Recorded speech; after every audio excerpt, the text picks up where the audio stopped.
always on the front line through the battles and the pains, with a camera in the fray and the world on our screens. We're the voice of the silence, the witness of the scenes. Headlines flashing bright from the shadows, we arise with the truth in our hands under perilous skies. Every story told is a battle we fight. Through the darkness and the fear, we bring the light. In the chaos, in the flames, we'll stand tall, with the courage to reveal through the rise and the fall. From the embers of the war to the echoes of the call, we're the eyes of the world and we'll never stall. KLW, we're the warriors on the front lines. Through the blood and the fire, we'll define the times. In the heat of the battle, where the truth aligns, we're the voice of the war and the world will find.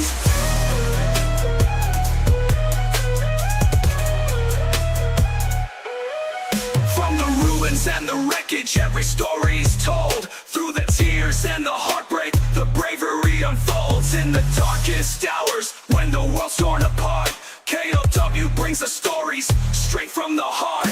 With the cameras rolling through the wreckage and the pain, we capture the reality while the world remains. Every angle, every moment in the line of fire, we're the pulse of the battlefield, never to tire. KLW, we're the warriors on the front lines. Through the blood and the fire, we'll define the times. In the heat of the battle, where the truth aligns, we're the voice of the war and the world will find. KLW, we're the warriors on the front lines. Through the blood and the fire, we'll define the times. In the heat of the battle, where the truth aligns, we're the voice of the war and the world will find. Through the smoke and the ruins, we'll pierce the veil.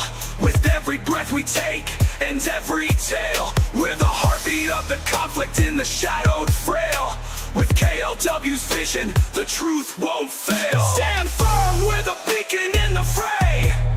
Through the dust and the fury, we'll light the way. In the fight for the truth, where the heroes lay. KLW, the story's here to stay. KLW, we're the warriors on the front lines. Through the blood and the fire, we'll define the times. In the heat of the battle, where the truth aligns, we're the voice of the war and the world will find. So here's to the courage and the tales we unfold. In the heart of the conflict, our story's told.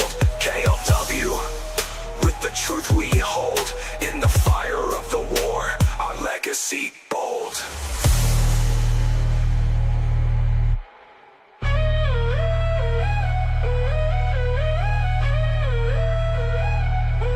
You can't handle the truth.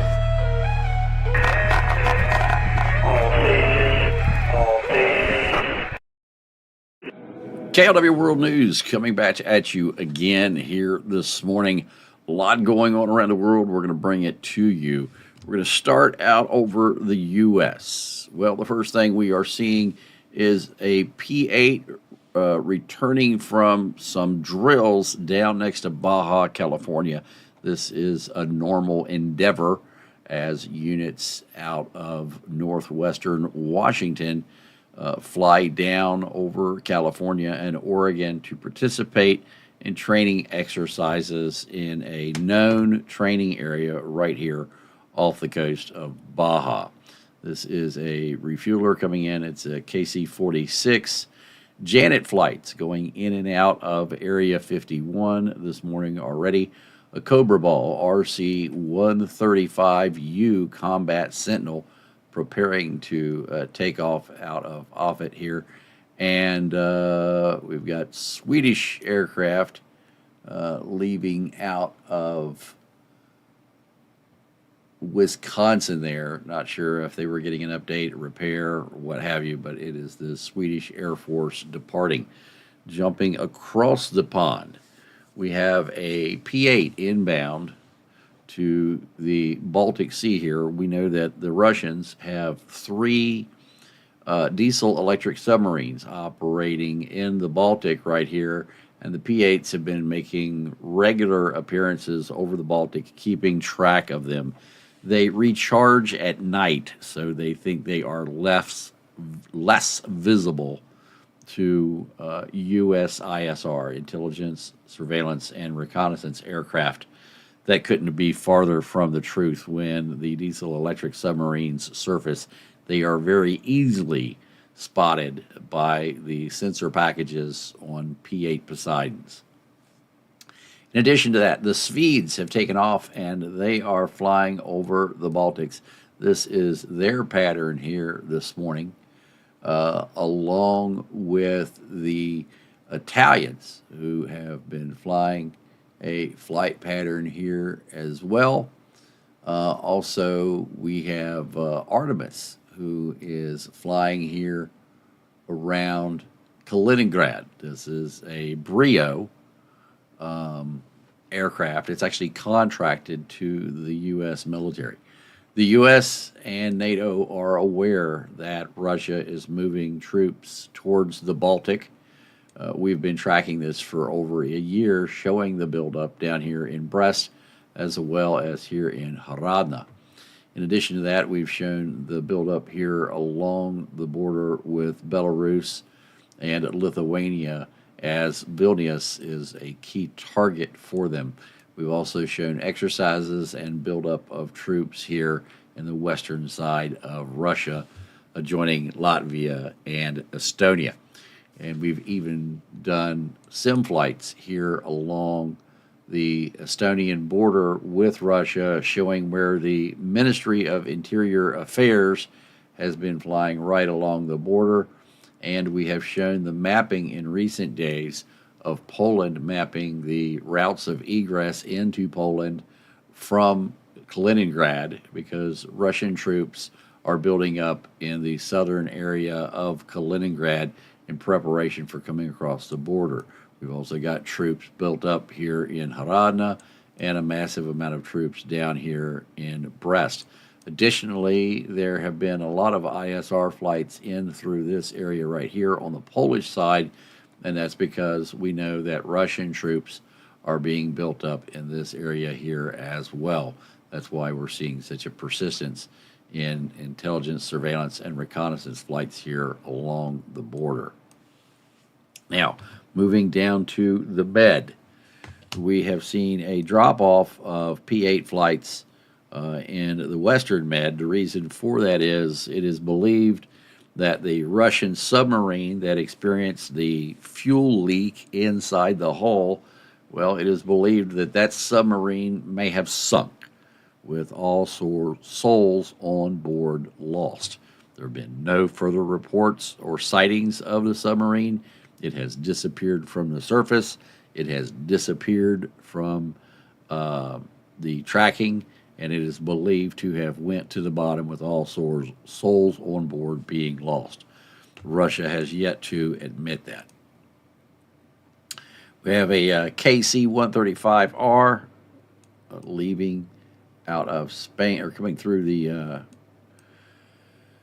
Strait of Gibraltar, moving into the Baltics, and we have other aircraft operating down here in the Med. The interesting part is that we have seen Turkish drones actually coming all the way down here into the Syrian area, having a close look-see at Syria. Additionally, the British are flying ISR flights in and around Syria. They are doing that with an escort fighter. There's two of them there, even though only one is showing up. This has been the practice of the British ever since the British were fired upon in the Black Sea by Russian fighters. In fact, we brought you that live when a British RC-135 was operating over here just south of a Kerch Strait Bridge. Fighters came up and fired on the 135, which made evasive maneuvers by spiraling down at a tremendous rate of literally tens of thousands of feet per minute. We actually thought that the aircraft had been shot down and then immediately exited out of the west side of the Black Sea. Thereafter, every time it came into the Black Sea, well, actually they suspended flying into the Black Sea for a period of time, and when they returned with fighter escorts. We saw this take place in, I believe it was August, and the UK did not admit that they were fired upon by Russian military aircraft until October. So the attack took place in August, and the UK admitted it in October. The Russians replied that there was a failure of their equipment. They didn't deny shooting at the UK RC-135. They just said that they had a failure in their equipment. The failure was they failed to shoot down the RC-135. Now, moving over to Eurasia, well, we had a drone operating in the Persian Gulf, but now it seems a little quiet over here. We also have a P-8 that is up operating around the northern part of Japan, and Fresh 79 is a KC-135 stratotanker that has just returned. More than likely, it was supporting this P-8 on endeavors out here in the Pacific. So we're going to keep an eye on all of this for you here this morning. If you are not a member of the KLW World News Network, well, now's the time to join. You can go to klwworldnews.com, get signed up there as a VIP Platinum or Gold. It will get you access to our private app and over 100 channels of news, text, chat, and more. Plus, we have classes that we give. This is the app with a variety of channels that we provide news and information on that are exclusively on KLW World News. And what happens on KLW World News app stays on the KLW World News app. It is 256-bit encrypted, has a GPS system, so is that in the event of an emergency, you can contact us and we can get emergency resources to you. It is all encrypted. It's all private. It is the largest private news network in the world. Our members are all over the globe, and we are continuing to grow by the day. Also, anytime there is breaking news anywhere in the world, you are notified immediately through the network, and it is extremely fast. And normally, you are notified within 3 seconds of the time we send out the transmission. So it is the world's most advanced news app, and we encourage you to become part of the KLW World News family. Also, if you'd like to chat here, well, that's simple. Just become a member here on YouTube. We are also broadcasting on Rumble and Kick. So thanks for joining us here this morning. We're going to continue to bring you the news as we get it. Thanks for joining us.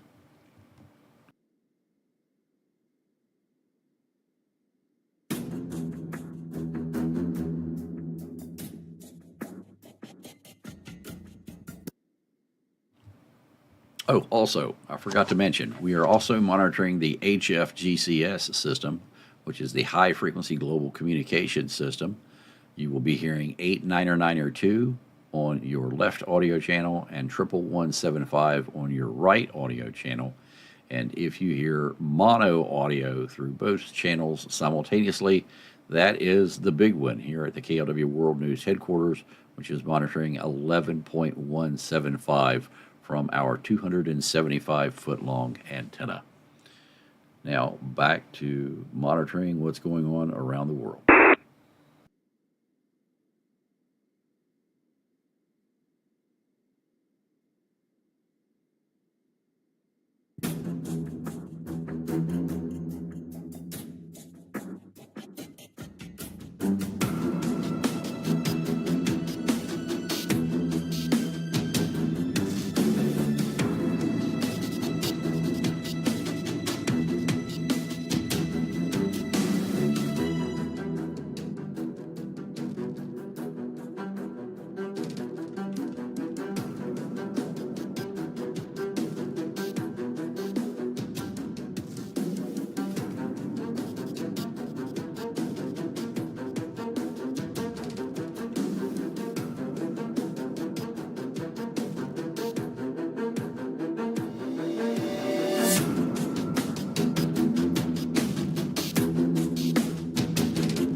Well, that is not working as designed.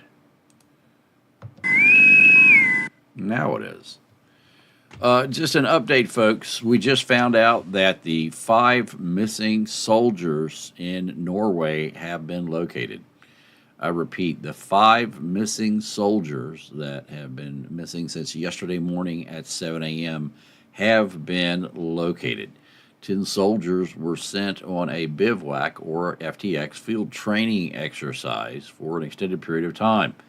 All 10 were supposed to have returned to their base by 7 a.m. yesterday morning. However, 5 did not return. A massive search ensued, and it is now being reported that the missing 5 troops have been found. So, good for them. Thanks for joining us.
Just got my twos. That's, I think the chat still stays live though, so I think we're good. A text message.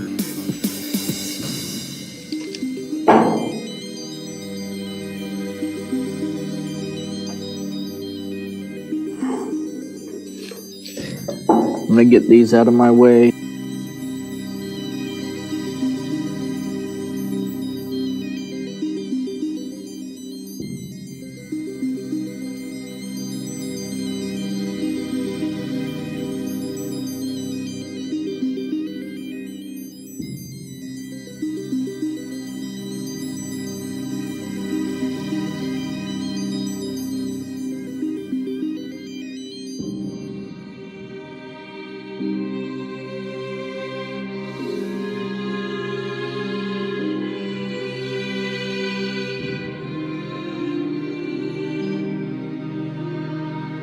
This one's full of dirt. How do you get something full of dirt way up here? The heck does he do with this thing?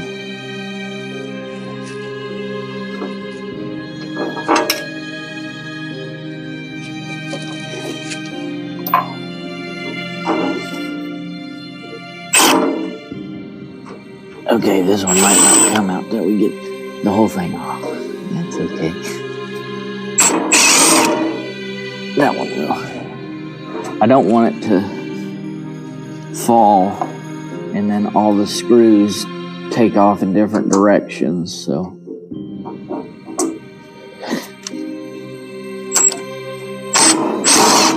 Oh no, don't scratch the paint. All right, folks, you're not going to believe it. My son is actually working on my remote control lawnmower. Why are you mud bobbing with it? You're supposed to mow the yard.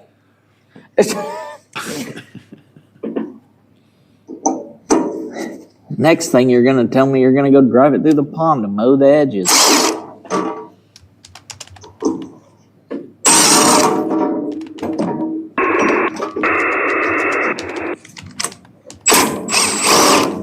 Now we got to speed it up because my dad in here.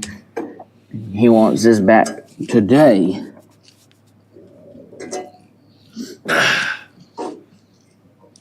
No, that one's stuck. All right.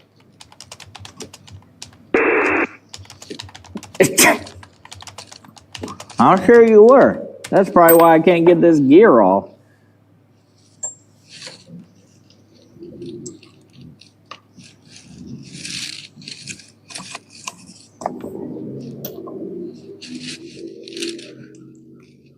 All right, folks, for those of you that don't know, this is my son, Michael, and he is working on my remote control mower. It's my robot mower. Ah. I just figured you were trying to use it for a bulldozer because it's got a little plow on the front. I might take that off before I give it back to you so you don't rip your gears apart again.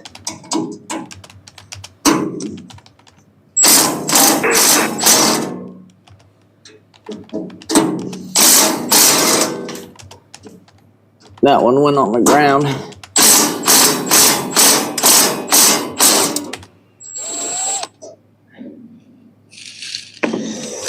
I don't know what in the world's holding this thing up right now, but I'm scared. I'm scared. Faith and hope, I guess. There it goes.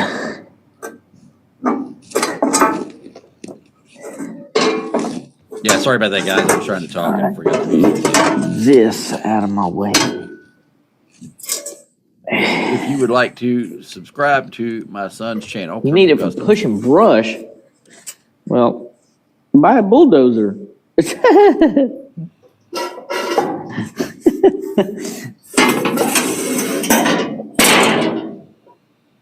So if you guys would like to... These internals on the new gears are the exact copy of what's already on here.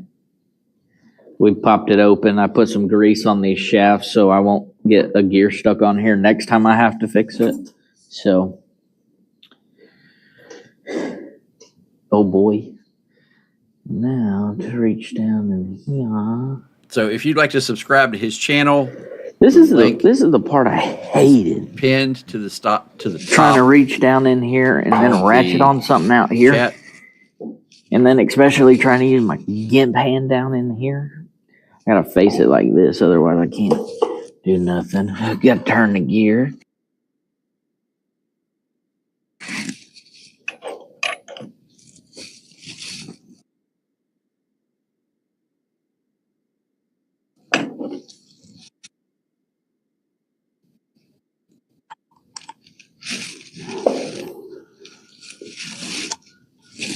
So anyway, I figured this would be a pleasant break from the spy music, and we can continue to monitor what is going on over in Europe.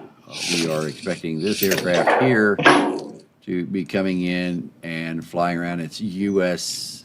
Interesting. They don't have a number on it today. Normally, this is a Jake aircraft. Today, it doesn't have one. Oh, actually, it's a Stratotanker is why. So, Wonder how much extra. also, we have a P-8 inbound like none. to be flying patrol Is that in. this one? No, it is not. It's this little one. You go way down here. So, are you guys interested in watching him work on my robot mower here, or I'll figure that one out. to the Pull it spy off. music and the maps? It's up to you. All right. See if we can do a poll. We can reach in here. Let's go.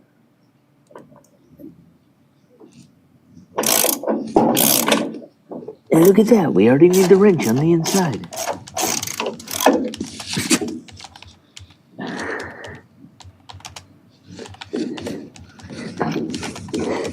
Oh, is mower finally getting fixed? The guy who had it before me didn't do anything but take the tracks off. I'm the guy before me. Don't let me lie to you.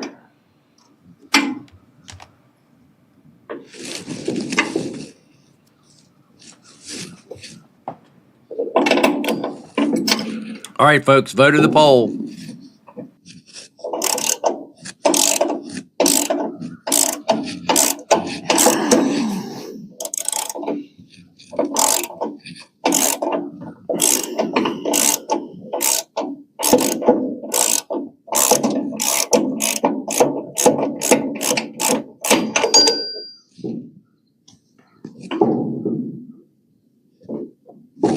Oh boy.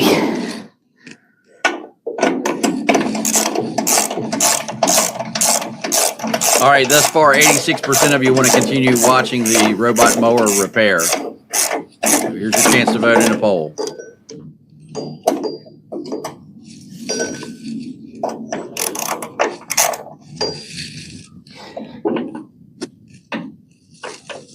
This gear is got in the way.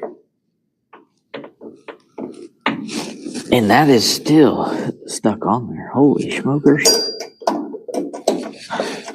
Whee! There it goes.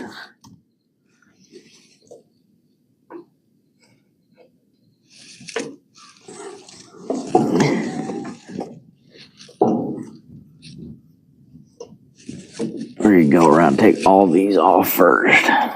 I'm not trying to fight two nuts and bolts.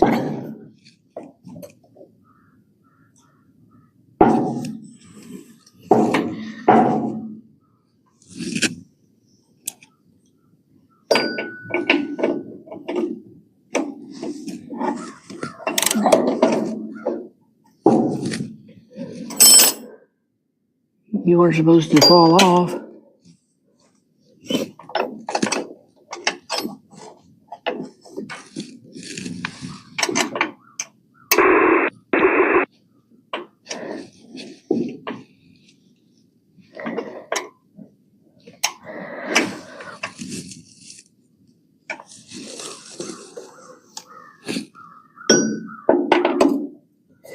Okay, is the microphone rustling real bad on my shirt?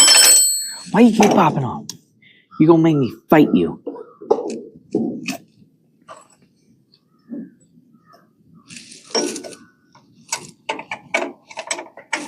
feel like all I'm doing is rubbing this freaking microphone with my neck.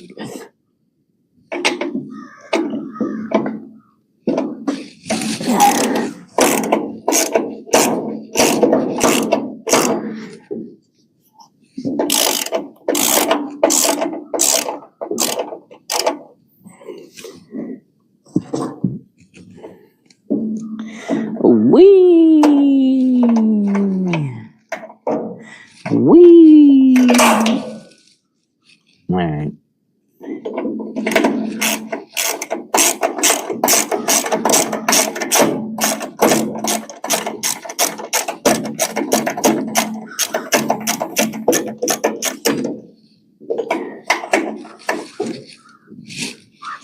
Oh, it's streaming on my news channel. Oh shit! Sweet. Well, hello everybody. I hope y'all are drinking water today, because I haven't been. Oh, that actually works for that one.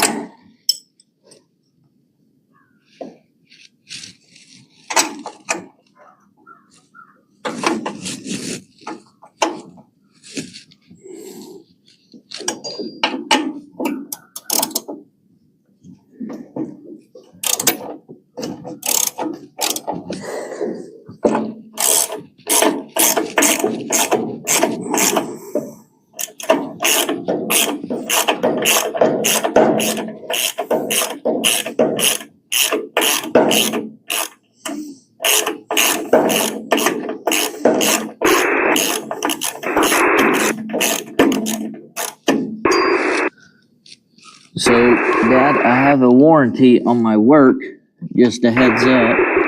So if it breaks again in the next hour after I give it back to you, I'll fix it for free.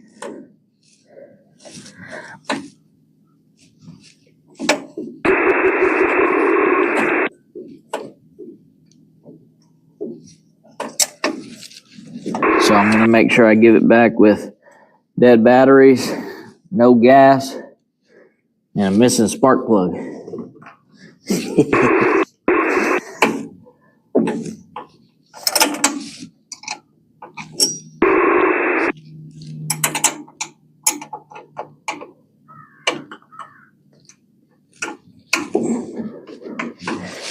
Going down to the next one? Probably not. All right, friend.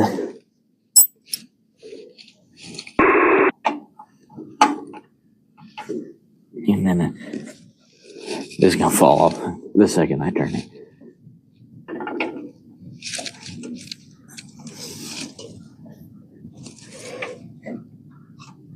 I just need you to get somewhere where you get some tension on you. That's not where. I told him I thought the warranty was 30 feet or 30 seconds. Nice to see he is improving. Can I get in now? Can we sneak in? And welcome, Brian.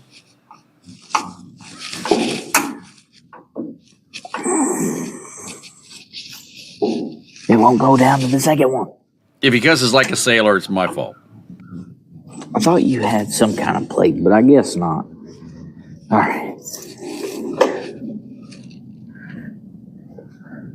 Thought the warranty was 30 feet or 30 seconds. Yeah, well, you know, I got to take care of my people, so I decided to up it to an hour.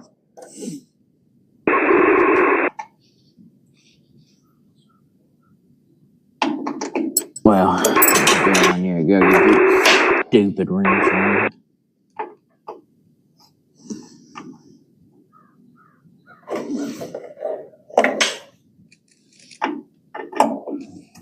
Maybe what I... All right, so we'll let him be there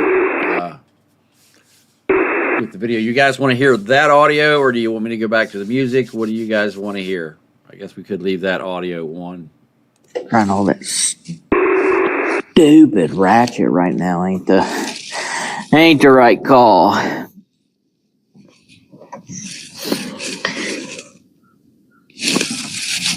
And now I can't read sizes.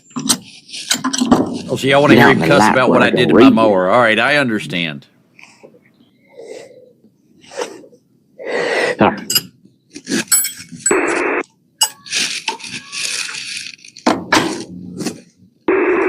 And there's a huge family resemblance between him and I, specifically I around the appreciate the abdominal people that area. help me clean my toolbox. Feels a lot nicer. A lot nicer.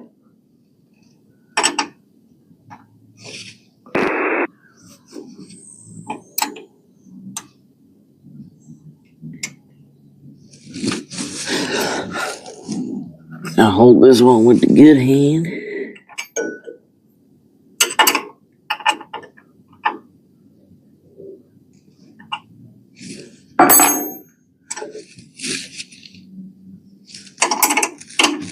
Ah, thank you.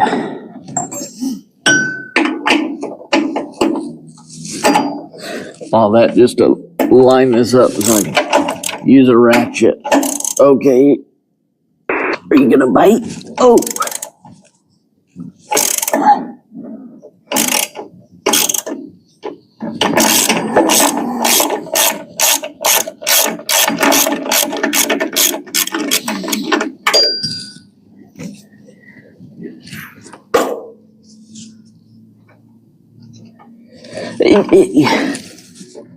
You spin like your hand loose, but then you go and lie to me when I put my finger in it.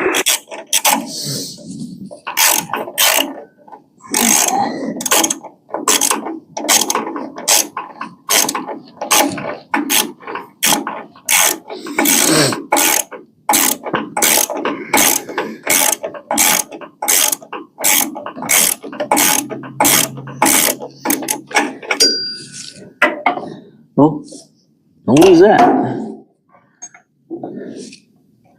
Don't lose that. I do not give a warranty on parts.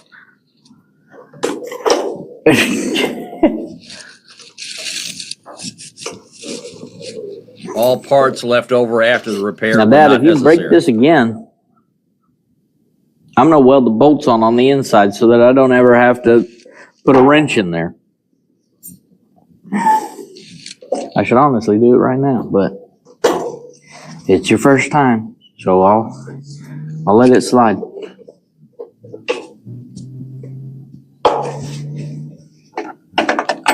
Oh, because now the real pain begins.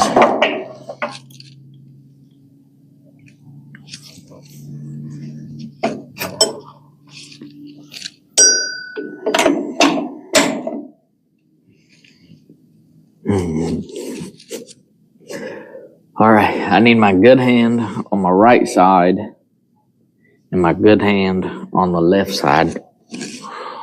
But I only have one good hand.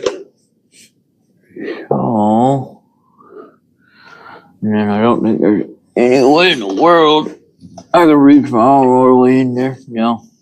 There you go. Ow! Now I can't get through the other side because there's a bar that raises and lowers the deck. Hey, you never showed me how to raise and lower the deck. I can weld it then.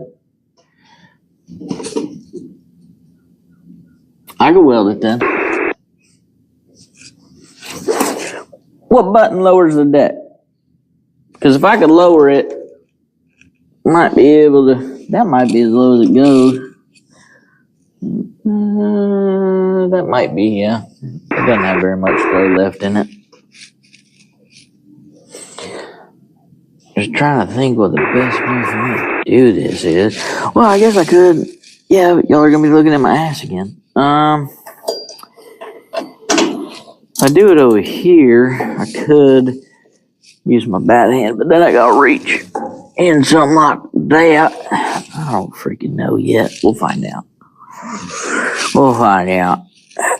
And then, all right.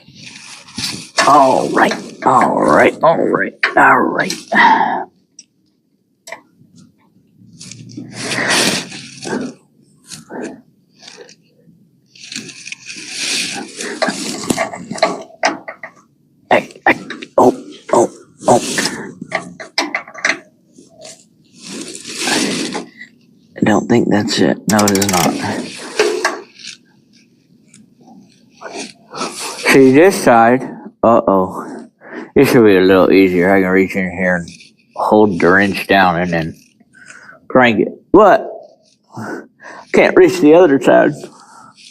Or can I? Wait. Can I reach that top one? It'd be tough.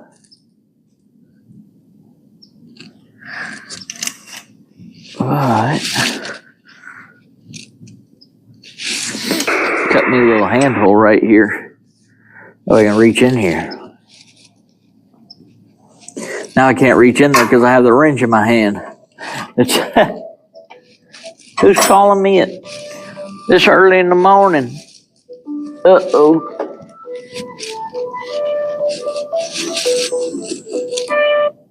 Oh.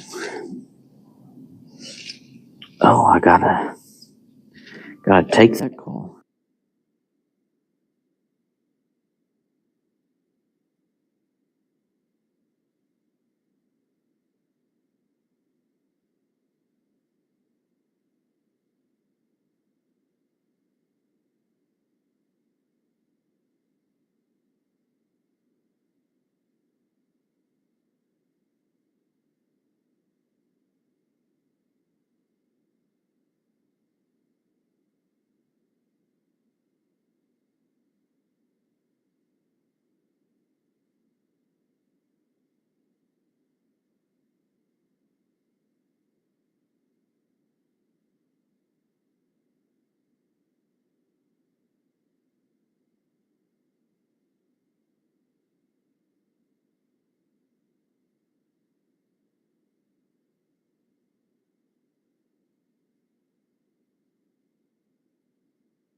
All right, am I back?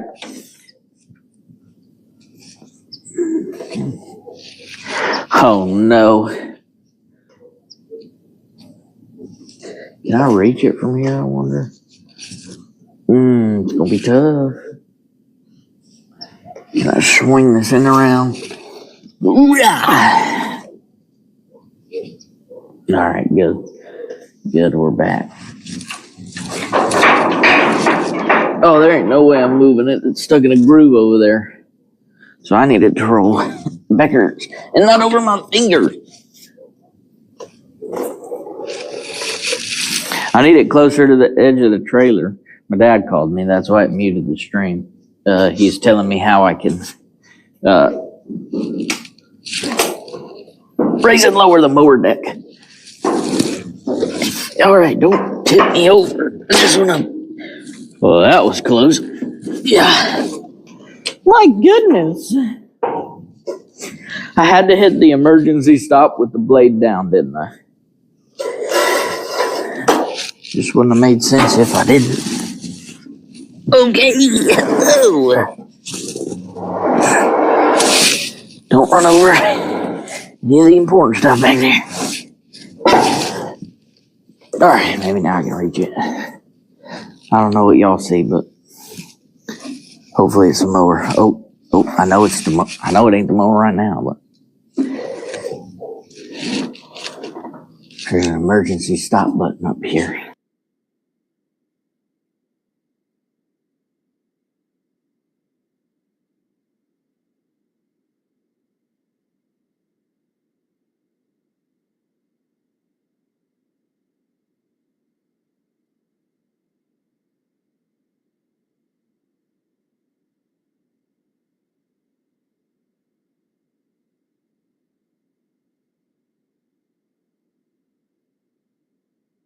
phone call.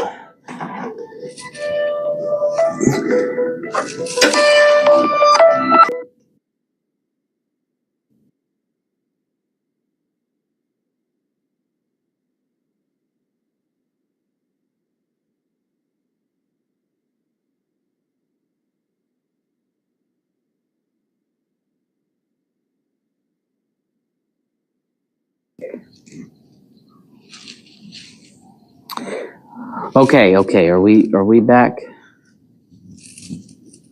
Are we back?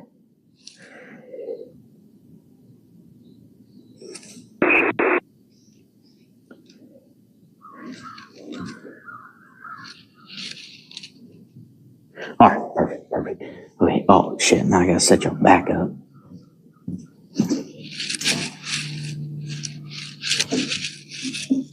Okay. Yeah, and y'all can't even see what I'm working on. That's awesome. Oh! My drawer was open. I ran into it.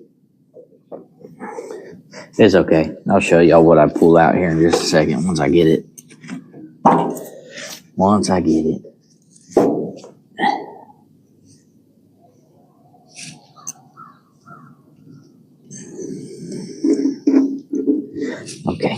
Okay. Work with me, fingers. Work with me.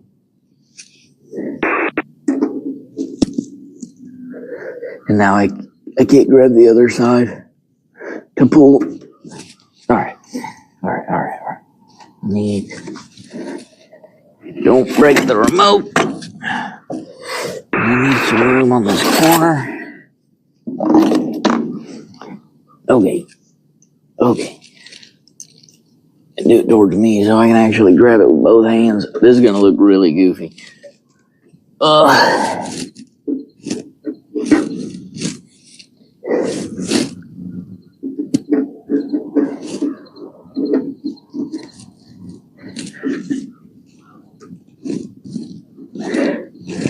Oh my goodness. I need it closer to the edge.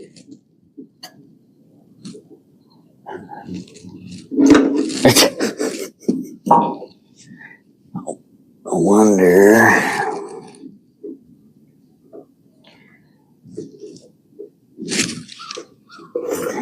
if I can cheat this a little bit.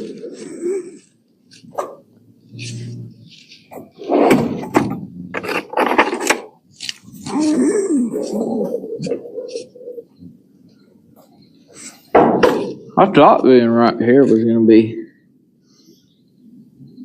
short out the wires and remove the button. You think I do things dangerously like that?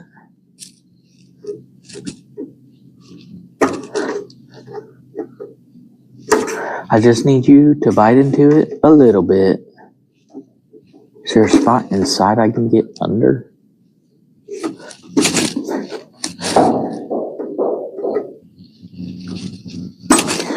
Holy crap! Are you not supposed to be able to reuse this button?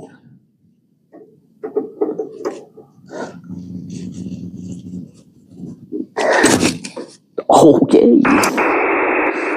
See, I would rewire it, but that involves opening this. Oh, jeez. Come up evenly, thank you. That's way up there, and it's got 1, 2, 3, 4, 5, 6 wires going into it. Which one do you touch? I guess you can twist them all together and it goes up in smoke. You know, you did the wrong ones. Is this a lock? What is that? I wonder if it does have a lock that you have to reset. Or that unclips the whole thing. It wouldn't make sense that it had a lock you had to reset. I didn't think so. Give me that back. I might have to call somebody with a... Yes, you have to turn it when you push it. You have to turn it? Is It's a dang twisty one.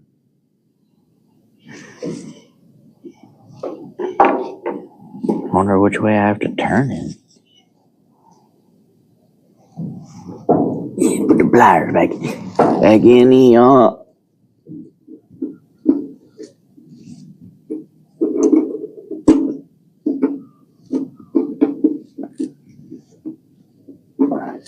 Okay, all right.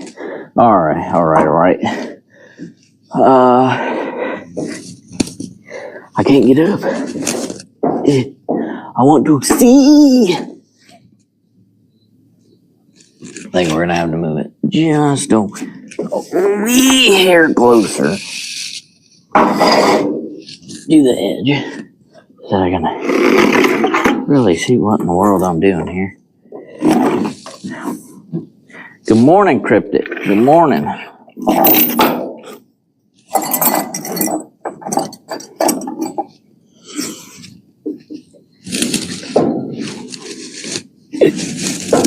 Oh boy. You're really gonna make me go over there and push on that blade again, aren't you? I'm gonna scoot y'all back here. Y'all might take a tumble. We'll see. I try to do my best to be smooth, but dirt on the floor don't help that very much. I don't know what y'all can see, but let's find out. Oh, y'all looking in the sky. Let me fix that for you. There you go. All right. Oh, don't scratch my wheelie chair.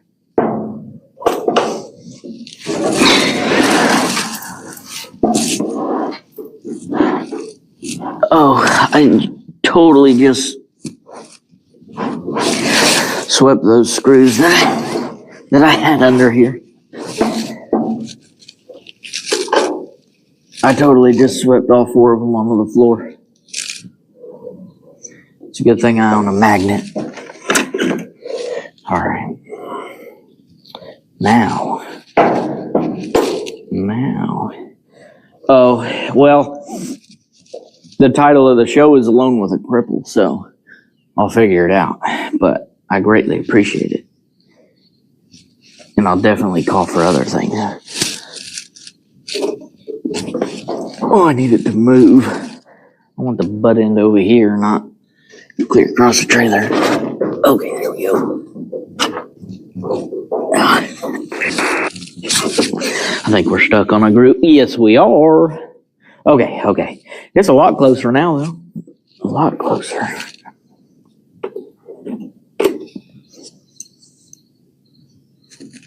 I can actually see the dang thing.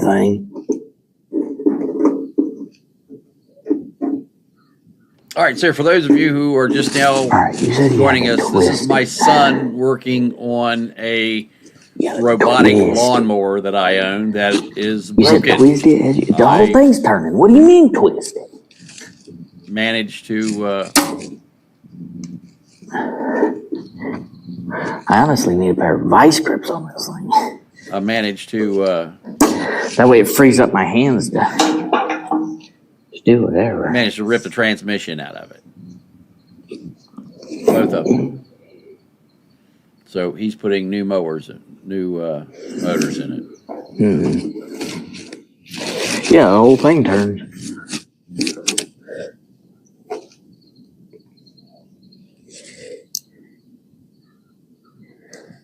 That is absolutely true, Panda.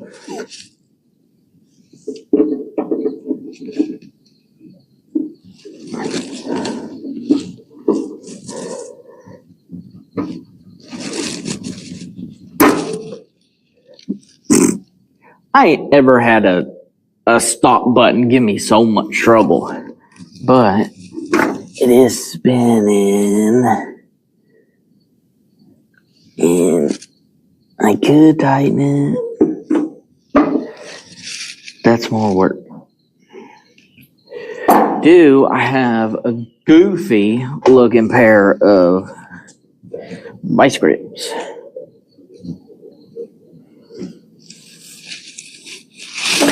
Got a little baby vice grip. I got those, but those are way too big.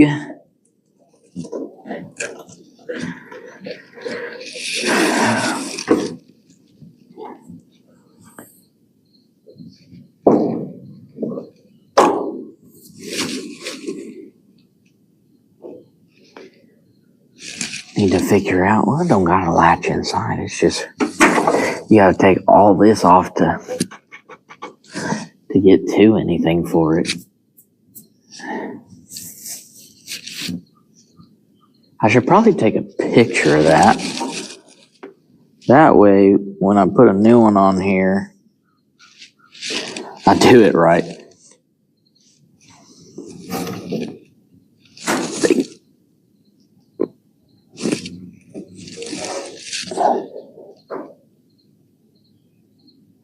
Okay, there we go.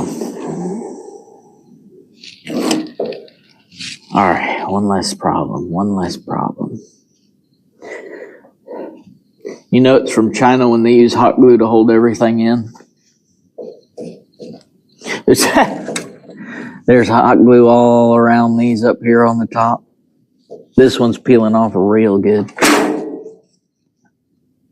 Now, the question is,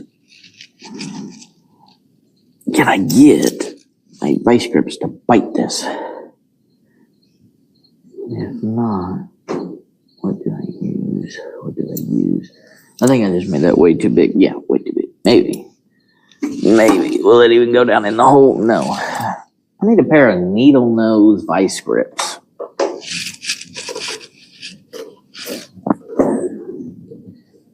Needle nose vice grips. Do I have another pair of little ones? I think.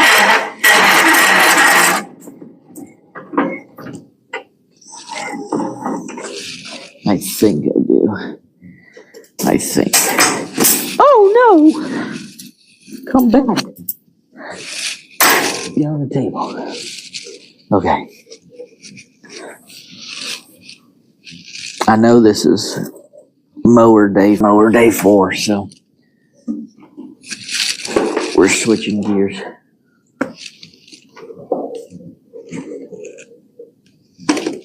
So,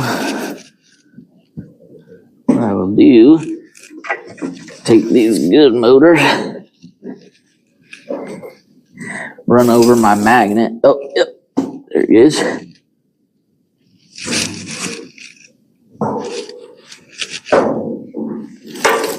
Put them down here so they don't get no gunk on them. And then, while I'm here, I'll turn on the wind.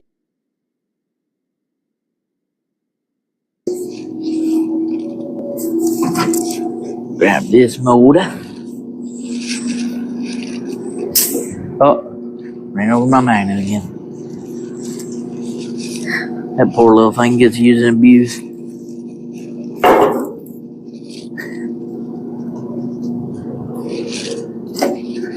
Okay, alright, I should stop running it over. Y'all are right.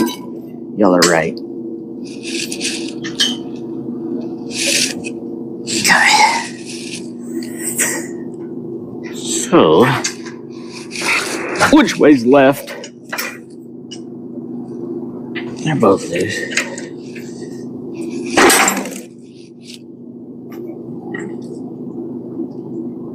Relax. Thought you were going to spin a whole heck of a lot slower than that. Perfect.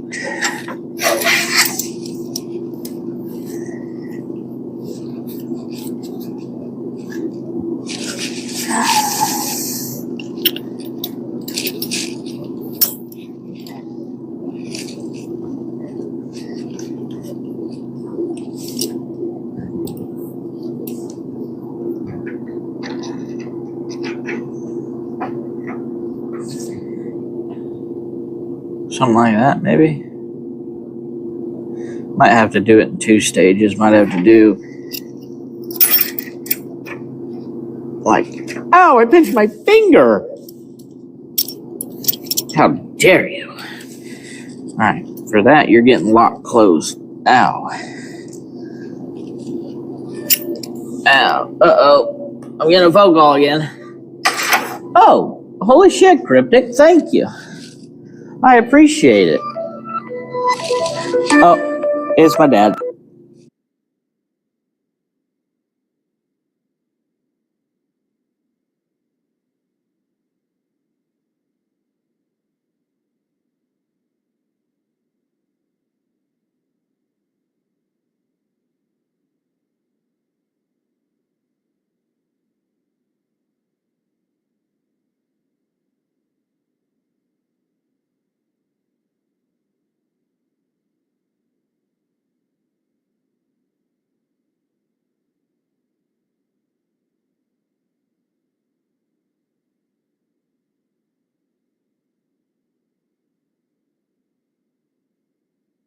All right, I'm going to take him the top of the switch. Uh-oh. So is that we can get it fixed? We got in trouble. Lee's gonna come over here and yell at me. That's not I'll true. be sure to mute the stream. Y'all probably don't want to hear that.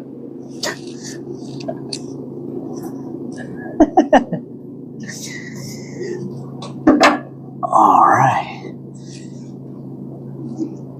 Oh shit, my phone's vibrating. What's happening? All right, let me check. Let me check. Oh, that looked pretty good.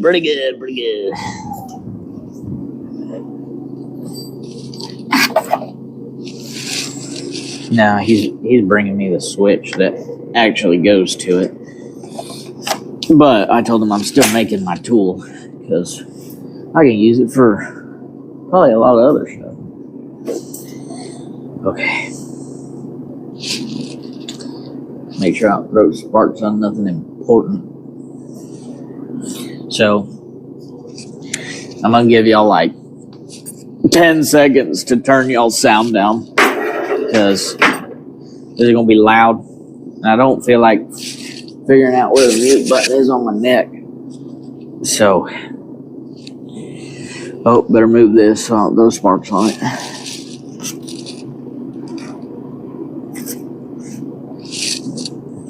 think we're all going that way, up and that way.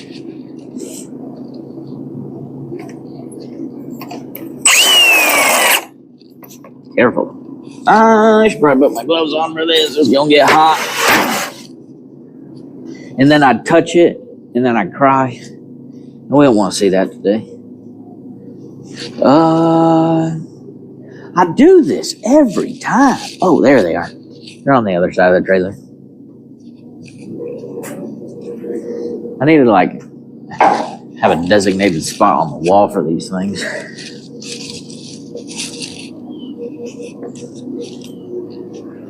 Make it so much nicer.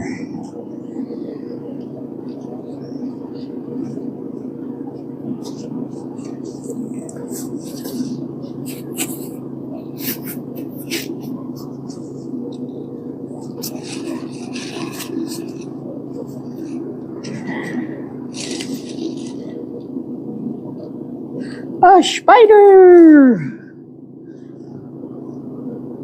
Little jumping spider. Where'd he go? There he is. Go have fun.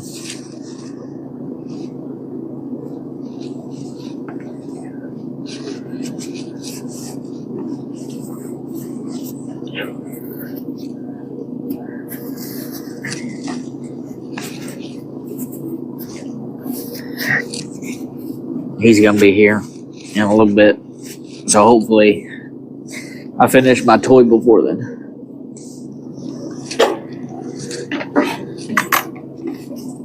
We'll see.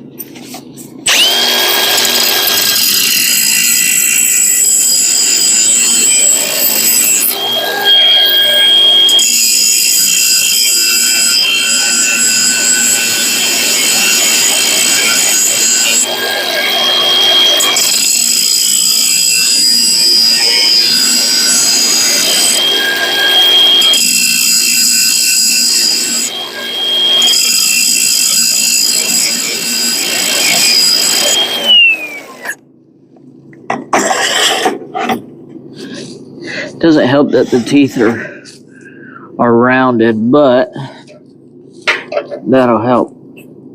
Which way loosens? Rah!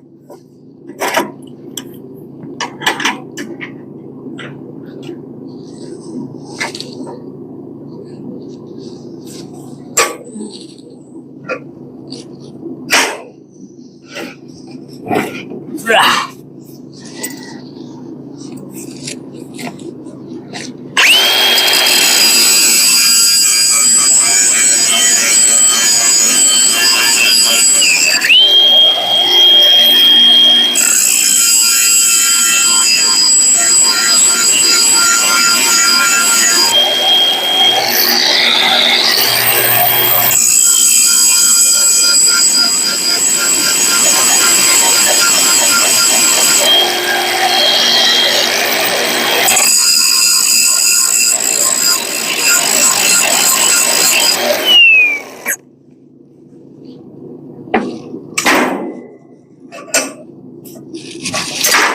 Oh, not my lap! Come back!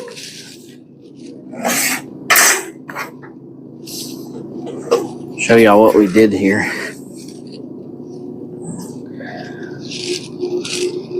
I guess it would have been better to compare, it before and after.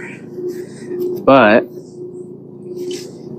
usually it's nice and round going to the tip to give it more bite on both sides. Well, not really rounded on this side, but it's more straight.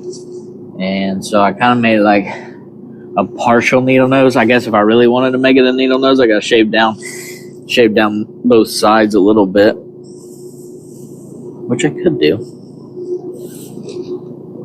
Still hot. Still hot. All right. Sparks everywhere. Yeah, sorry about that. I guess I should have covered y'all up with a little blankie. Protect y'all a bit. All right, move back over here to this mower yet again. Try not to let y'all fall on the ground like normal. How's that look? Pretty. You staring at my butt the whole time. That ain't no fun.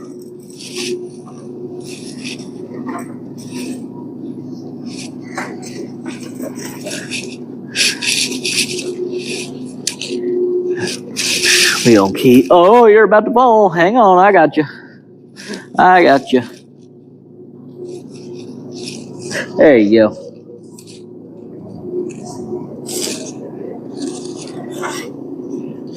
There you go.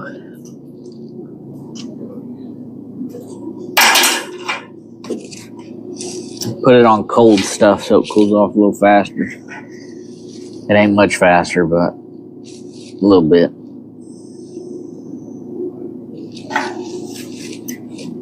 Little bit.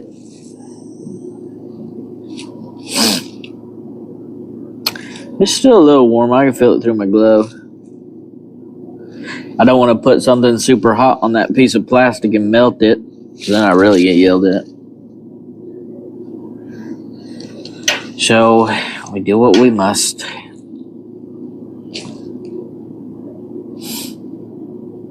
All this does is sap the heat out of it, because both things want to be the same temperature.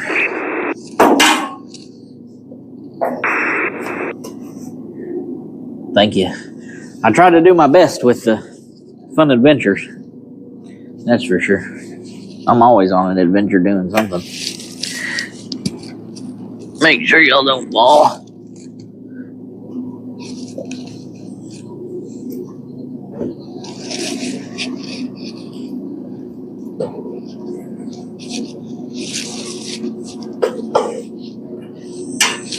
Now the question is, did I make it skinny enough? Because I think the problem was it not wanting to go down in the hole. You can push it down still. Maybe this is what he's talking about. It'll spin. Yeah, it spins the whole thing. Get out of here. I do need to make it skinnier. Back to the drawing board. Let me close it first so I don't pinch my finger again. If I can get it closed. Thank you. Here, I'll protect y'all from the sparks a little better this time. Oh, I'm crashing into the trailer.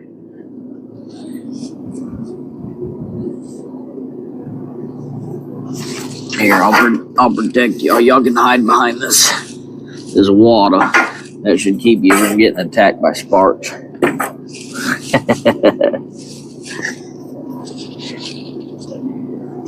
Now I gotta bite it this way.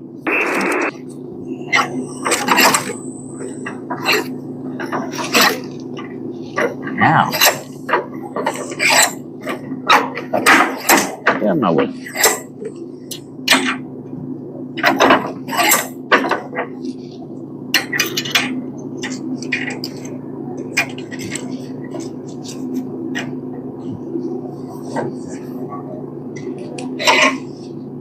I don't know how well that's gonna work. Let's try and bite it up a little higher.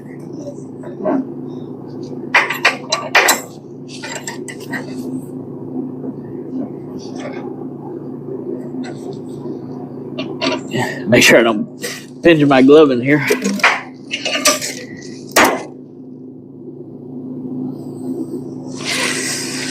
Never mind. You're right, I did that wrong. So sorry. Jumped at me.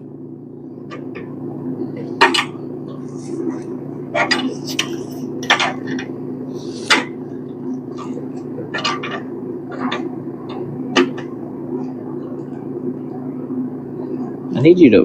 Why don't you bind up whenever I need you to? I guess I gotta hold it with this hand, spin it with this hand. Oh, that ain't gonna work.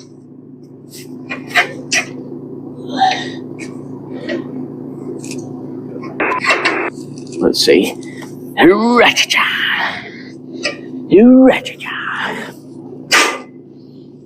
All right, y'all got 10 seconds to turn your stream down, and then we gonna get started.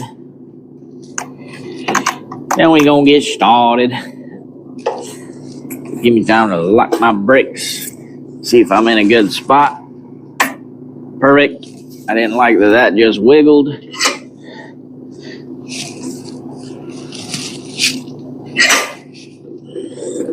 All right, here we go.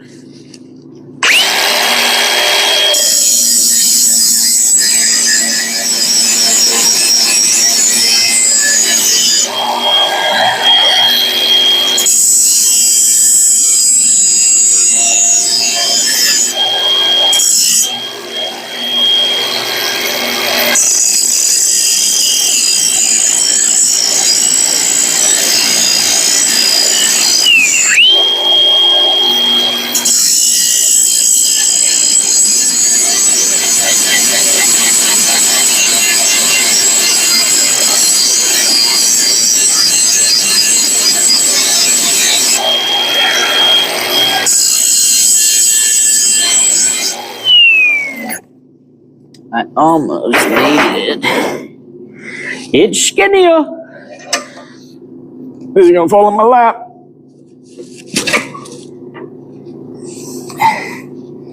I actually need it more like a so. No, don't get loose in the vice. You son of a bitch.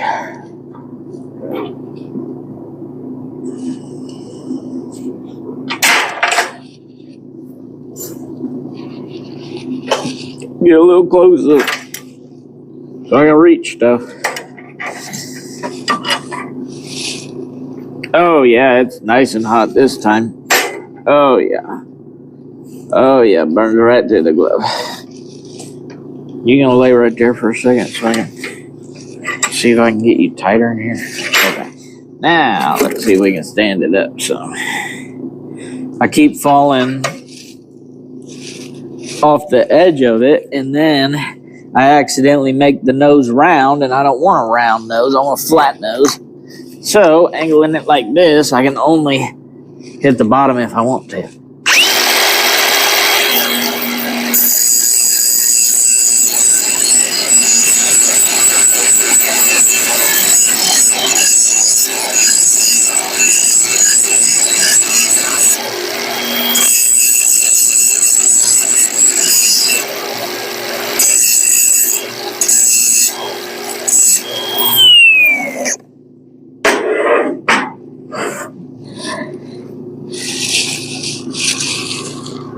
A little skinnier. It ain't a super pointy needle nose.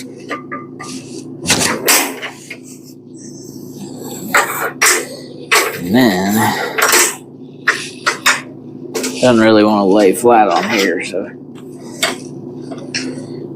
hold it on this cold vise for a minute. And then I can show y'all what I did to it as it burns through my glove.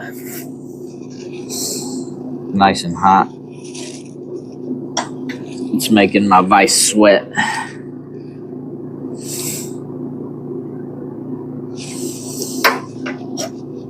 Oh, don't touch my arm. That would really hurt.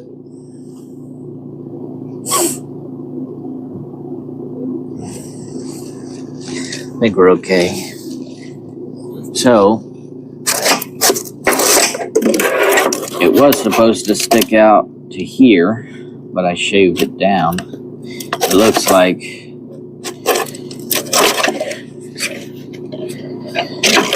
kind of looks like Ted. I'm a little messed up. That's all right. It'll work, or it won't. We'll find out.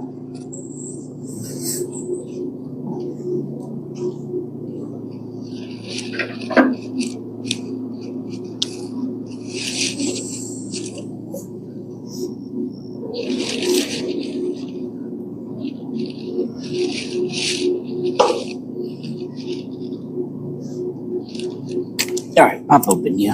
Wait, is it? Okay, yeah.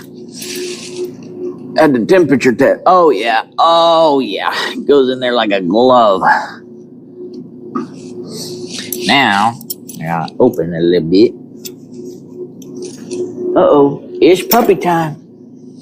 It's puppy time. Oh. It was puppy time for like, she didn't even make it around the truck to come see me.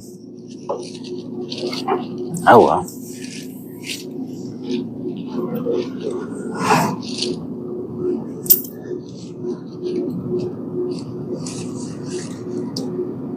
Okay, I need it to clip inside.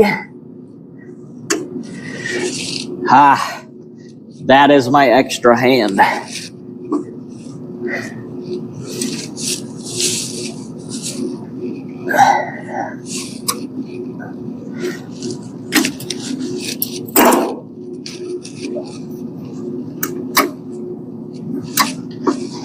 We got blinky lights.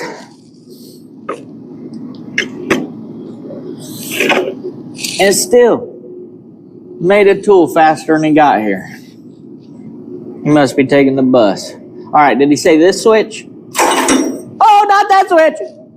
Or this switch. There we go. Should probably move some stuff out from under it so I can, work on it. Like my tools. These are okay. They won't get squished. Get all this out of the way. Screws are clear.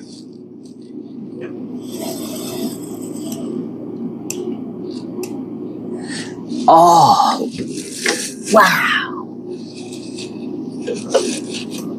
Wish you would have told me that for the other side. Now, y'all can see my whole dilemma. Let's see if I can stick y'all in here and y'all can see what I'm looking at. Okay, so, move this for you. There's a screw behind it. So those 4 bolts I have to take off. And with the mower deck up, I didn't have no room right here. So now I can honestly reach in here, hold it, and then use my good hand on my right good hand on the Richat. I think this just got a little easier. All right, which side y'all want to be on? Y'all want to be on the side that's in here? Or y'all want to be on the wretchedy side? Oh, the wretchedy side is falling off. Uh-oh. Oh, I don't even have... Wait, where's my chat phone?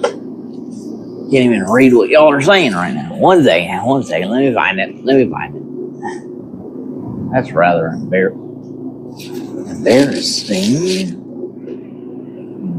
Wait, what? What? What'd I do with it? Excuse me? It's gotta be somewhere over here by the mower, I think. Did I put it under this? No, I wouldn't think of that. Is it in my lap? No. Wait, I can't see what y'all are saying. No.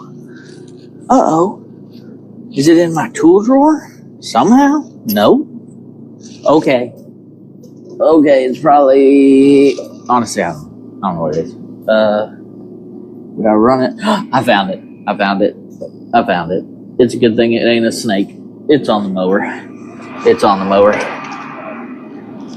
Don't bite the helping hand.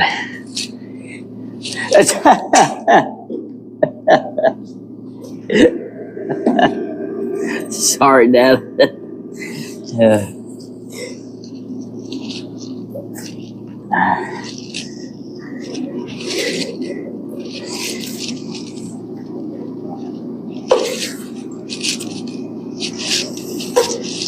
I didn't bite it. I did step on it a little bit. I apologize. All right. Okay. I think I'm going to put y'all back in the sky, because that's a good spot for you. And you can kind of see a little bit of everything.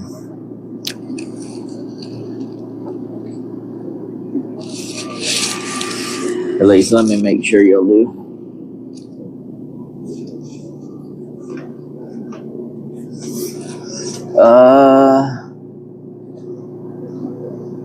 Is this live right now?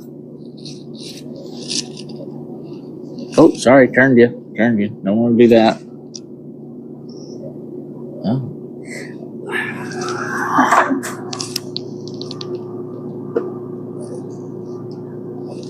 There we go. Now, as long as I don't run into y'all should stay there.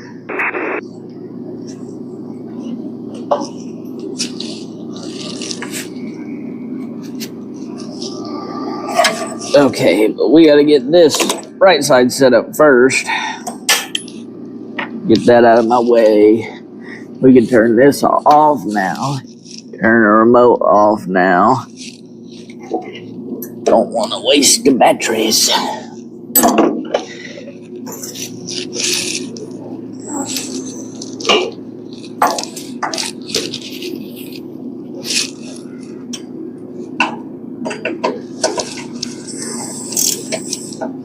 Okay.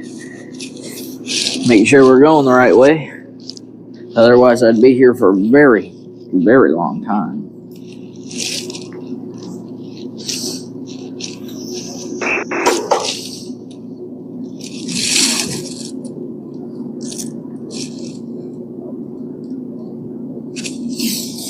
Okay.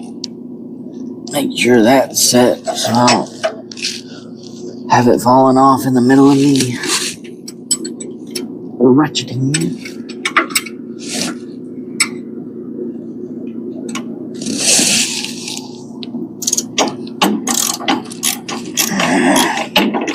Uh-oh.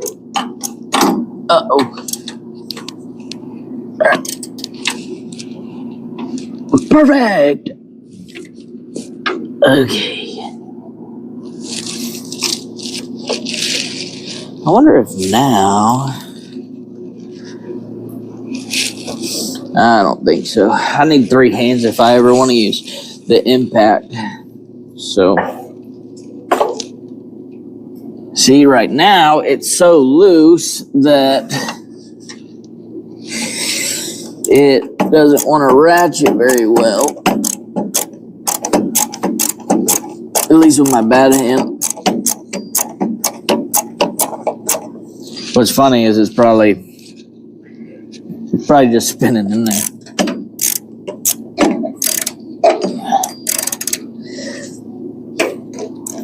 Spinning around the ear. See? I was trying to get that wrench to grab here, but it fell off. Back around.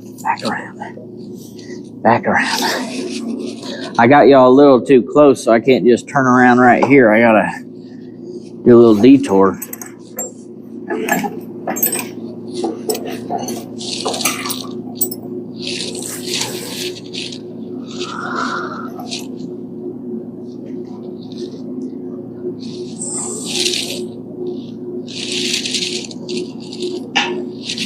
Guess I can take my gloves off for this part.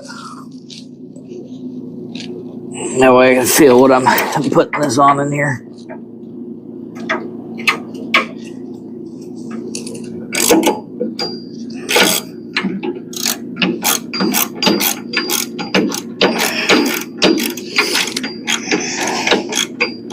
It's probably a good thing I don't have a head cam on right now. You'll just be looking at the deck of the mower.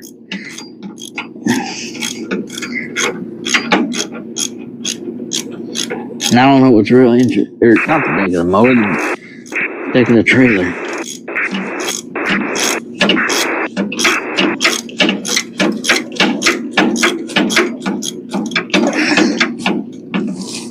I think we might be done with one.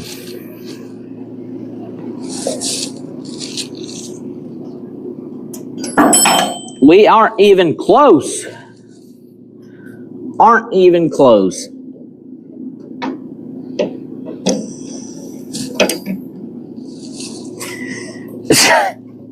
Still halfway to go. Just hit a clean spot so it turns real easy.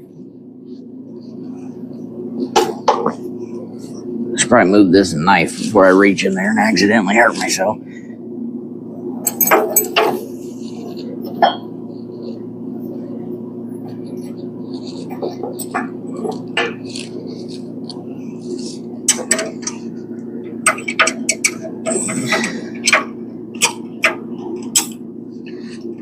Oh, I think it went past it. There we go.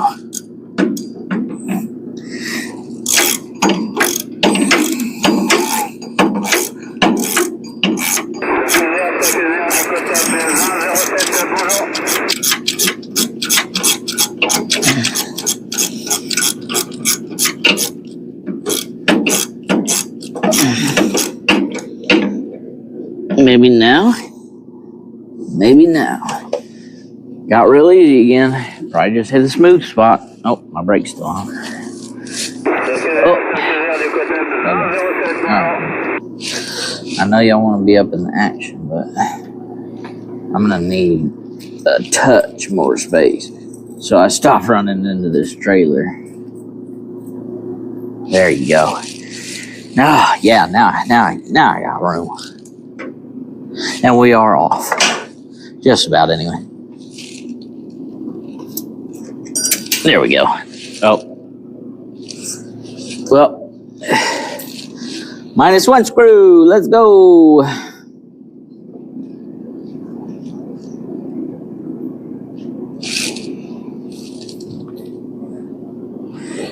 All right. We're not going to move the mower this time. Yet. But how many screws are underneath it right now? And how many rolled? Oh, that one took a really long trip. Holy smokies.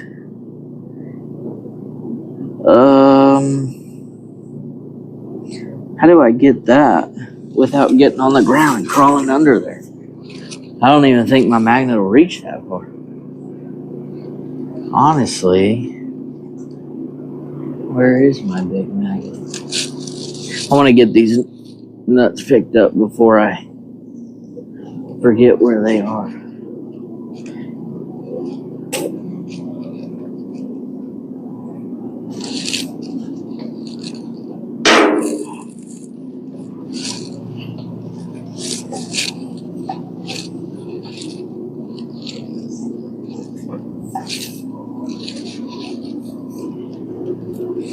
It's bright outside.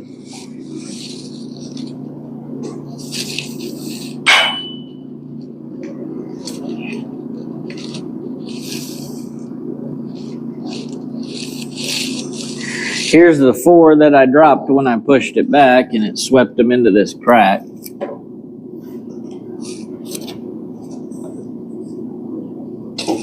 But the fifth one,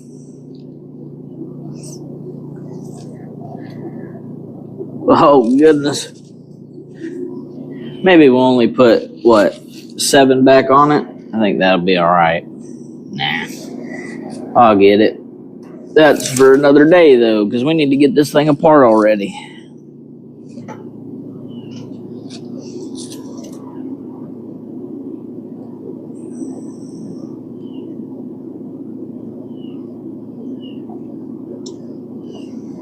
Got a washer.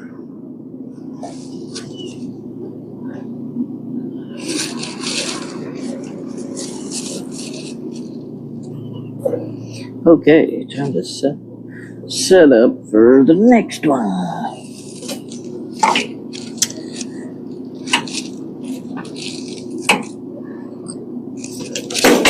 Come back.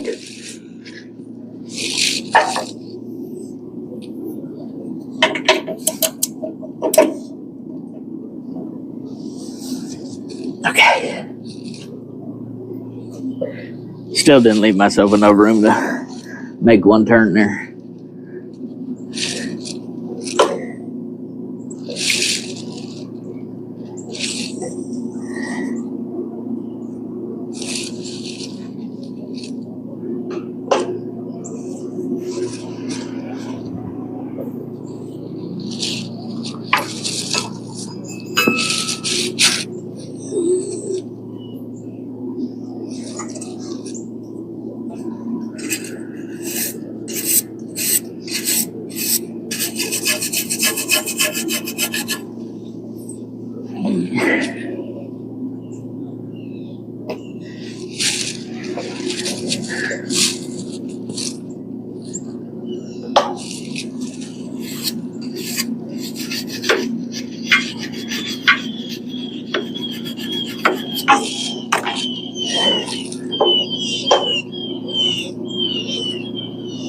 Well, I don't like broken stuff.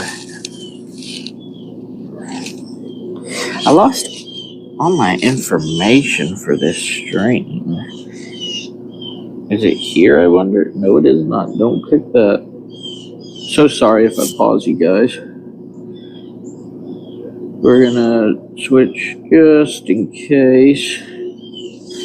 Alright, so what I noticed, I don't know how well y'all can see it, but this is broken.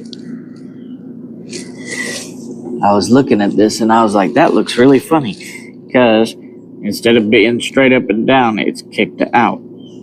So I'll probably end up putting a ratchet strap on this side and to a ratchet strap on that side, down as low as I can get it right here. I'll suck them together. I'll grind this out a little bit, weld it back up. That way it's, you know, at least correct there. He should have left a much bigger arch in this to protect from that. That's pretty skinny for the motor being right there and the back of the track right there. So we'll fix that, because I don't like the way that looks.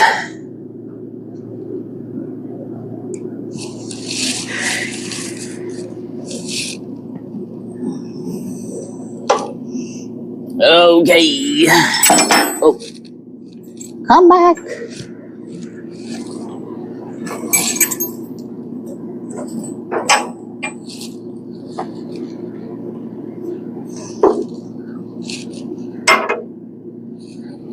But this works so good because I can use my good hand in here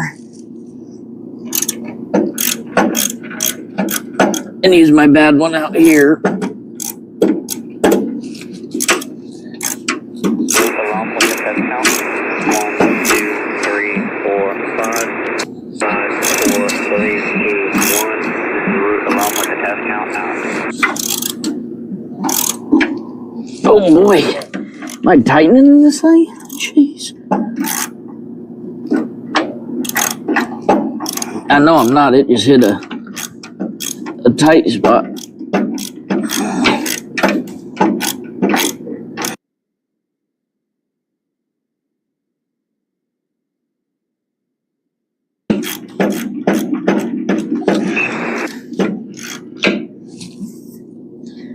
Oh, I hope that's it.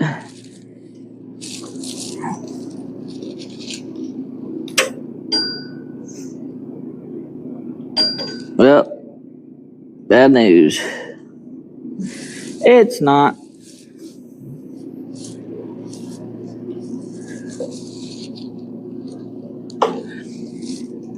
Reach back in here and hold this sucker.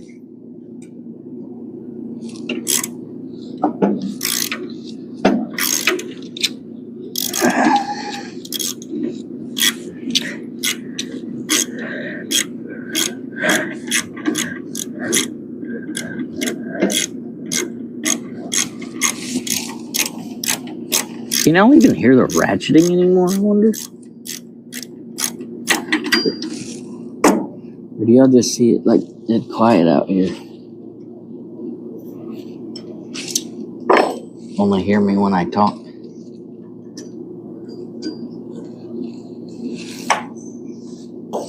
Alright, that one didn't go on a trip.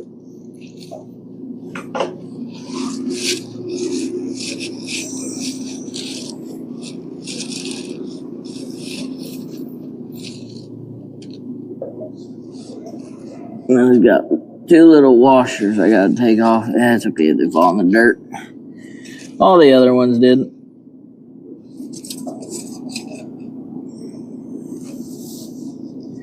Just rub them off on your shirt.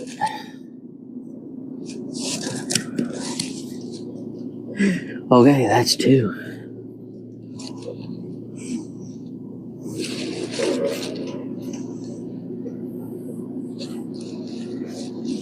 And I think I can set these two up from back here.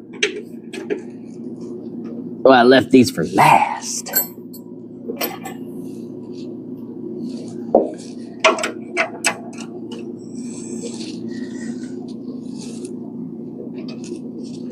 Just barely goes past the motor deck. Because if it stayed on it, I could use my impact. Make this much faster.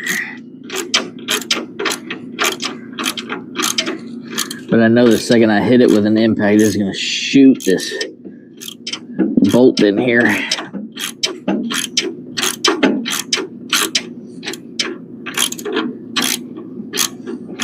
I'm holding the bolt with my finger in here so that it doesn't come out of the top of the wrench.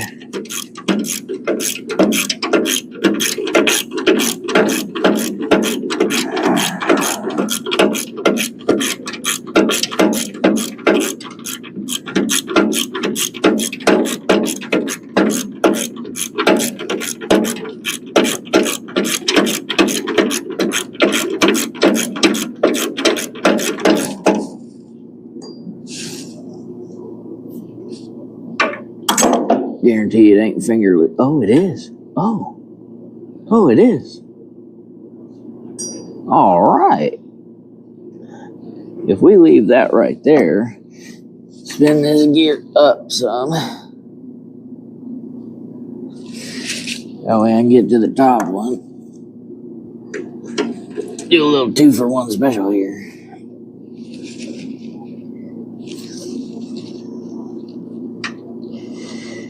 A little 2-for-1 special.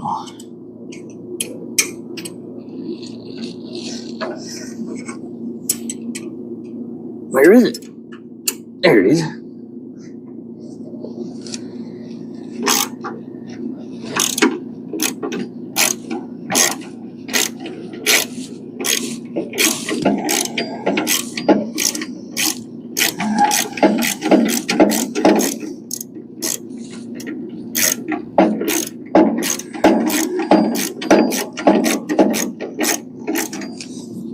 Make sure it ain't coming out there. All right, we're good.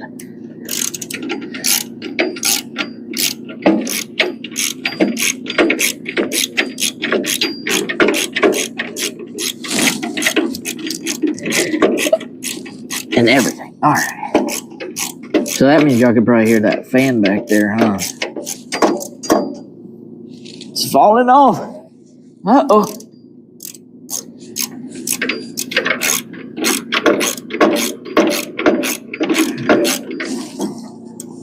How far we got till it really does fall off? Not far. Not far.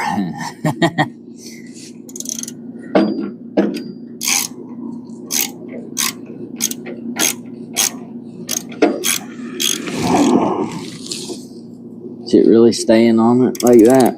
It sure is. No! I knew that was gonna happen. This is route along with the test count. I got it. 1, 2, 3, 4, 5, 5, 4, 3, 2, 1. Route along with the test count out.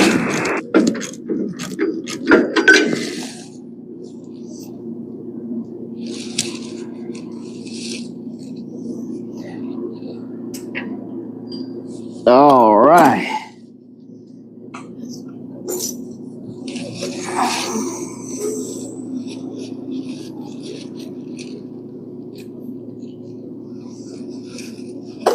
Then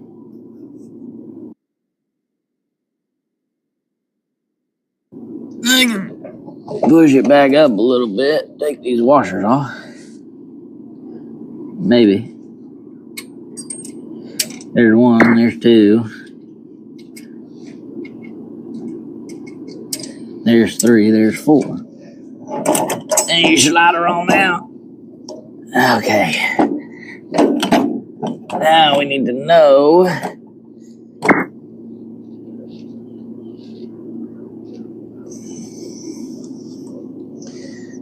what do we do with this?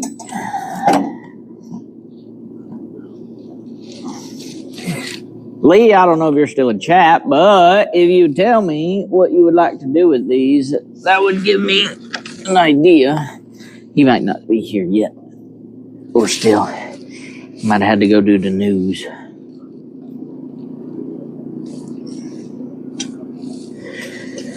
Oh boy. I need to know if he wants to keep these, because if he does, I'm leaving like 3 inches on it, and then I'll just splice the rest in here. But I'm gonna leave the other one long. I'm gonna twist it up and zip tie it so that we have extra just in case he has any crazy ideas for this thing next. That way we have plenty of wire for whatever projects he wants to do with this thing. Couldn't even weld it right here. You don't want them? All right. Sweet. I get to use a pair of snips.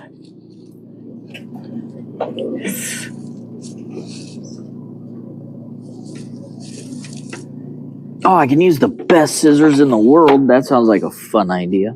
I love these things. Oh, they are 10 snips.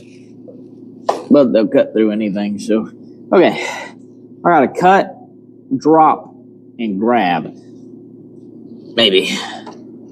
That look like 3 inches? Well, that's what I tell people 3 inches looks like, so.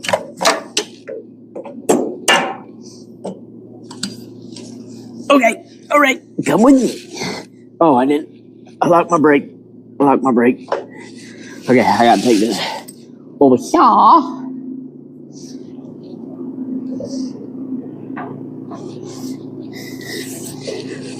Oh boy. Oh boy. Oh boy, don't fall off. All right, I gotta turn you.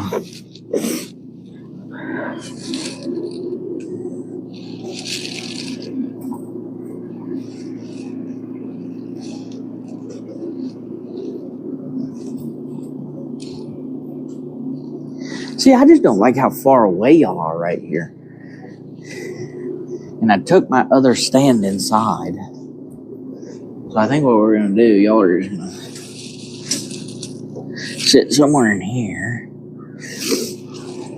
So, got the big old gear on here we got to take off because we need it for the other motor. Couldn't get it off while it was on there. So, I get to do the easier idea. How wide is that? I don't know.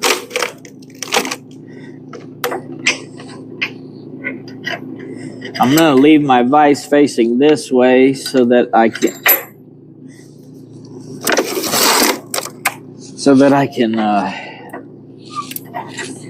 when I tap this motor out, it'll be onto the, oh, it might not be onto the table. It might be too tall. I might have to do this over. If I do, it'll come out like not so far.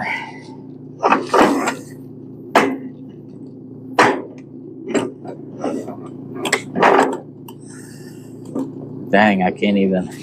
What do I use to prop up over here now?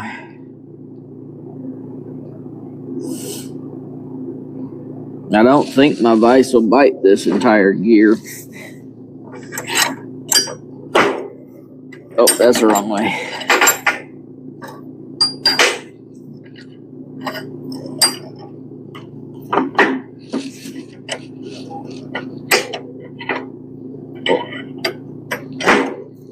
I keep going the wrong way. My goodness. I must be tired.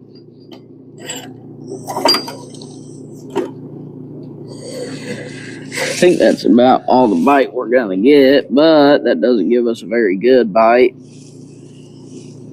Doesn't crush nothing on that. I doubt we're gonna get anything on this sucker. It's just gonna squeeze it through. Oh, maybe a little bit. Maybe a little bit. Okay, and then we got what? Half an inch to work with down there. And I guarantee you the second I set something in here, it's gonna want to run off. Okay, gotta look down here. Hello. So I need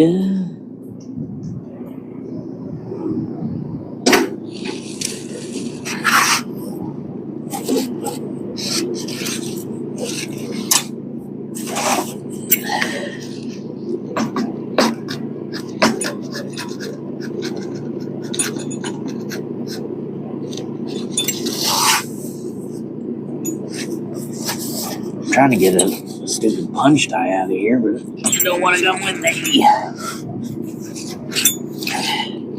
It says it likes it here, but I need it to come with me. Oh. Get the other ones out of the way so I can get to the one I want.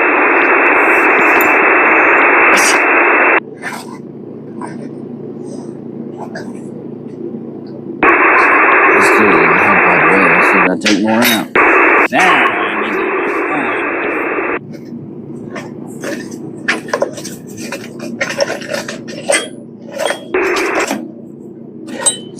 Okay.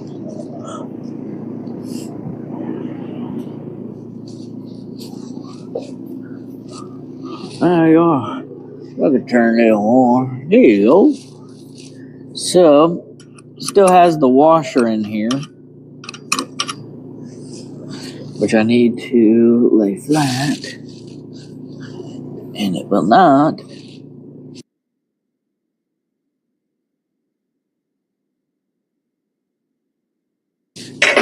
I gotta fix that first.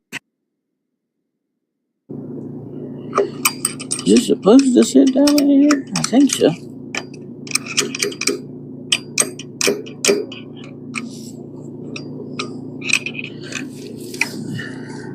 It sits down in there, but it ain't either. What's going on?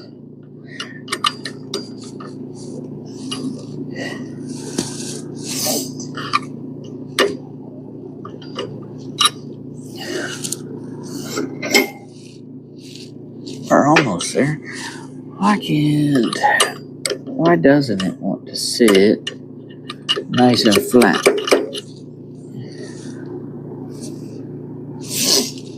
I gotta put the screw in this thing? If I have to screw it down there.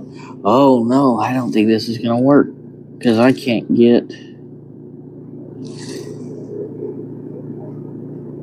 the washer in here sits in front of the thingy.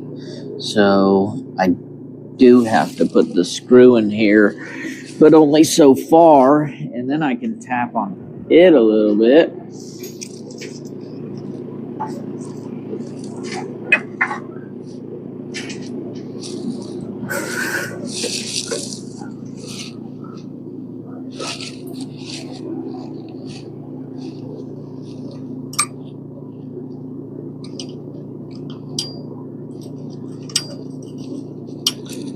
And I'll show you when I get this all set up. I need to find the Allen wrench I was using with this thing, because I didn't put it away. Maybe this is it.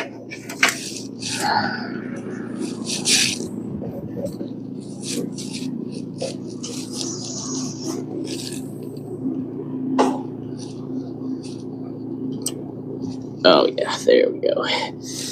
Alright, you just screw down in here some. Okay, you won't. Maybe now. Maybe now. Maybe now.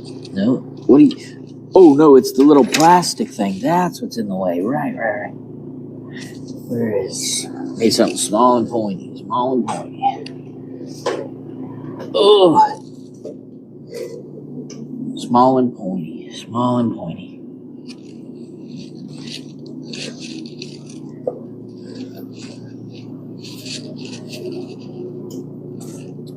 Oh.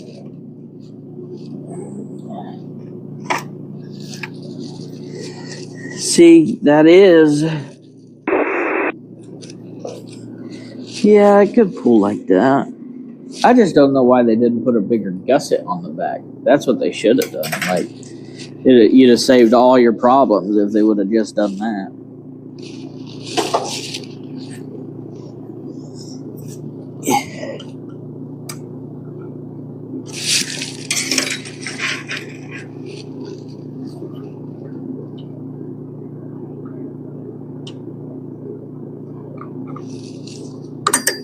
Okay, there we go. There we go. Okay, 1, 2, 3, 4. That should give us enough of a bite. Now, take your punch. I'm not going to be able to whack this very hard. Uh-oh. We're going to have to figure something else out there.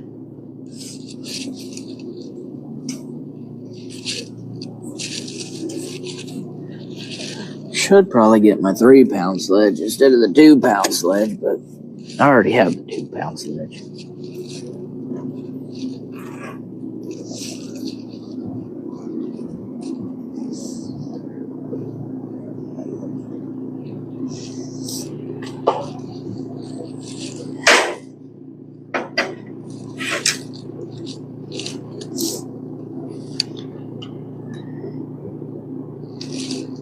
Make sure that's centered.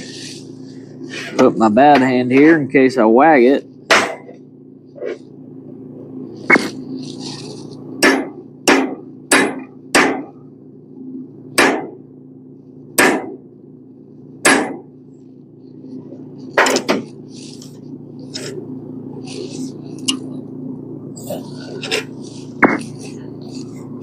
I would whack it a lot harder, but last thing I want to do is drive this screw through here and rip all the threads off. I guess it don't matter about the oh, it doesn't matter about the threads on this one, because this is the one that came off. Oh, y'all keep teaching me every day. Thank you. Thank you. Thank you. All right, I need you to come out. Come out.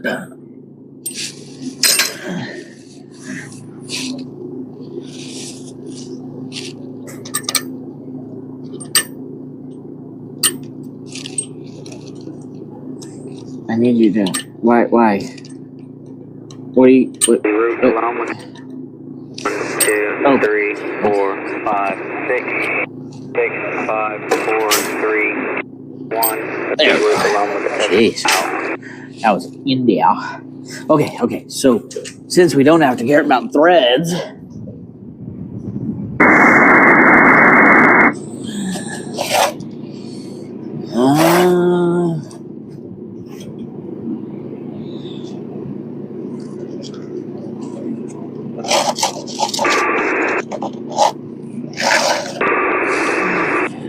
these things are freaking in here. Oh my gosh.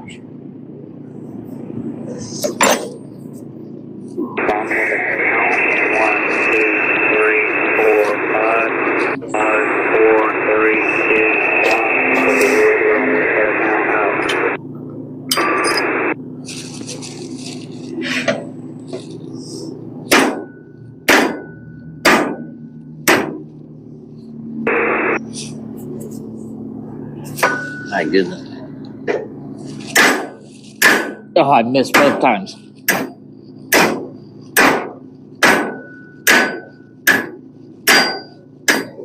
Well, I'm going to make sure that bearing's in there at least. My goodness. Yep, there it went. I knew that was coming.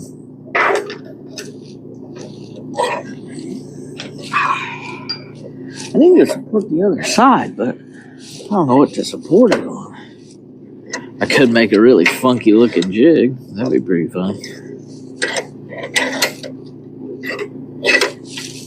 Need you to just bite onto something. Bite onto something. Bite onto something. Bite onto something.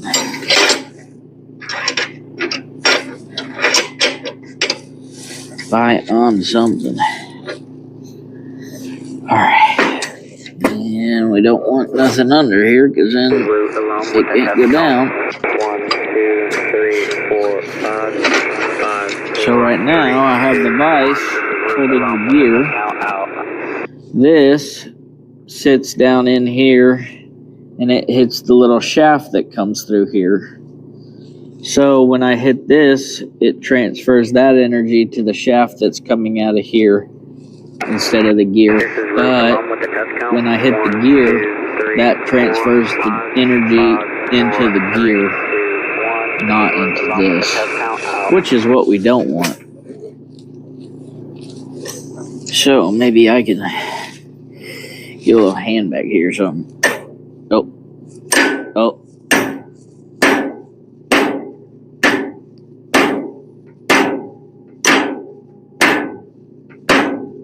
See, that's ridiculous. It shouldn't even take that. I need a hammer with a head like this big so that I can just, bah. Okay. 1, 2, 3, 4, 5. How can I hit this hard? The root along with the test count out.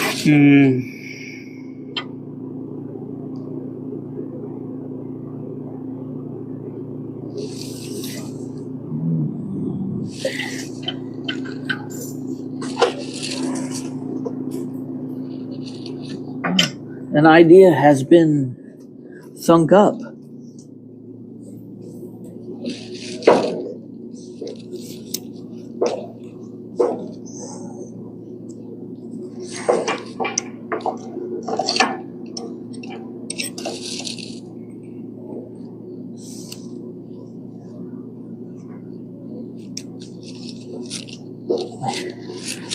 An idea has been thunk up. Okay, right quick. I did not bring my charger out here. 31%. All right, we can keep going.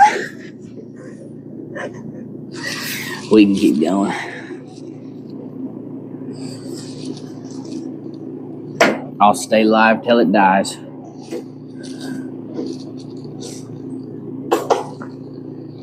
Oh, does that even reach? Yes, it does. Score. Oh, score. Oh, score. Oh. I can see you. I can see you trying to go in. Just go in. Please. Thank you. Thank you very much.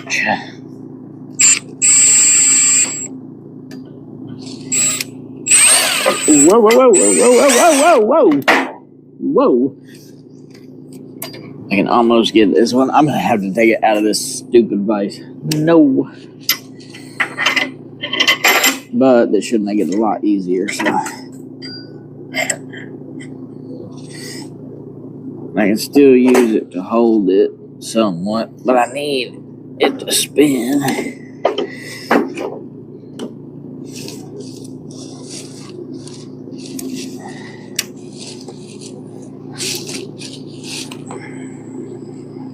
This is route 1 with the test count. 1, 2, 3, 4, 5. 4, Let me 3, get this one without moving it. I sure can. And this one.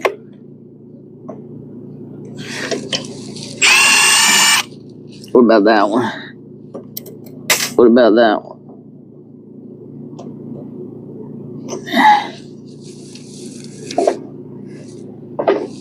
Use a drill to turn that gear. There we go. Okay. Now that we have that taken off, 5, 4, 3, 2, 1. This is route alone with the I'm gonna have to break the seal on this thing.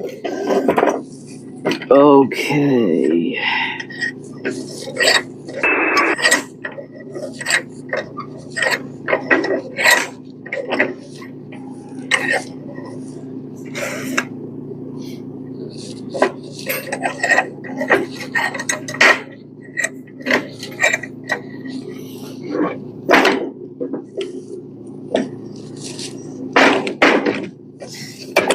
Dang it. It's so close. It's so close.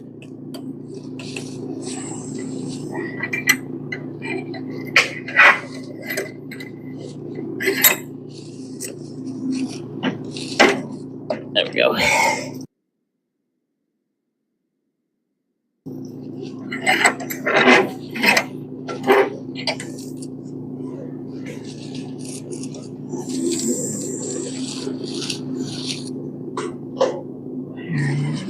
Honestly, I should just be able to tap up on this. Since that gear is stuck on there, I should just be able to hit it up. Break this seal. Oh, little slow today. Little slow today. I keep bending my poor magnet. I need it to lay flat. There we go.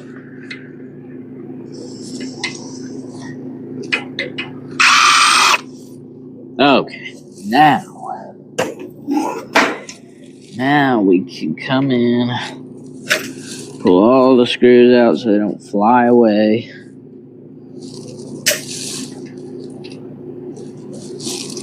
Oh, I don't know where that one went. Hopefully out of the way. All right.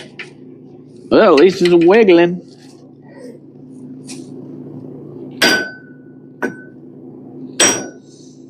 My goodness. Is it just going to set down every single time because it's so heavy?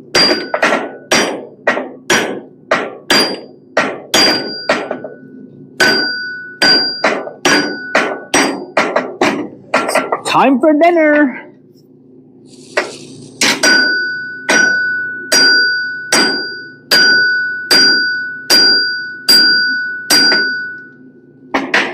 Maybe now and drive something in. Oh, that is a Phillips head. That will not work for what I'm trying to do. Are we building a high horsepower hoverboard? I wish. I don't think I can ride a hoverboard though. So I'd be building it for somebody else. There we go. That's what we wanted. Oh, not that.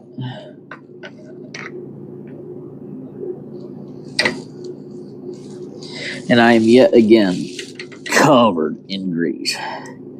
Or I'm gonna be. Especially if this falls out of here. Lands on me. Okay. Is both gears coming out? No, good. Okay, take this out before I stab myself with it. Excuse you. But I think this gear has a shaft on the other side of it. It sure does. That's not what I wanted it to do. We were supposed to stay together and leave that gear in there. I don't know. What we are building is a low horsepower track mower. Well, we're not building it, we're repairing it. All right. Dad, if you blow a gear set again, we can use these. We just swap them out entirely.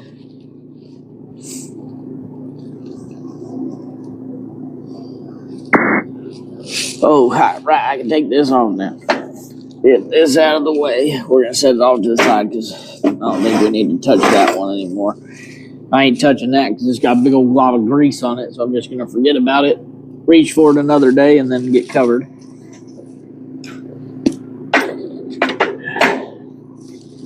Dang it. Oh, ain't that about a motherfucker.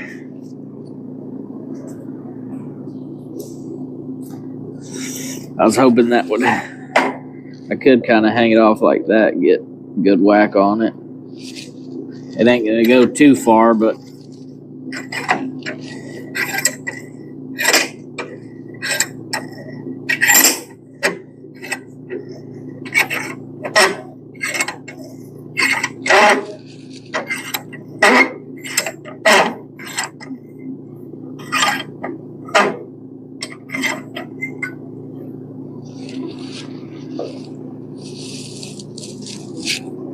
There we go. All right, you.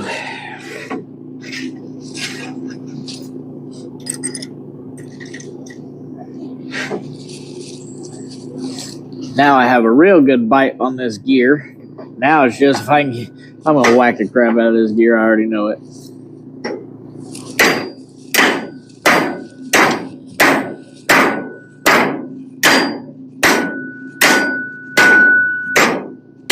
At least I'm consistent where I whack it, I guess. Has it moved at all? Sure does not look like it. My goodness. I think I bent this. I sure did. That's okay. That's okay. It's all part of the fun. How can I get this gear off?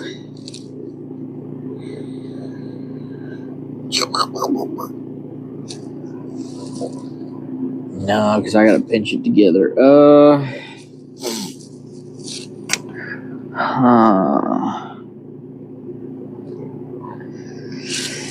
That would work, but what do I do for the other side?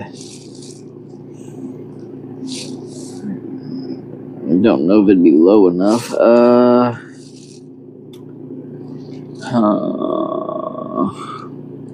The problem is I have to use something skinny because it's got to go past a washer, little piece of plastic that are stuck in here because this bearing up here will not come out to save my life. Who knows, maybe here it'll be a little easier to pop out, but just prying on it like this, you set one side down while you lift the other side up so it don't go nowhere. It don't want to go nowhere doing that. I don't blame it. It wiggles, but then it gets stuck.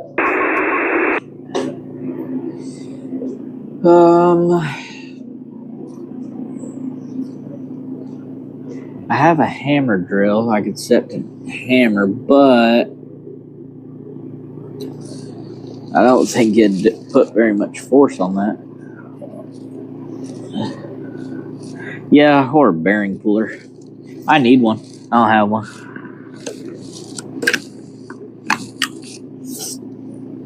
I have a bearing separator, but it doesn't do anything for this.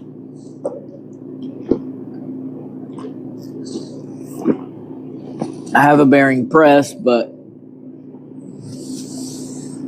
it would not open up enough to accept all of this.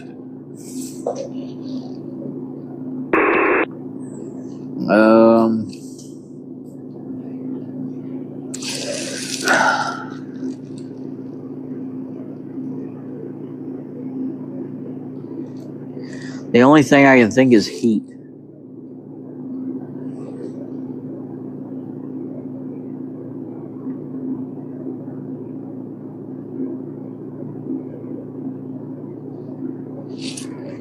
That's the only thing I can think of that would really do what we need it to. Because you heat up just the gear, it expands, you know. I don't know the tiniest measurement, a nanometer maybe. But it expands, that's probably not even real. But it expands ever so slightly, loosens the pressure, and then you should be able to tap it out in one little smacker. But the only thing I have really that'll make consistent heat, no, it's not even consistent, it's just focused, is my plasma cutter.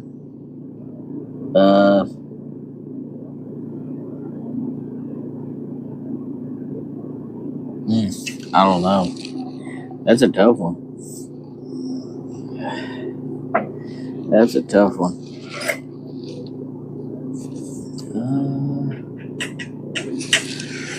How tall? I think this is too tall for what I'm thinking of.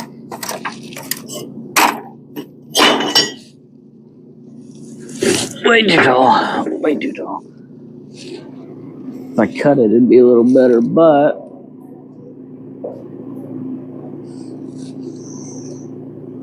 that gives me a pride point. I can put something on my shoulder, get that little thing that I made stuck down in here and press up on it. Then turn it, press up on it, turn it, press up on it. I just don't want to tear this bearing up.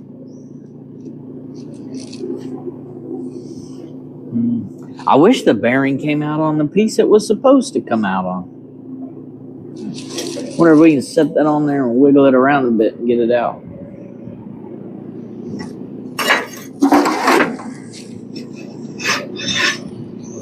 Whole lot easier to pry a bearing off this than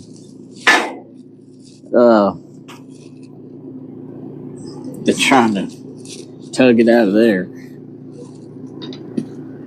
So this is just going to slide right in. It's got no friction whatsoever.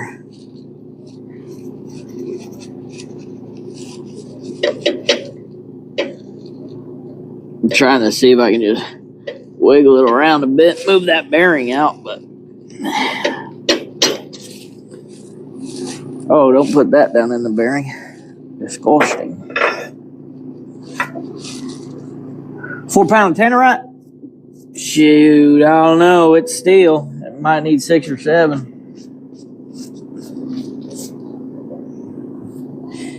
Dang, got dirt everywhere. We already cleaned this up.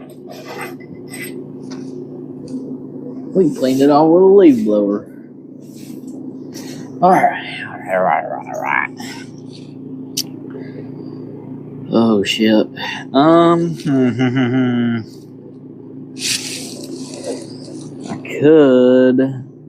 I could try something really stupid, and then we get everything stuck together,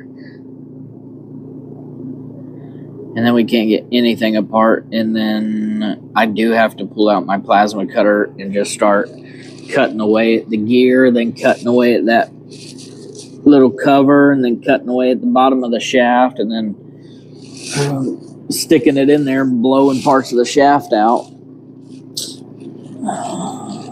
That would heat up the shaft and make it fatter, and so it wouldn't want to come out after I heated it up.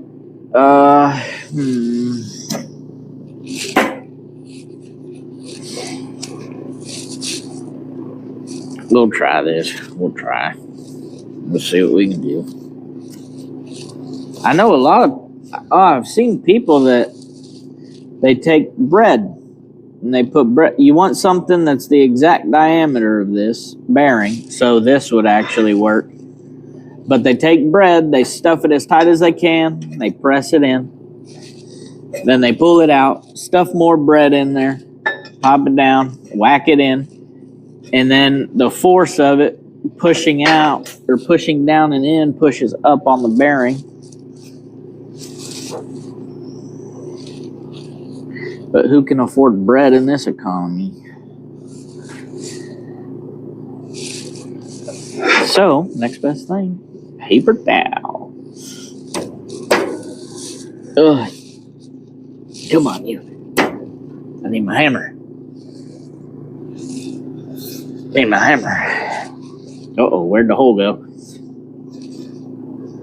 Beep, beep, beep. I'm not trying to stuff this down in here. I am trying to get it to stick to the bearing really well.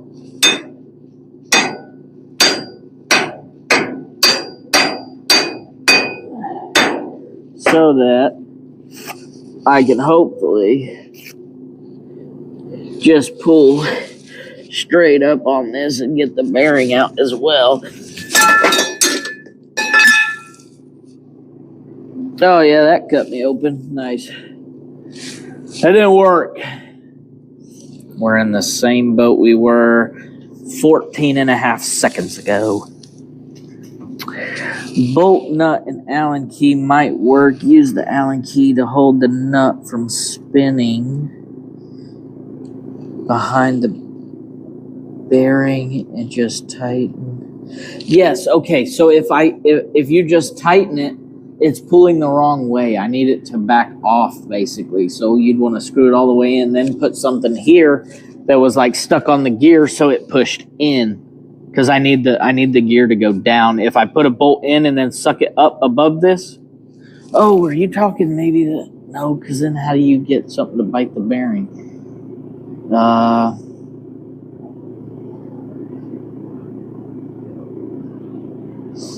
Yeah, because if I put some, like a big old washer here, put a bolt in it and screwed it in, it would suck the gear up farther in, and we're trying to get it to go down.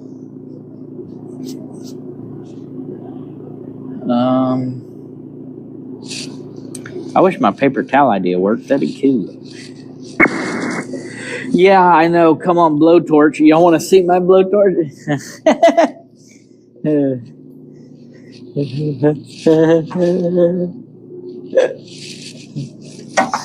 All right, I'm going to give y'all a warning. I don't want y'all to be scared of this big old thing, okay? I gave y'all a warning, so when I set it down, don't jump.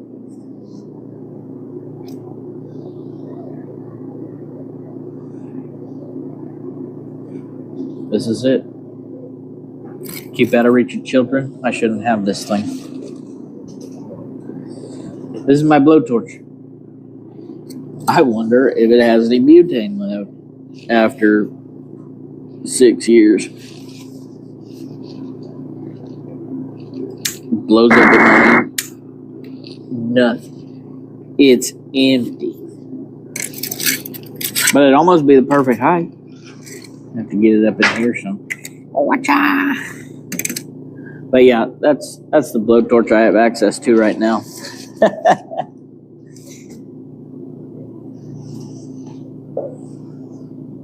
And it's like, I don't want to weld to this. That would heat it up, but I need heat all the way, like from here down on this main piece here to get anywhere.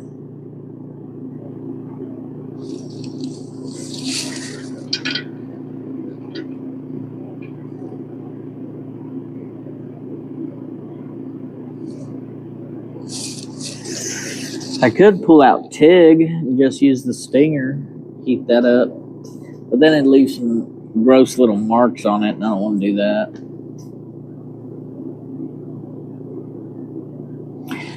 So far, I've figured out everything else how to get off of this mower, but this one's got me beat.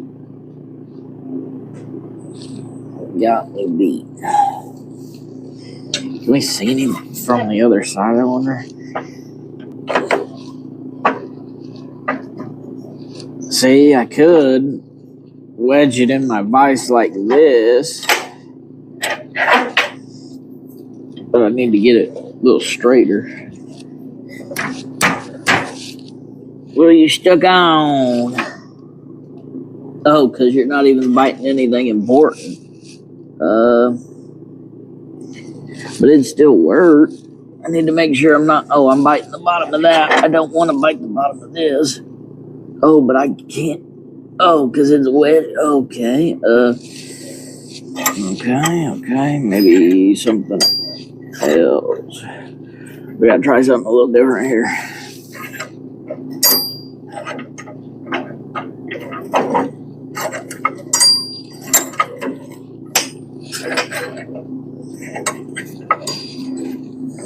So I can't get any force on it, really, wagging it with a hammer, because, you know, got these hands that don't want to play games with me. So I need to get it stuck in like that. How much room I got there? A little bit. Maybe I can use a flathead to hold it up while I tighten it. That might actually be almost the perfect height for this. So let's use my chest. Okay, now we're on it. Oh, now we're off of it. Okay, maybe we just. Oh, we're off of it. And that screwdriver's gone. Oh. I got something flat that'll sit in there.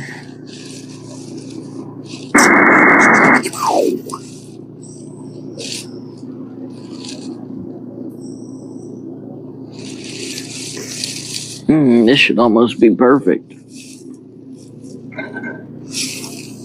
Yeah, nice and sharp. Nice. Get this out. Oh, sorry. That'll wake you up. Sounds good, Bunyard. Maybe I'll have the gear off by then. Or I'll be covered in grease rolling around on the floor because I can't figure it out. We'll see. We'll see.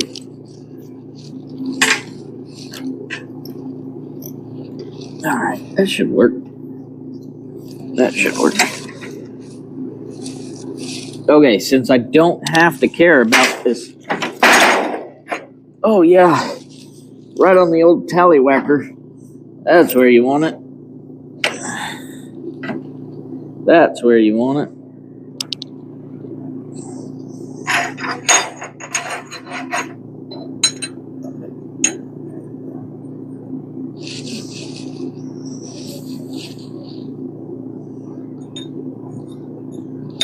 I'm gonna make this work. I gotta get this grease off my shorts though.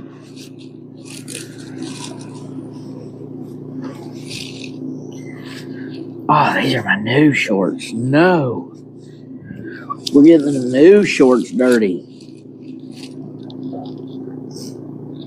I could pinch just the gear, but I don't think just the gear will be enough. I think I need to bite a little more of everything else.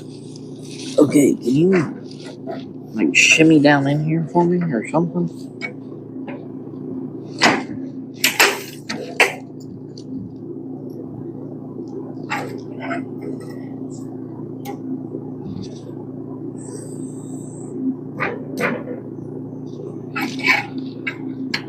Oh no.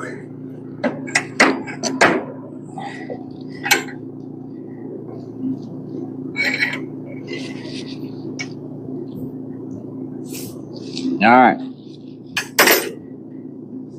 I touched it. I need some of this dirt. I need it on my shorts. I need some dirt. Get rid of this gross feeling. There we go. Brand new.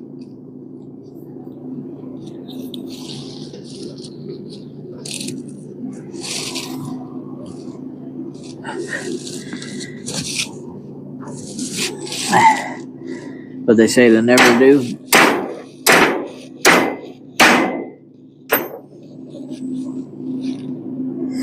I crushed it. That's fine. We don't care about this one. Bright crush it some more. I sure can. I hope that doesn't like shoot out of there at me. Oh, like that.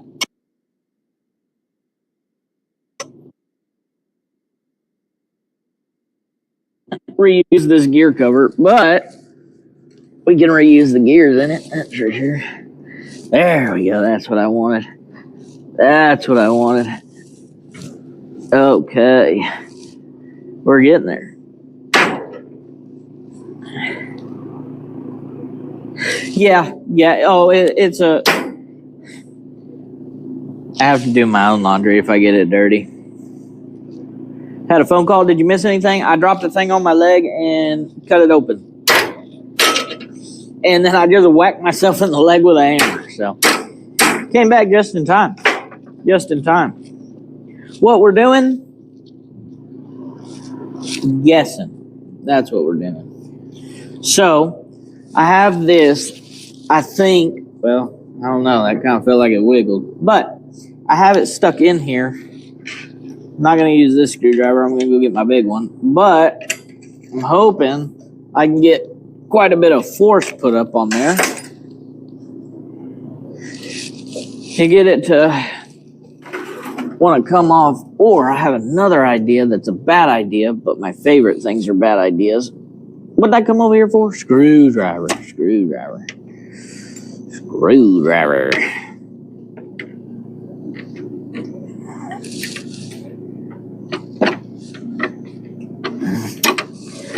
Excuse me. Come here. Oh, don't pull that off. The little tires on the ground are trying to grab everything. I know, but if I use tannerite and I'm this close, you know, might have to go to the hospital.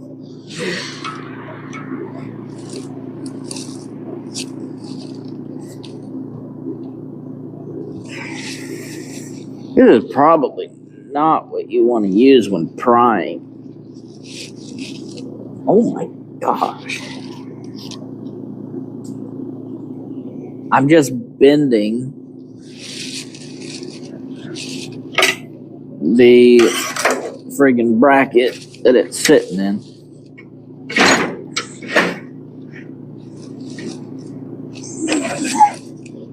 Oh, right, that one's tight. Gotta tighten these.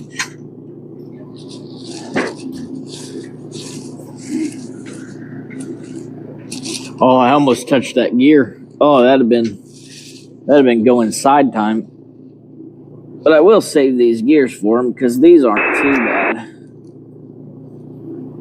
So I'll leave these over here on my shelf in case he breaks another one. Then we can... I ain't replacing the whole motor again. I'm just going to slap new gears in it. But this time I'll replace both of them. 10 pound. Well, shit, if you got the 50 cal, come on over. I'll go get the tannerite. I've always wanted to shoot one of them. Probably knock me on my wheelchair, but that's okay. It'd be fun. Now what am I doing? Prying. And now I have to try on a different spot that's not flat. Oh, it's got a weld on it. Okay. I'm going to punch myself right in the leg. Oh, that spins? Oh, that's scary. Whee! Make it easier to pry, though, because I can just get a little bit on it, spin it, get a little bit on it, spin it, get a little bit on it, spin it. That's nuts.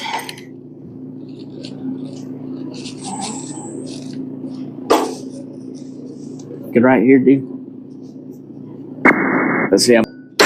Oh, well, I hit it the first. There we go. Cheers.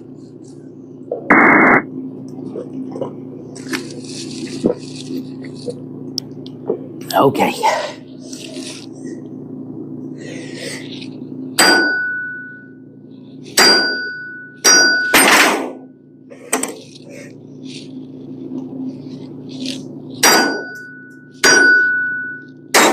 Oh, jeez.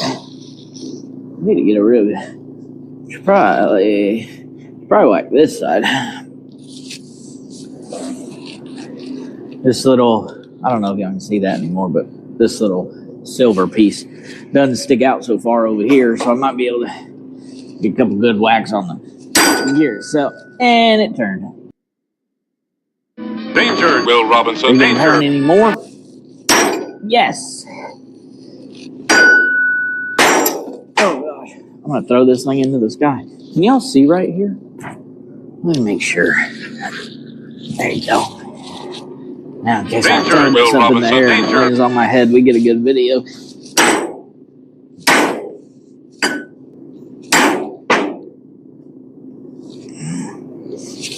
Oh, jeez. All that force just to miss.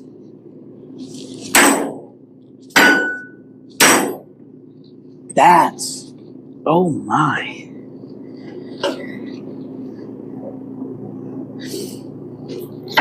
If this thing isn't welded together in here, man, I'm going to be at a loss for everything because I have no idea what is holding on to this thing.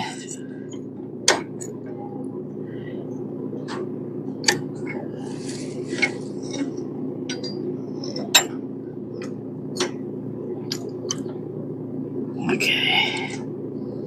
So I need this to go, I need you to go down. Like, come on, brother. Come on, brother.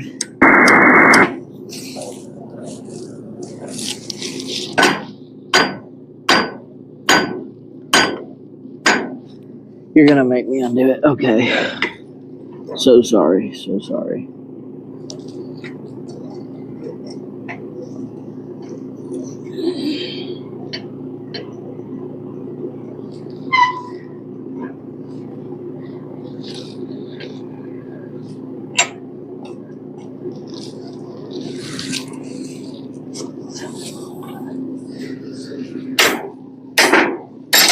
Oh, don't hit my knee.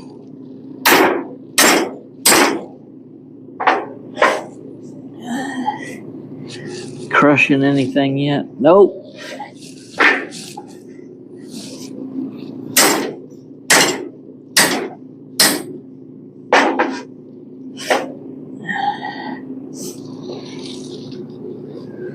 Whee!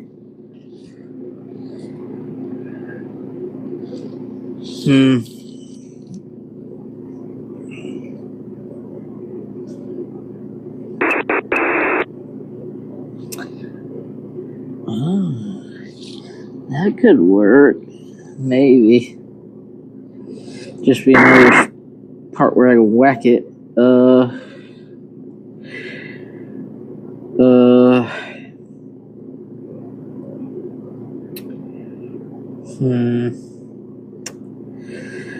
What do we do?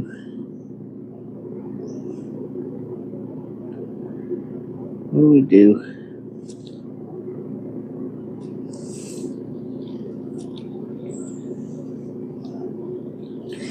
The plasma cutter would be fun, but I would hate to notch this with it.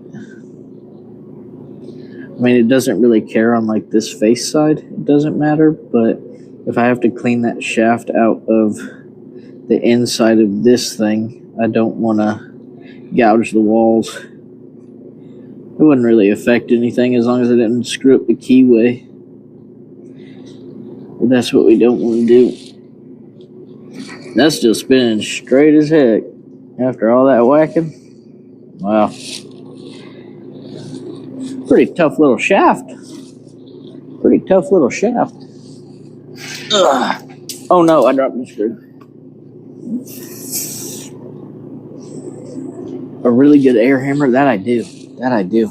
I actually have 0 air tools.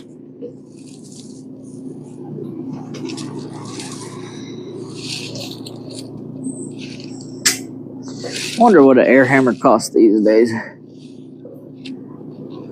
That's an idea. That's an idea.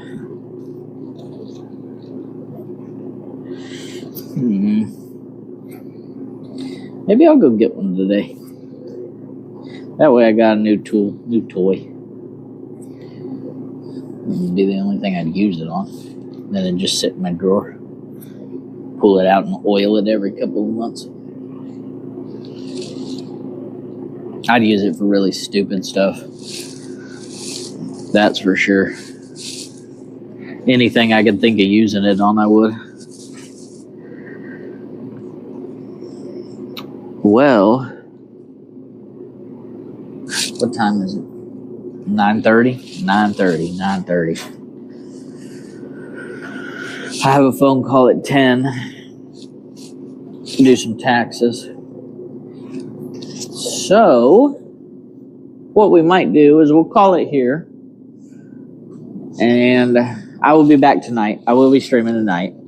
I think I'm going to start doing that because it's really nice in the mornings and it's really nice in the night. So I think I'm going to start streaming mornings and nights.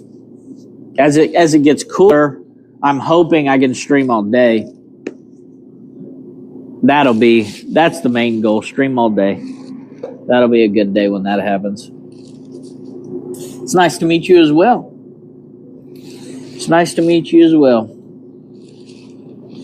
But I will see all y'all later, and hopefully I have time to go pick up an air hammer today. Oh, you're getting stuck. I really should. So we'll go get an air hammer. Maybe swipe my mom's credit card, that way I don't have to pay for it. And then hopefully it'll drive it out of here, because if it will, that'll save us a lot of hassle. Oh, but with the air hammer going down the top, I guess I could put it on that little tiny thing we bent already, wherever it just figured to. But on that note, I will see y'all tonight. Probably be closer to 7-ish. That way the sun's gone down and cool air's out. So I will see y'all tonight. Y'all have a wonderful day, and we will see y'all later.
We have F-16s entering into Poland.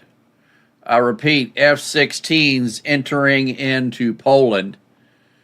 They are coming in now. They came up from Spain, as you can see down here. Or excuse me, Portugal. Stopped in here and refueled. Now they are coming in. It's showing one F-16C from the Polish Air Force. But they are now airborne. Interesting that they were in Portugal. So we're going to continue to keep an eye on this and see where they're going to. Looks like they're going here.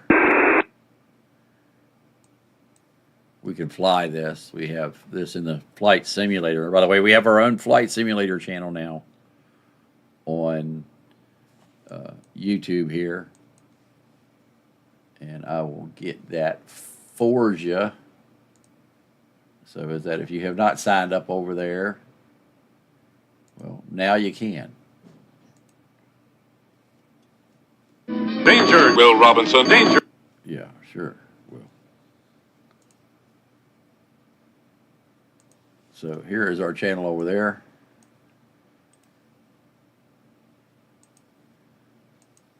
And here is the link to that.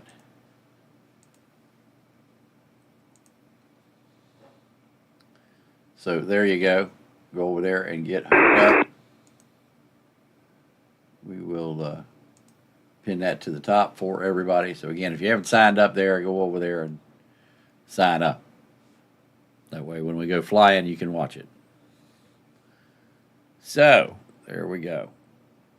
We're going to continue to monitor the situation as we always do. Thanks for being here.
me tell you why.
Socialist politicians are on the rise. I'm running for mayor. This Democratic socialist will probably be the next mayor of Minneapolis. And socialist Zoran Mondani is likely to be the next mayor of New York City. We have to continue to elect more socialists, and we have to ensure that we are unapologetic about our socialism. But they should be apologetic. Socialism always fails.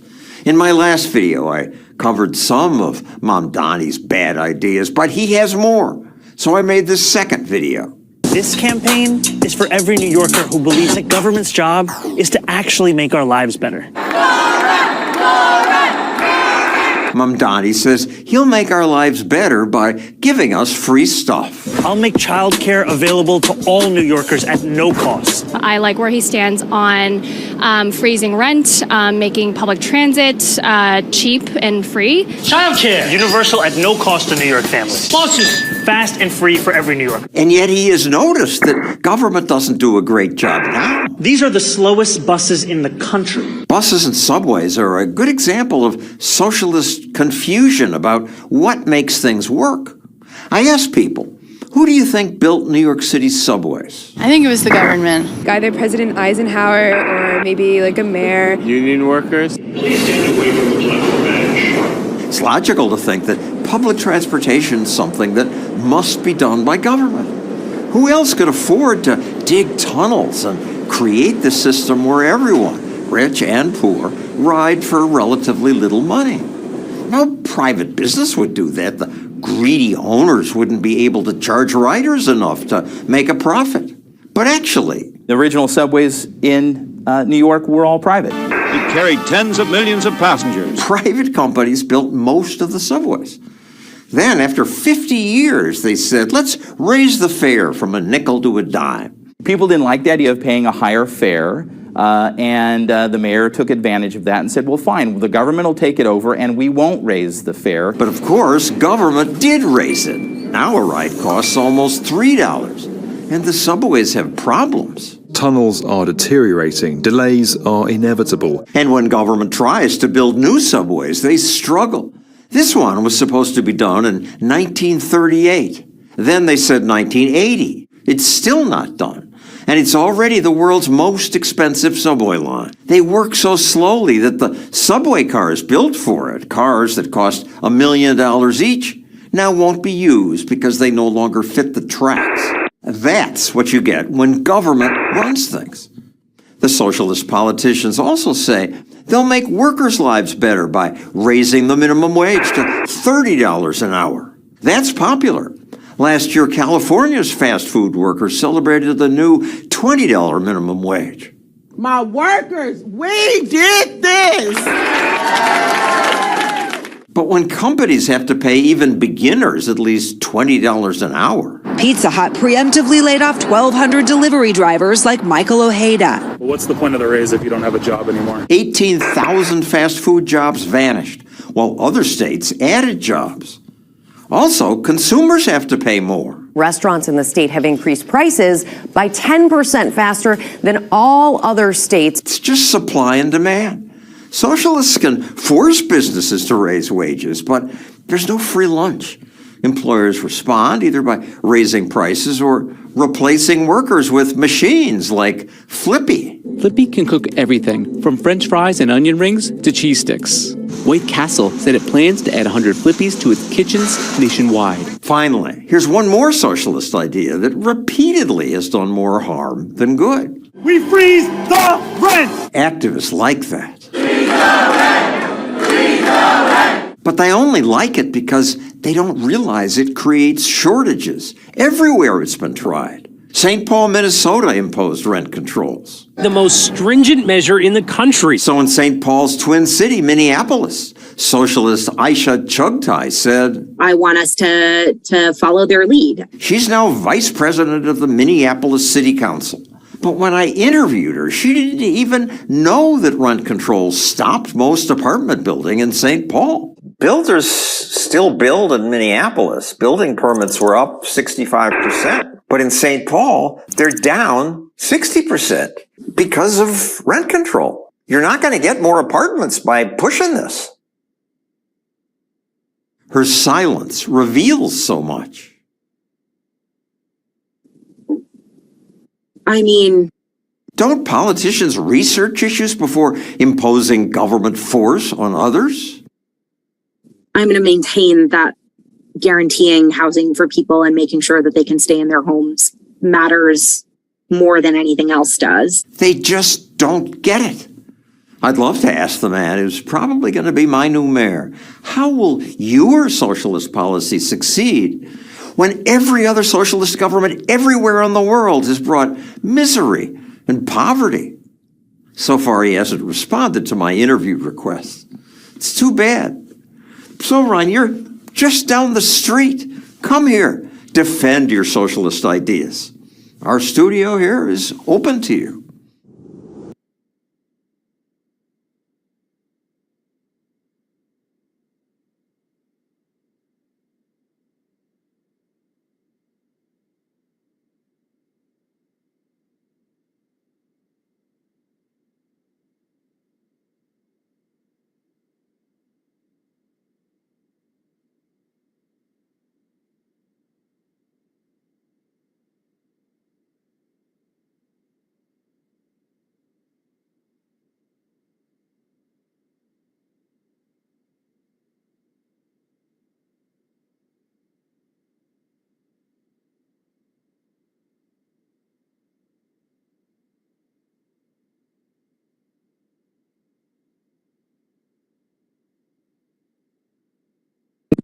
I'm sure you guys can guess where I am because it's pretty much an empty room. That's right, I'm inside one of the vessels, one of the largest vessels to come in this Yom Kippur flotilla. And while we're processing this boat, there's one thing missing, guys. All this aid that they were supposed to bring into Gaza, which explains one thing to me, I'm sure it explains to you, that when we and multiple other countries offered them to take this aid and bring it to the Gazans, we could facilitate its safe arrival, they flat out rejected it. And now we know why, because it was never about bringing aid to Gazans, but it was all about the headlines and the social media followings. I'm sure you guys can guess where I am, because it's pretty much an empty room. That's right, I'm in.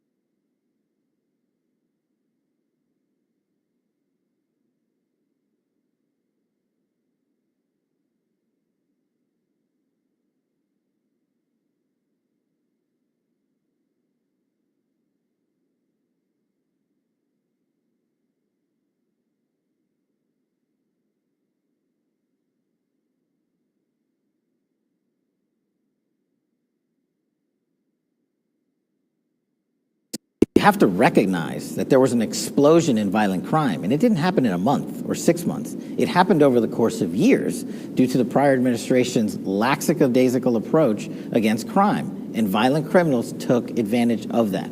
So the FBI, under my leadership, we came in and said, okay, violent crime's exploding. Everybody knows that. We see that. You can't walk around these cities anymore. People are getting shot. Kids are getting shot. Drugs are killing our youth. We need to do what the FBI is best at and crush violent crime. So we targeted all the major cities in the country. We called our state and local authorities, and we said, we need you all in as task force officers. You have the ground level intelligence. We have to attack the criminal enterprises where they start and their entire spider web of networks across the country. And that's the beauty of summer heat. You have to recognize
Oslo 1-3. 4 Oslo 1-3. 2 7 Charlie 3 Alpha Victor. Stand by. 2 7 Charlie 3 Alpha Victor. 5 2 7 Charlie 3 Alpha Victor. Stand by. Message follows. 2 7 Charlie 3 Alpha Victor.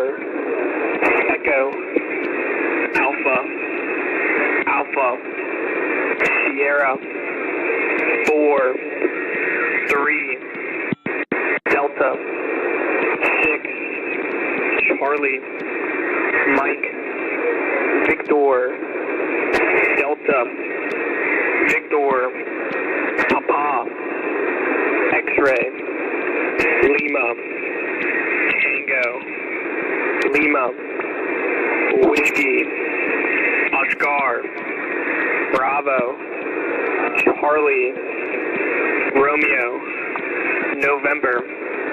I say again, 4 Oslo 1-3. 4 Oslo 1-3.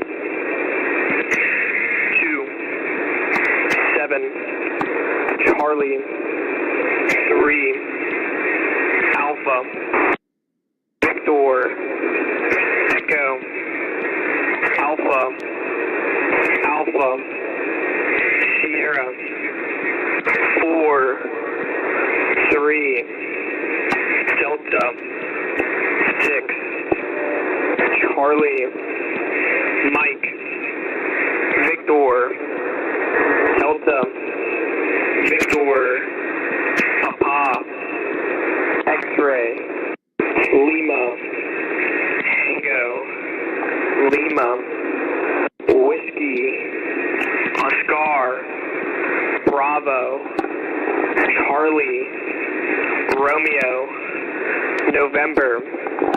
This is Root Alum out.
Check the L call.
All stations, this is route alarm, break, for Thoric, 2-7, Juliet, India, Charlie, Sierra, stand by. 2-7, Juliet, India, Charlie, Sierra, stand by.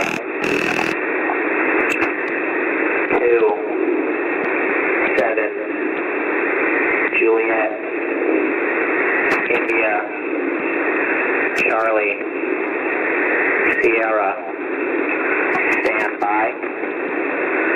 Message follows. 2-7, Juliet, India, Charlie, Sierra, Kilo, Romeo, Uniform, Hotel, X-ray, 2, Golf, Zulu, Romeo, Sierra, 7, Victor, 5, 3, India, 5, Romeo, Yankee, Victor, 6, Sierra, India. I say again, for Thoric,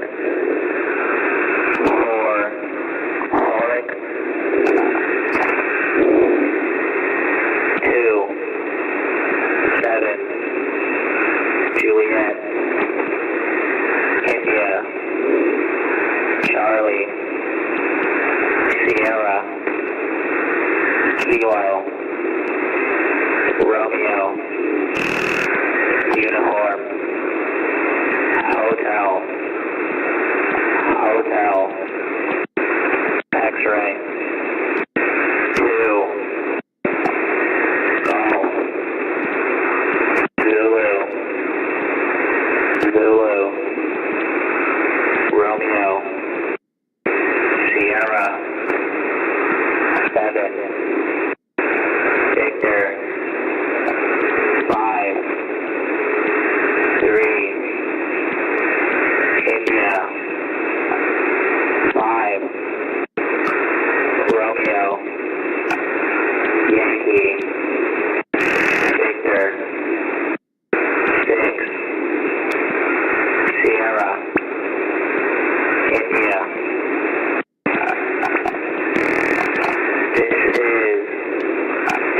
Alarm out.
stations, this is route loom,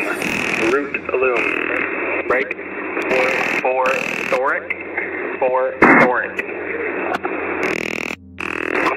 2, 7, 6, whiskey, Papa, Quebec, stand by, 2, 7, 6, whiskey, Quebec, stand by, 2, 7, 6, whiskey, Papa, Quebec, stand by, message follows, 2, 7, 6, whiskey, Papa, Quebec, Bravo, Yankee, 4, 5, uniform, India, whiskey, Oscar, India, uniform, Sierra, Mike, 5, Bravo, uniform, Sierra, Mike, Kilo, Bravo, uniform, Kilo, Foxtrot, whiskey, Zulu. I say it again, 4 Thoric,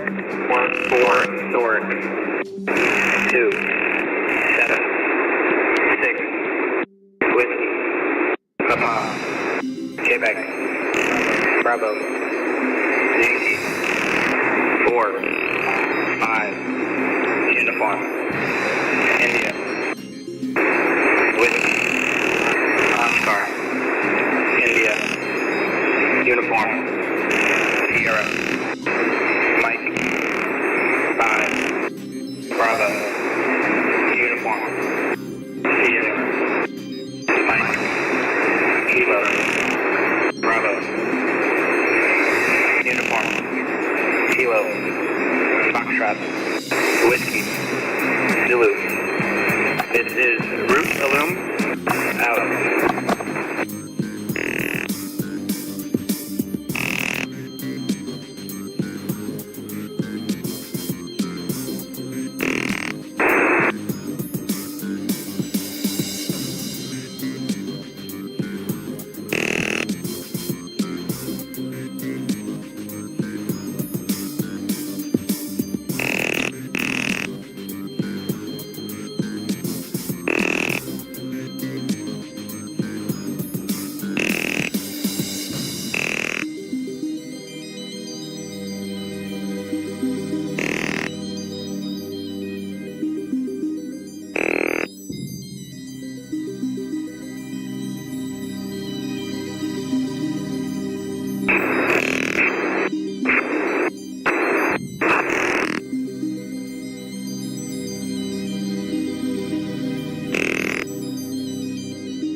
Talk of Tomahawk missiles has caused a tremble in the Kremlin as both sides have made bloody breakthroughs in their short and long-range strikes.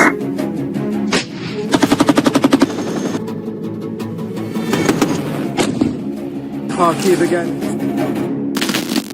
My name is Jerome Starkey. I'm the defense editor at The Sun newspaper, and this is Frontline, your weekly roundup of the most important news from the war in Ukraine. US Vice President J.D. Vance has said that America is considering giving Ukraine its Tomahawk weapons in America's conventional arsenal. And we've had a response from Vladimir Putin today saying that this would be a significant escalation. He said, can Tomahawks harm us? Yes, they can. It would be a completely new stage of escalation. That's what Putin has said. It's a sign that Russia is worried. These missiles have a range of up to 1,500 miles. Now, Ukraine has hit targets that far inside Russia already. The key difference would be that Tomahawks can carry a payload, an explosive payload of almost half a ton, around 450 kilograms. And what we've talked about a little bit before on this show is these strikes against the oil refineries. We're going to come back to that because they've continued. It's one thing getting to the target, and it's another thing doing significant damage when you get there. And Ukraine has developed an extraordinary infrastructure. They were used against Syria in 2017. The Royal Navy fired Tomahawks from HMS Triumph into Libya during the revolution that toppled Muammar Gaddafi's rule. And of course, we saw them in 1998 in Sudan, and indeed, I think, possibly the first time in anger in the 1991 Gulf War. I'm sure you'll correct me if I've got that wrong.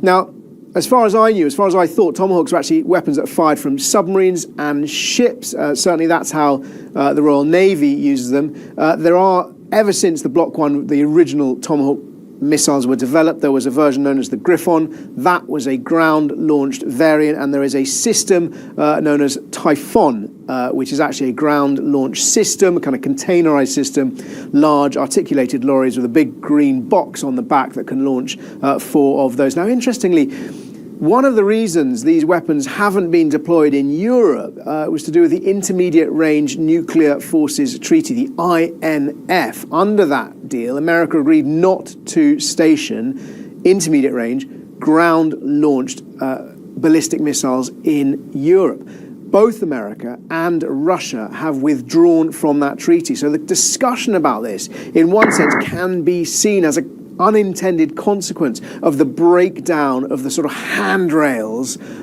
these weapons, arms control treaties which have frayed, have eroded, have collapsed under Vladimir Putin's rule, as according to America and according to many NATO allies, Russia has ignored the conditions, and that prompted America to leave. In these long-range strikes, while we're talking about long-range strikes or the possibility of them, there's also been a really interesting signal out of America that it might increase the intelligence sharing with Ukraine to facilitate these sorts of strikes. Now, we know that Ukraine has already managed a lot of these strikes, but we do know that some of the weapons that are involved rely on complicated sort of geo-terrain mapping. It's not just knowing where the refinery is. Clearly, Ukraine has proved itself very adept at knowing where the targets it wants to hit are.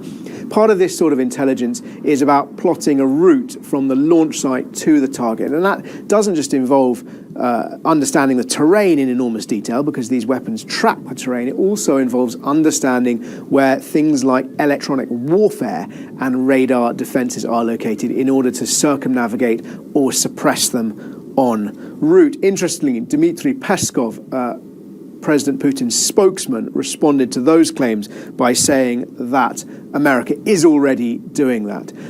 We saw a little bit of this debate about intelligence sharing when Storm Shadow missiles and French Scalp air-launched bunker-busting cruise missiles, the same weapon with two different names. When they were first given to Ukraine, we talked about that reliance, or not reliance, but they performed better with that sort of American-supplied intelligence, and that was why there was a handbrake on allowing Ukraine to fire them at targets inside Russian soil.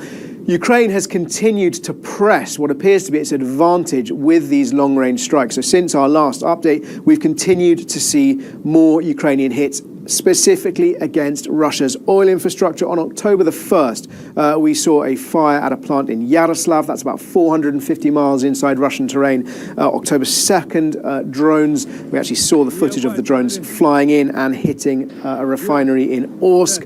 Now that is about 1,000 miles inside Russia and 1,000 miles away from the Yaroslav plant as well. And we've also seen interesting footage of a refinery in Samara, which appears to show sort of cage-like structures over the refinery, the suggestion being that that is a drone defense, a bit like we saw cages over vehicles, coke cages over tanks and armored vehicles, that perhaps Russia is moving to try and defend refineries, its refineries in the same way. And why? Well, according to a report in the Kyiv Post, Ukraine has now damaged 38% of Russia's oil refining capacity. We've seen Moscow forced, and we've mentioned this before, to implement export bans. We've seen imports coming in from Belarus, so fuel imports into Russia from Belarus, queues and price hikes at petrol stations, and also a number of petrol stations closing, particularly in Crimea and eastern Russia, which appears to be the most severely affected by these strikes. So far, sort of western Russia, the area around Moscow, not feeling the pain as much. But of course, it's not at all one-sided, this conflict, and in fact there have been alarming reports this week documented in detail in the Financial Times about upgrades to Russia's weapons systems that are effectively overmatching Patriot air defences, really for the first time in the conflict. So the report in the FT suggests that the ground-launched Iskander-M missile and the air-launched Kinzhal missile, which Putin claimed at the beginning of the war was unstoppable, have had software upgrades which change their trajectories in flight. So they take a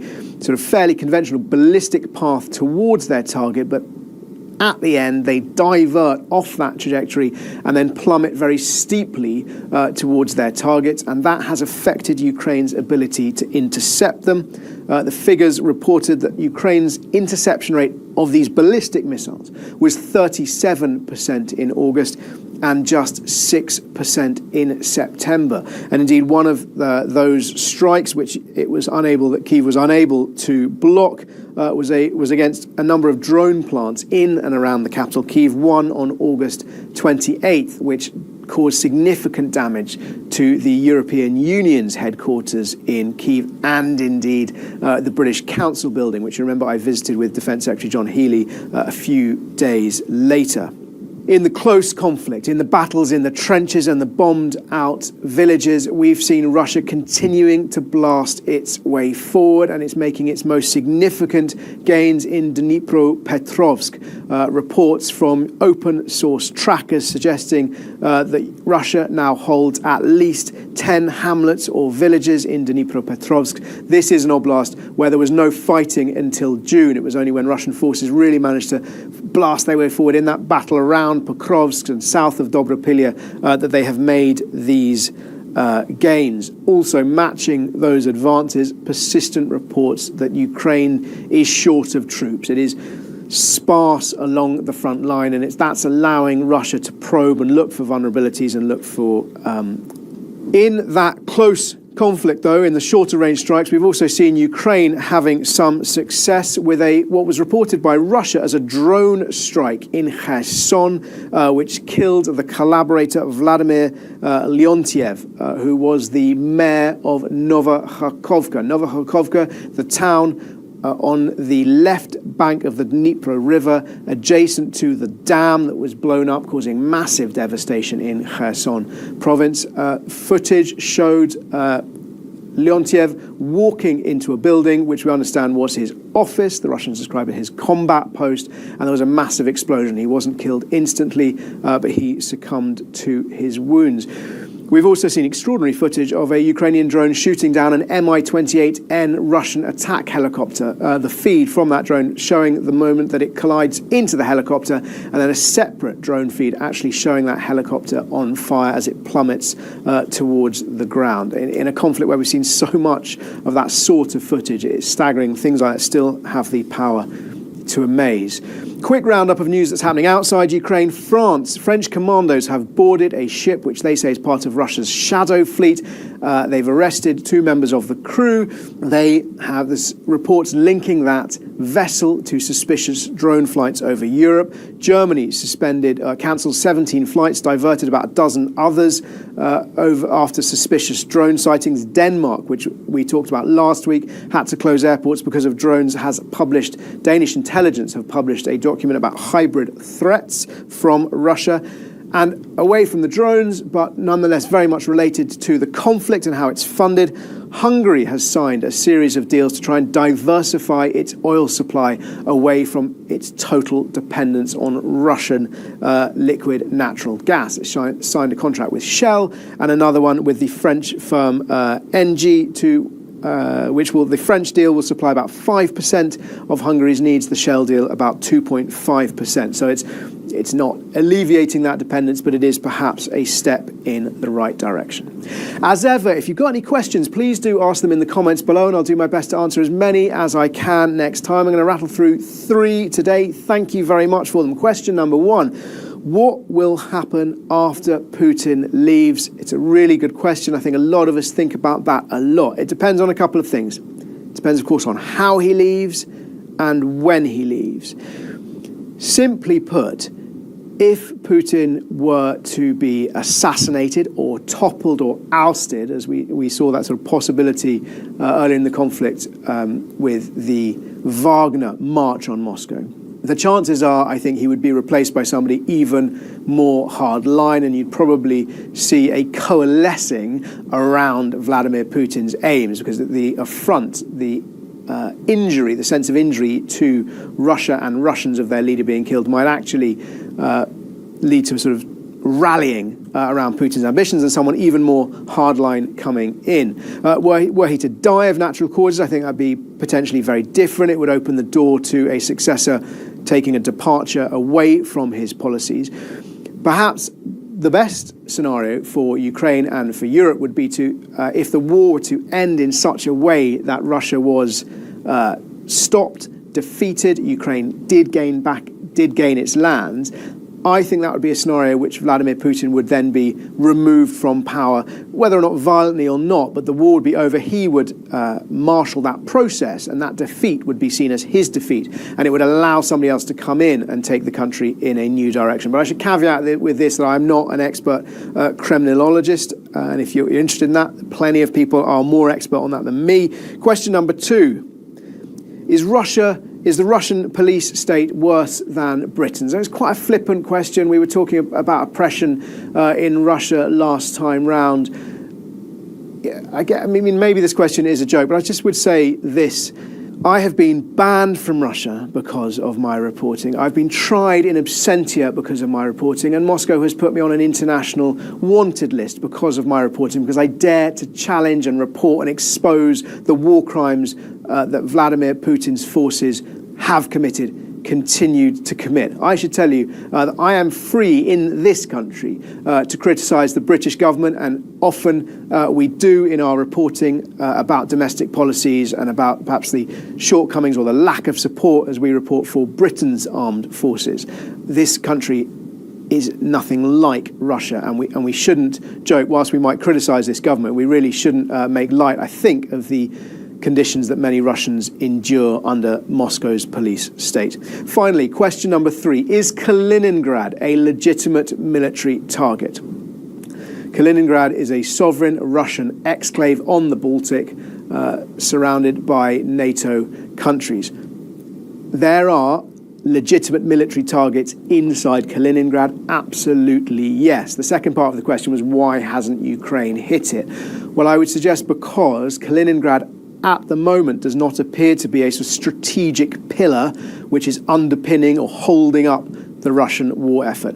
Ukraine's strikes against targets inside sovereign Russian soil have been very carefully targeted to try and degrade Russia's ability to prosecute the war. And that's why we've seen, and we continue to see, the strikes on oil infrastructure. Russia does not rely on imports, as far as I know, from Kaliningrad. So were that to change, were that different, you might see a different approach from Ukraine. But Ukraine is focused on its strikes inside Russia against the oil infrastructure to degrade two things: Russia's ability to fuel its forces, and more long-term, more strategic, to rob Russia of the oil revenues which the Russian economy and the war economy relies on. Thank you for watching. Got any questions? Do ask them in the comments.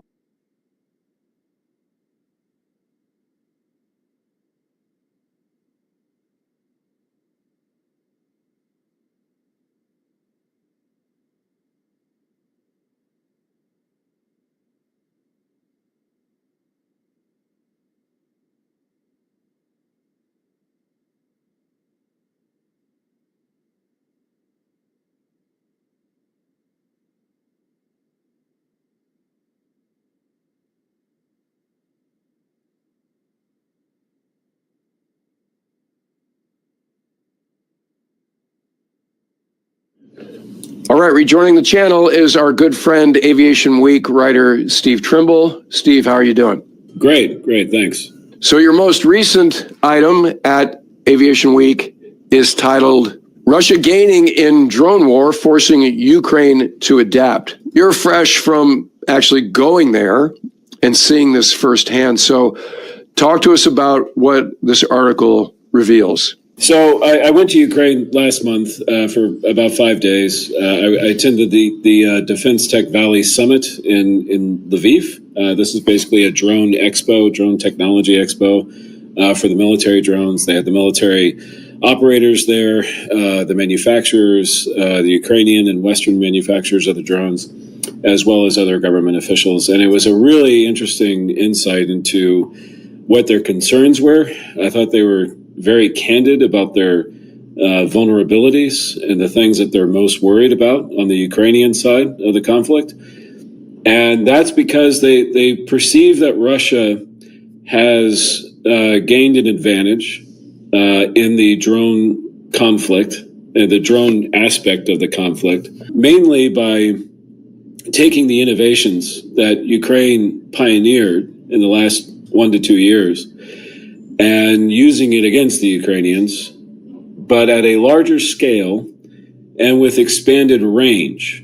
We've been talking all through the conflict about the rapid evolution of the capabilities of these relatively small drones. And I don't know if your viewers remember or were looking at this at the very beginning of the conflict, it started out as a pretty desperate thing where Ukrainians were taking whatever they had, drones, toy drones, anything off the shelf, coming up with homemade weapons or munitions, homemade incendiaries to put on these drones, and basically turning them into drone-delivered Molotov cocktails. That was really how it began.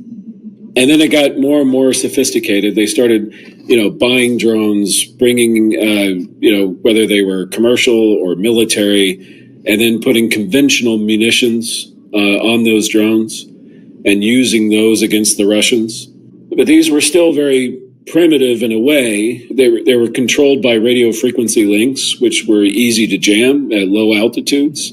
So that drove innovations towards high-altitude drones that could fly above the jamming, and fiber optic controlled drones that could fly at low altitudes, but they would carry this coil of fiber optic cable that would sort of spool out as they're moving forward.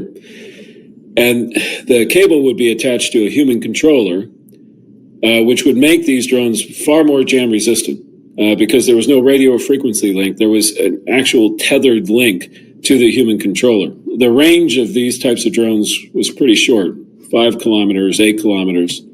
It's now moved to over the summer. We saw Ukrainians experimenting and testing a drone with a 50-kilometer spool of fiber optic cable. There's been pictures and other evidence showing that the Russians have deployed these FPV or first-person vehicle drones carrying spools of 40 kilometers worth of fiber optic cable. And that's become the new weapon. But it's not just the technology, it's how the Russians are using it. That's the big concern. So how are they using it that's different?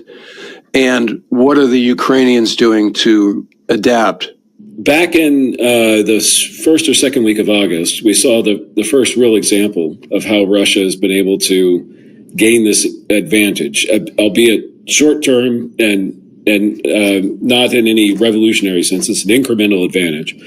But it was with the offensive at Dobrapilya, which is right by Pokrovsk. And in that section of the front during that week, and it was right before the Alaska summit, the Russians were able to achieve one of the deepest breakthroughs they've been able to make in the Ukrainian defenses on the front lines, pushing their soldiers up to 15 kilometers deep behind the lines and even severing the highway between Dobrapilya and Kramatorsk. You know, looking back on that operation, there was a lot of things going on, but one of the things that made that operation so successful was the use of medium range or mid-range first-person vehicle drones by the Russians that had these fiber optic cables. And they were able to operate those deep behind the Ukrainian lines to target the vehicles that were resupplying and rotating troops from the back of the lines to the front, and which made it very difficult for the Ukrainians to reinforce their positions and to resupply those positions. These Russian innovations really came from this new organization that the Russians stood up about a year ago called Rubicon. It's the Rubicon Center for, I think, Unmanned System Technology, I believe, in Moscow. And they were very active in scaling up these FPV drones to the point where now they're making 50,000 a month. And used in this way, it creates a lot of problems for the Ukrainians, because what has been the sort of state of the drone war up until the last few months is that the Ukrainians and Russians are on either side of the front, and about 20 kilometers deep on the Russian side, the Ukrainians established with this sort of drone reconnaissance strike complex a kill zone about 20 kilometers deep, that anything that moved in that kill zone, they would have the Ukrainians would have fixed wing drones up at high altitude, being able to peer inside that space, and then vector strike drones or interceptor drones into that space, so that the Russians were not able to use their manpower advantage. Right, the Russians have a 6-to-1 manpower advantage in most areas of the front, but they're not able to use it. They haven't been able to use it effectively, because if they mass forces inside this 20-kilometer kill box, they would be immediately destroyed. But because they were able to scale up their FPVs, their version of FPVs, and these come in different categories. There's interceptor FPVs, there's strike FPVs. Those interceptor FPV drones have been targeting those fixed-wing reconnaissance UAVs, denying Ukraine the ability to see into that kill box. And that's created opportunities for maneuver on the Russian side into that area in ways that they just couldn't do before. These incremental changes have led to certain breakouts on both sides as each side gets an advantage. Neither side, though, has been able to fully exploit that advantage. As we saw with Russia in that breakout at Dobrapilya, a lot of that has already been rolled back. The first Azov Corps were essentially moved into the area by the Ukrainians. They've rolled up a lot of the positions that the Russians were able to take during that brief breakout. There's a lot of reasons for that, one of which is the number of mines on either side of the front is extensive. Thousands and thousands of mines, sometimes per square kilometer. Any invading force that doesn't know exactly where those mines are and how to navigate through them is going to just essentially run into a wall that'll slow them down, while the other side is able to muster reinforcements and stop the breach. So that's kind of where we are at the moment. The big change has been the depth of which Russia can strike with their FPV drones. Now we've seen Ukraine start in the last week, even since I've been back, start to test and experiment with ways to deny those. There was a really interesting report in the Ukrainian press, I think just a couple days ago, of a barbed wire, a string of barbed wire that the Ukrainians are laying down one of these roads that they use for resupplying the front. And the barbed wire is on this spinning coil or spinning, it spins because the fiber optic cables, they don't stay in the air. They trail along the ground.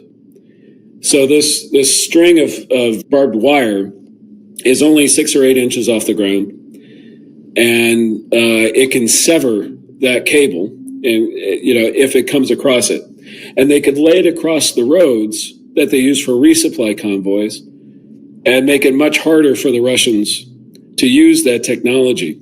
I mean, that's just one example. Maybe the Russians will figure out a way to avoid that. They've also tried things like putting up cages and having cages, metal wire cages going down these resupply routes. But the Russians have already figured out ways around that, blowing a hole in the cage and then having the second drone come through that hole. What was proposed by the president of the Institute for the Study of War, Kimberly Kagan, she was at this event too, and her suggestion was that it's time for Ukraine to flip the script again against the Russians and basically take that mid-range capability that the Russians have pioneered and now use it against them.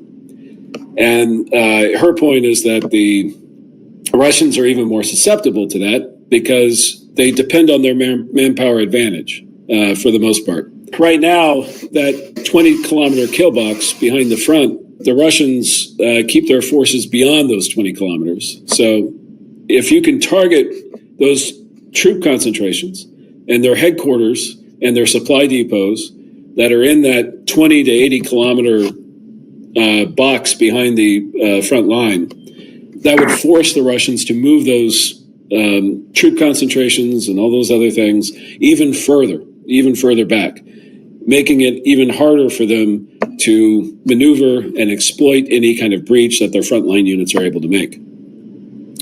So, and I think we're going to see this go on both sides. But one thing that I think really concerns the Ukrainians is this Russian scale advantage on top of their manpower advantage. Ukraine just cannot match how many FPV drones that the Russian industry can make. And I don't think anybody in the West can help them with that. I mean, they can help, but actually matching the volume of FPV drone production in Russia would be very difficult. So over the years, we've focused on what specific equipment we supplied, NATO supplied to Ukraine, Patriots, ATACMS, F-16s. I did half a dozen episodes with Justin and others about the F-16s they were getting and what that would yield. What I'm hearing from your experiences over there in Lviv is particularly in, let's just call it the Eastern Front, those other weapon systems are kind of moot, right? Because what you're trying to affect is the ability to change the ground scheme of maneuver with air superiority that is drone-centric. How does this play out? Is this going to change the outcome of the war, or is it just another impasse with this counter-move kind of thing? This is a frozen conflict. It's been pretty clear ever since Ukraine was able to retake large parts of Kharkiv and Kherson a couple of years ago, that we haven't seen anything like that on either side since. Now, Russia has made a lot of incremental small gains on their side. Ukraine's made some incremental small gains. They obviously also made that big incursion into Kursk, a lot of which has already been rolled back. That was about a year ago. But otherwise, yeah, it's still pretty frozen. Now, all those weapon systems that you've been talking about, the ATACMS and the HIMARS systems, those did help in moving Russian artillery back further behind the front lines. So they could not stay within that 20-kilometer kill box. The F-16s and now the Mirages that the Ukrainians have received have been added to their air defense system, which also includes their Su-27s and MiG-29s that are still flying. Those are mainly operating behind the front lines, well behind the front lines, attacking Shaheeds and cruise missiles that are getting past that the sort of tripwire near the front line. Now, in some cases, they are supporting their infantry and lobbing glide munitions and also launching cruise missiles. But for the most part, they are not engaged in that frontline war. And this is not a war, a NATO-style war of maneuver, right? It's a World War I frozen conflict. The big factor is, as long as, this has been going on now for almost 4 years, there is a certain palpable sense of exhaustion that I could see on the Ukrainian side. Determination, absolutely, but still an exhaustion and a wariness about how much longer they can keep this up. I know that there are also those concerns on the Russian side, how long their economy can withstand this level of mobilization of their economy to support the war effort. And not only that, their human population, given the amount of losses, human losses that they've taken. But barring a collapse on one side or the other, you're just going to keep finding ways for both sides to try to steal an incremental advantage somewhere else that they might be able to use, in hoping that with the larger pressure that they're putting on the other side as well, economically, physically, and all other means that they're using, that it creates some kind of collapse at some point. Yeah, and obviously the dynamic that you just definitely described makes the idea of peace problematic, because nobody's really incentivized absent the exhaustion factor. So as you attend trade shows and air shows. All right, for those of you who are members of the KOW World News Network, I'm about to conduct a test on the all call, and I want you guys to tell me if you hear something here. Okay? So on the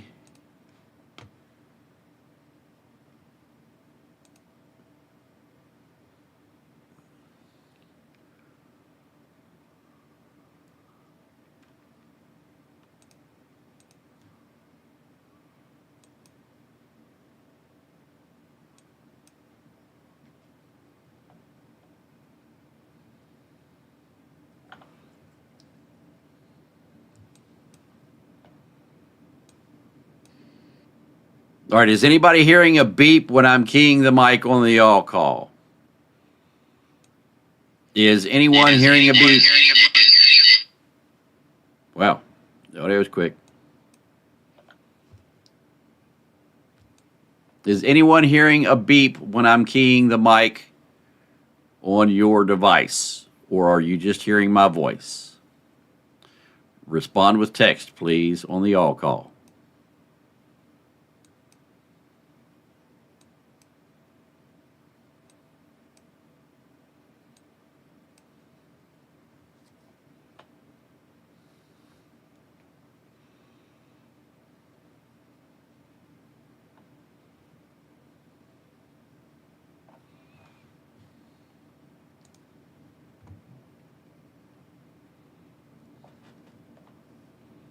All right, thank you.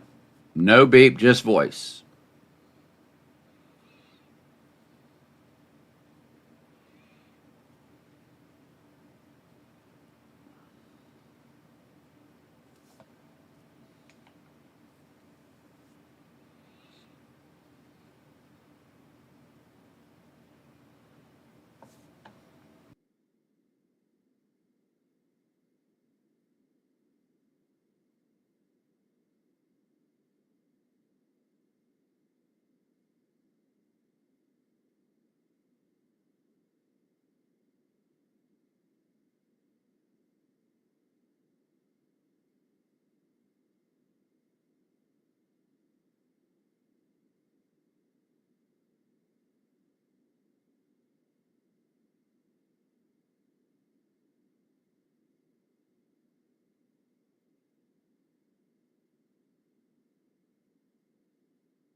around the world, Dubai and Paris and Farnborough, and this most recent thing that you just did in Ukraine.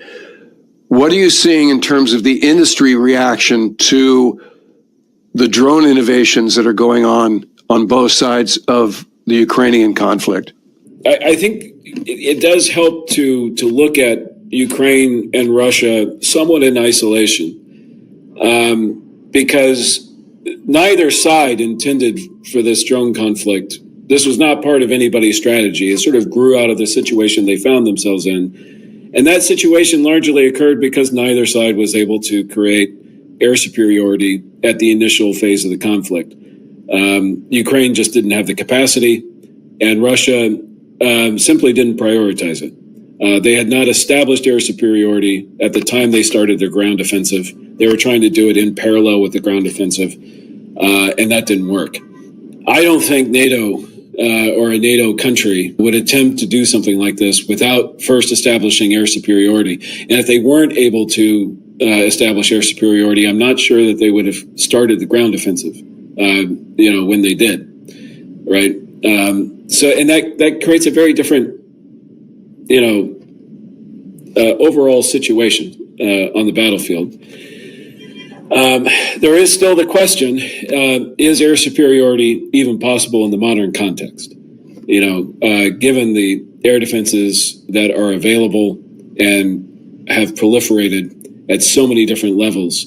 We did get a glimpse of what that may look like in a way with Iran and the Israeli airstrikes, and their ability to sort of systematically dismantle the Iranian air defense system. I'm not saying that the Iranian air defense system is the modern state-of-the-art standard, but they had some very powerful systems available to them that Israel, through special operations teams on the ground and stealth fighters in the air, were able to dismantle to the point that Israel was able to operate freely in Iranian airspace for extended periods of time. As Western, governments, militaries are looking at this, what I've seen, at least on the U.S. side, because that's the one I probably pay most attention to, is a bifurcation of sorts. There is investment in the drones and one-way attack munitions and cruise missiles at a scale we've never seen before. Still not the scale that Russia is doing, or even that Ukraine is doing domestically. But at the same time, a parallel track with, B-21s, F-47s, still F-35s, F-15s, and more advanced munitions. So, that's probably where things are going to keep going unless something, really changes. You bring up a great point with the sort of recent historical context. The other data point I would add is the Pakistan-India air war. And so that's about stick length. That's about active PL-15 capability, 140-mile shots. That's a subset, just like drones are a subset of an overall strategy. As you rightly point out, they iterated into this drone campaign. It wasn't their starting strategy because, as you say, Russia was inept with their existing air force. They mismanaged it, and Ukraine just didn't have the resources. So they had to start building quadcopters in their garages using their domestic brain power, the same brain power that they had. And this is why Putin wants the engineering part of the population as his own, is because they are resilient and they're pretty damn good at it, but you make a good point in terms of that wasn't the starting strategy. So those subject matter experts are saying, hey, everything's drones now. And I've seen some of this in the political sphere where they talk about we should cancel the Ford class and the F-35 because everything else is going to be unmanned, right? That's what Elon said during the campaign. I definitely think that there's going to be a need for USVs, UUVs,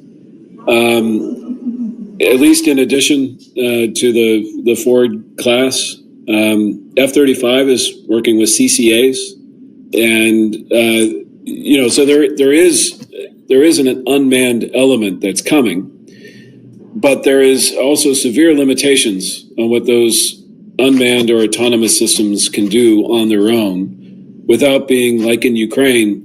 There's not a lot of swarming going on. There's not a lot of AI-enabled swarming. You just don't see that. With the one exception being Operation Spiderweb, where they were able to infiltrate a large number of small quadcopters enabled by AI target matching technology. So once their GPS signals were jammed, they were still able to find and identify their targets on their own. So that, in that case, swarming did work. But at the same time, it's not being used at scale at this point in Russia and Ukraine. They're still physically controlling each of these drones that are being flown on both sides of the front lines. And same thing, CCAs will be semi-autonomous, so they'll be able to do. And CCAs are collaborative combat aircraft, so think of MQ-28 or XQ-67 isn't really. Actually, I should say YFQ-42 and YFQ-44 on the U.S. Air Force side. Marines are experimenting with Kratos and the XQ-58. Navy is starting to get into this as well, but these are going to be tethered in some way to a human controller, either in a fighter cockpit or an AWACS aircraft, because there's just limitations on what they know how to do and how they respond to real-world situations with infinite, variables. And all that's being worked through, and they'll get better and better and better as the software gets trained and there's more experience. But it's going to take a while to get there.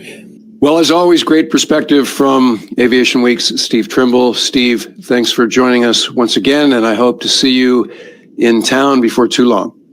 That'd be great. All right, that'll do it for this episode. If you're not already a subscriber, become one so you don't miss anything. And in the meantime, I look forward to talking to you again very soon.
Jerusalem,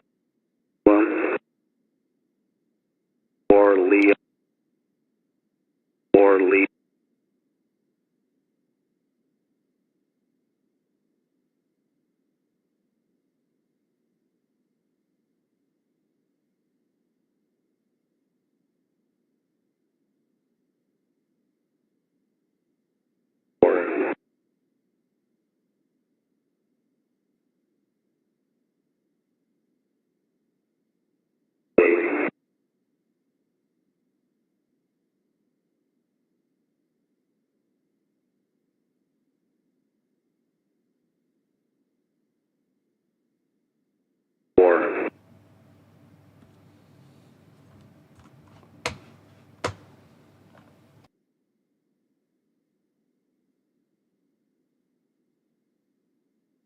Foxtrot, Sierra, Delta, Golf, Hotel, Mike, Foxtrot, Hotel,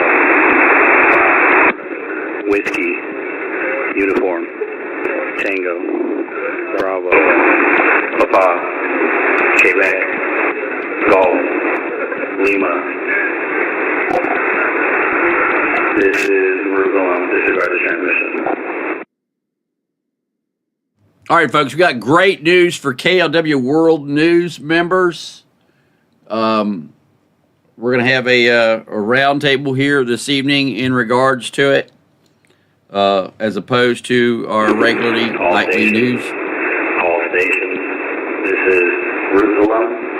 Jerusalem. Break. 4 Leon. 4 Doric. 2 7. Foxtrot, Yankee. Disregard the transmission.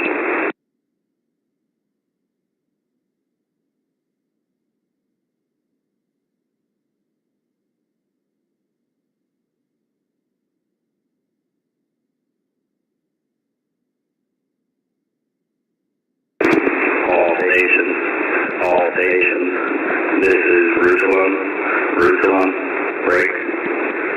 4 Leon, 4 Thoric, 4 Leon, 4 Thoric, 2 7 Foxtrot, Yankee, Charlie, 4 standby, 2 7 Foxtrot, Yankee, Charlie, 4 standby. 2 7 Foxtrot, Yankee, Charlie, 4 standby. Message follows. 2 7 Foxtrot, Yankee, Charlie, 4 Golf, Mike, Alpha, Victor, India, Papa, Mike, Foxtrot, Sierra, Delta, Golf, Hotel, Mike, Foxtrot, Hotel, 5, Whiskey, Uniform, Tango, Bravo, Papa, Quebec, Golf, Lima. I say again, 4 Leon, 4 Doric, 4 Leon, 4 Doric, 2 7 Foxtrot, Yankee, Charlie, 4 Golf, Mike, Alpha, Victor, India, Papa, Mike, Foxtrot, Sierra, Delta, Golf, Hotel, Mike, Foxtrot, Hotel, 5, Whiskey, Uniform, Tango, Bravo, Papa, Quebec, Golf, Lima. This is Jerusalem out.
All stations. This is route alum, break.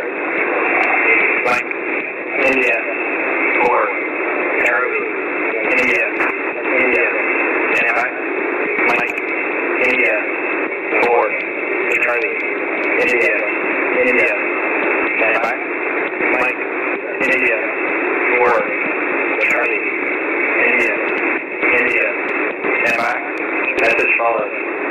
Mike, India, 4, Charlie, India, Kilo, 3, November, Echo, Oscar, Uniform, 7, Juliet, Golf, Lima, Alpha,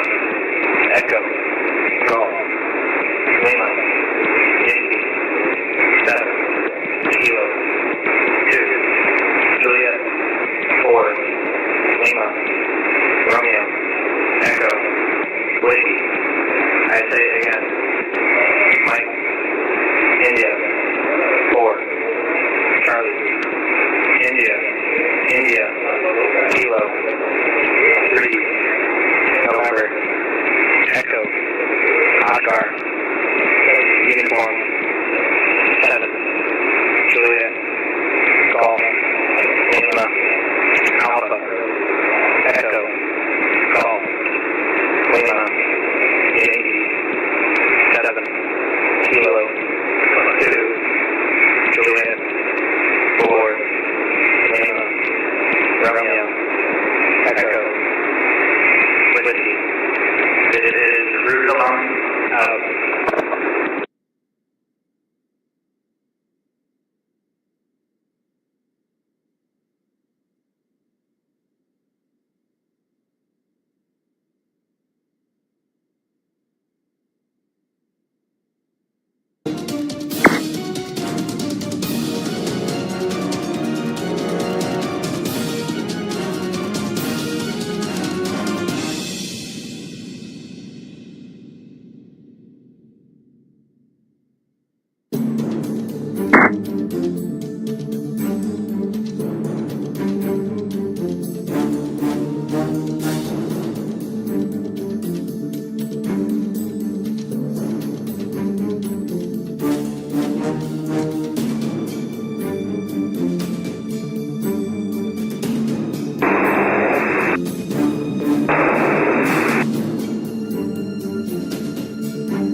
The U.S. and China are both preparing for war. China gets a constructive kill on the Royal Navy.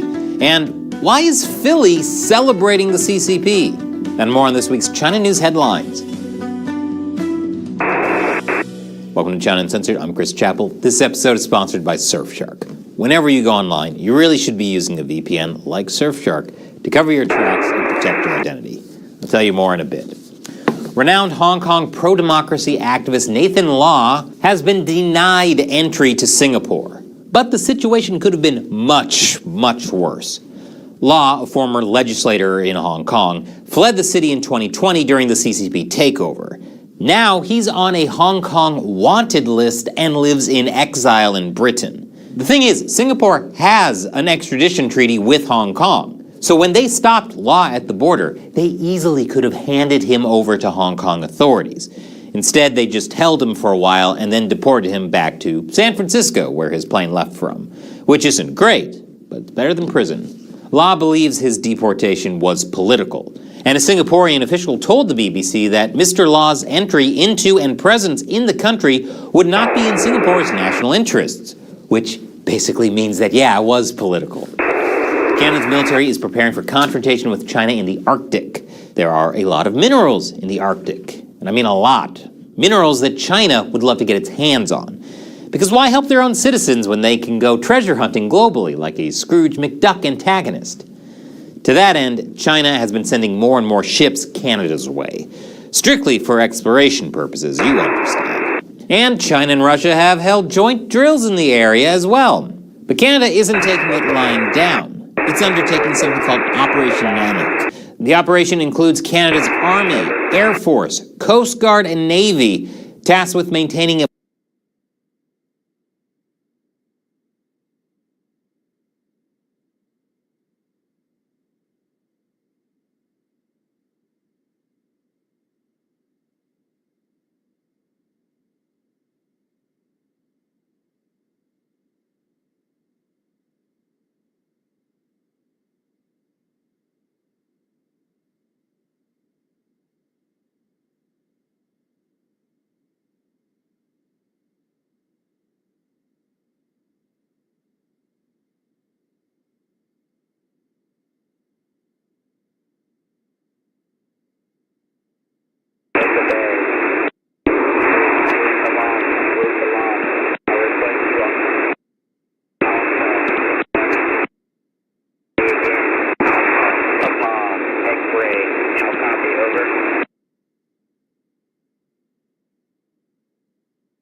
a presence in the Arctic and doing surveillance. Of course, considering just how deeply the CCP has influenced Ottawa, I'm sure all they would need to do to get those ships to do absolutely nothing is just ask nicely.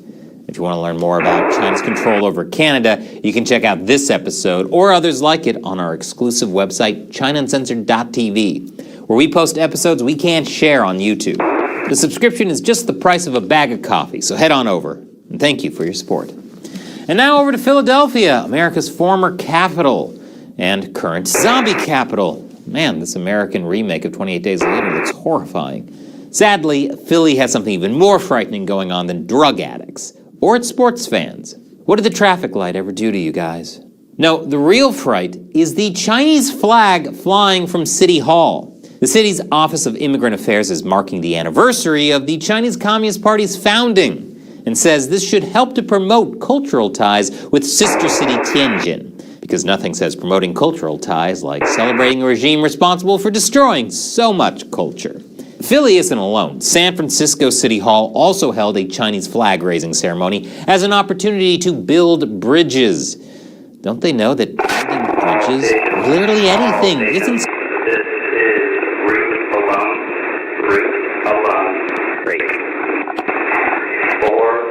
Leon, 4, Leon, 2, 7, X-ray, Hotel, Oscar, 4, 5, 2, 7, X-ray, Hotel, Oscar, 4, 5, 2, 7, X-ray, Hotel, Oscar, 4, standby, message office, 2, 7, X-ray, hotel, Oscar, 4, 3, whiskey, uniform, echo, gold,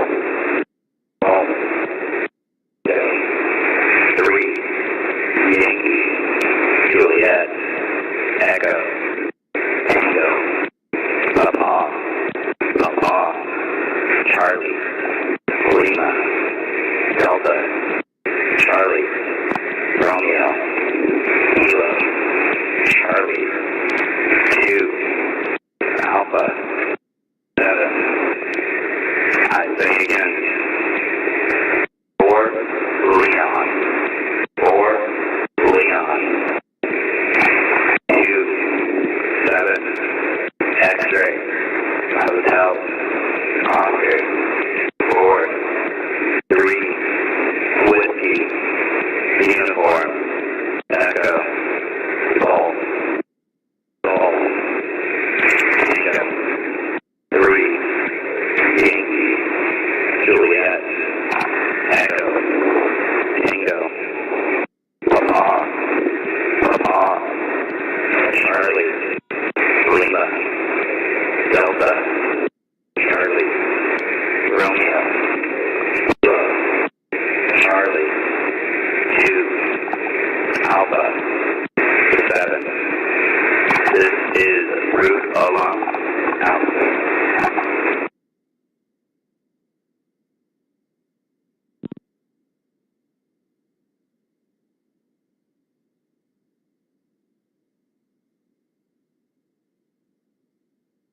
Something the CCP excels at? San Francisco and Philadelphia have previously held similar ceremonies, joining Boston, New York City, and even the White House.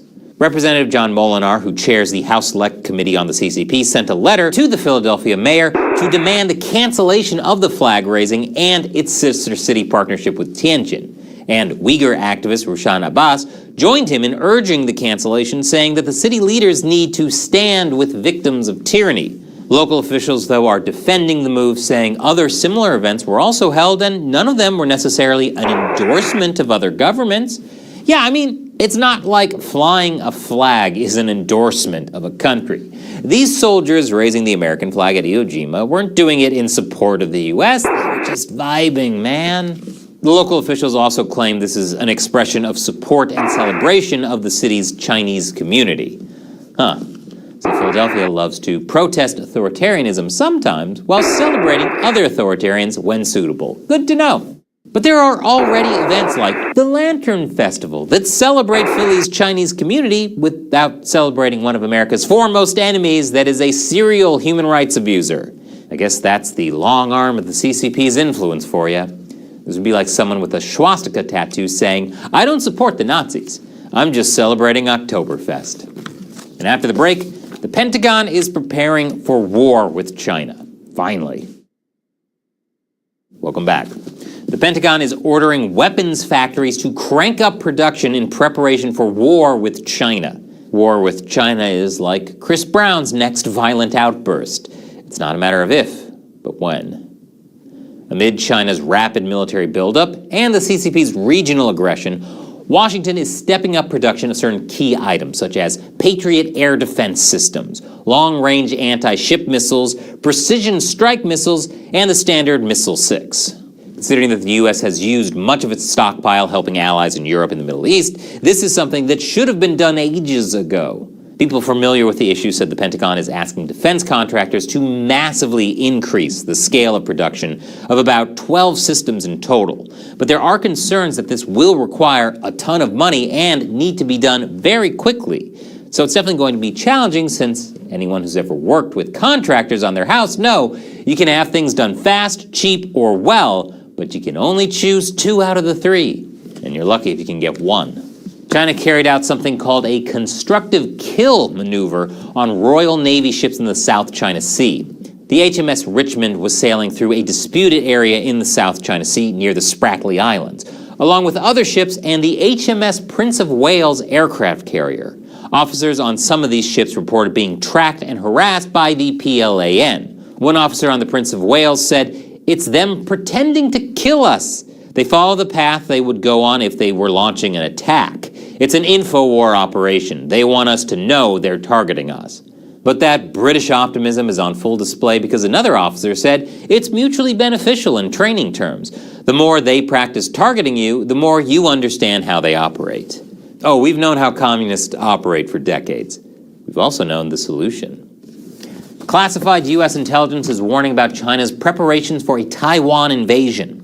Specifically, the Pentagon is worried about China's buildup of a commercial ferry fleet that has been modified to carry tanks, and seen on satellite images used alongside China's new landing docks, and deploying amphibious forces in military exercises. This isn't exactly new. In 2022 alone, some 30 Chinese commercial ferries were monitored by the Five Eyes intelligence in military exercises involving PLA troops. More than 70 such large vessels are expected to be in the PLA service by the end of next year. So, right before 2027, when some people think China will invade Taiwan. And finally, a Space Force general is warning that China is the #1 threat to the U.S. in space, which anyone who watched Space Force on Netflix already knew. Lieutenant General Douglas Scheisse says that the CCP space capabilities are advancing at a rapid pace and that they are bringing on capability, I won't say daily, but at least monthly, that puts our assets at risk. Monthly. Their risks are coming on a more reliable schedule than most video game DLC packs. And did you know that every time you go online, everything you do is potentially compromised? That's why the people at Surfshark created a VPN that keeps your information. You can connect.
Hey, Wonton, I seriously doubt that is refueling.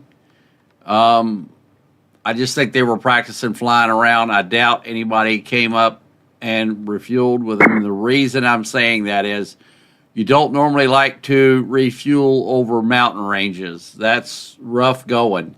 You've got updrafts and downdrafts and all kinds of other stuff going on there, and I've never seen a pattern like that that is a refueling pattern. That's normally a refueling pattern is a long oval so that they can come in and meet you at the end of the oval and be fueled up by the time you get to the other end of the oval. It kind of looks like a NASCAR racetrack. That just looks like practicing flying in rough terrain over the mountains.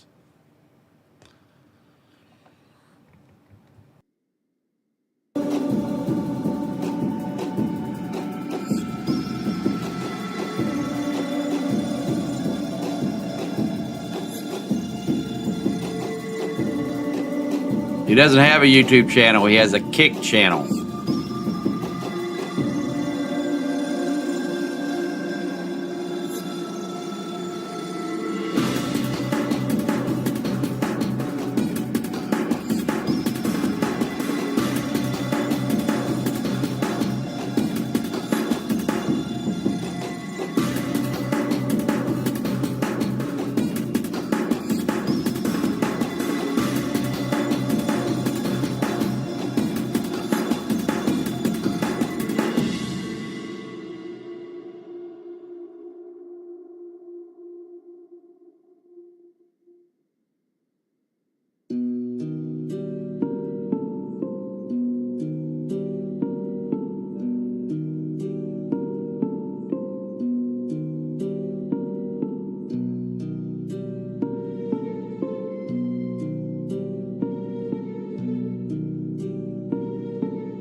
He may be going live at about 7 o'clock tonight, Central Time.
was cool. Attention all members. Listen to how fast that is.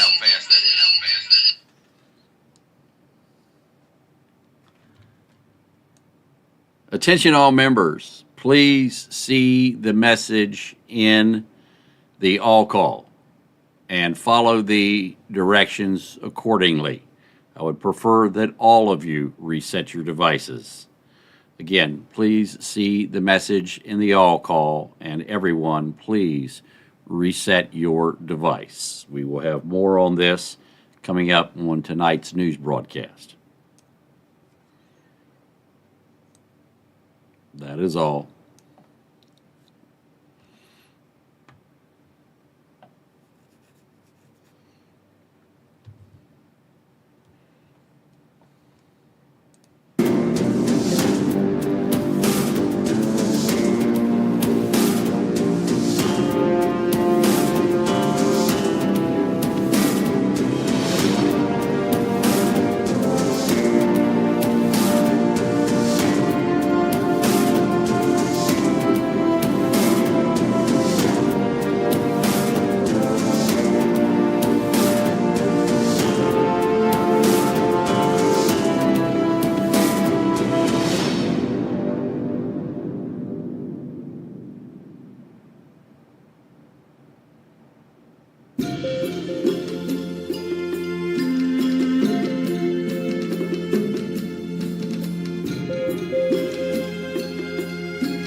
Echo 2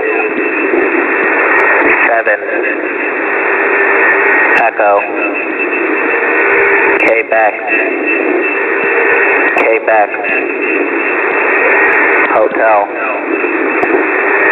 Zulu Bravo Delta Whiskey 4 Delta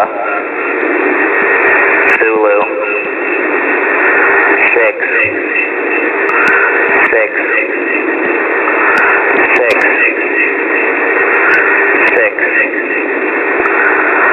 Oscar Hotel Bravo 7 Alpha Yankee Echo Bravo Alpha November Bravo 7 Whiskey Romeo X-ray Zulu X-ray Tango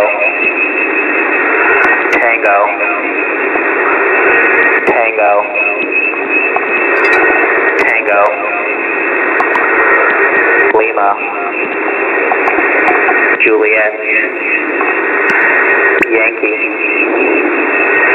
Juliet 3 Hotel 7 3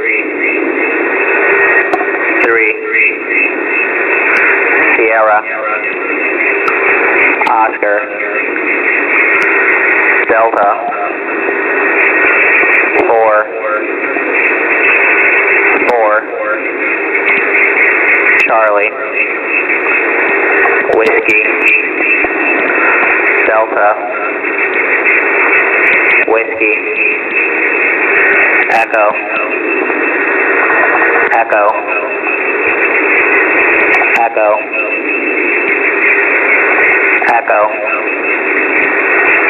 Hotel Sierra Alpha Charlie 6 Delta Lima 3 Foxtrot I say it again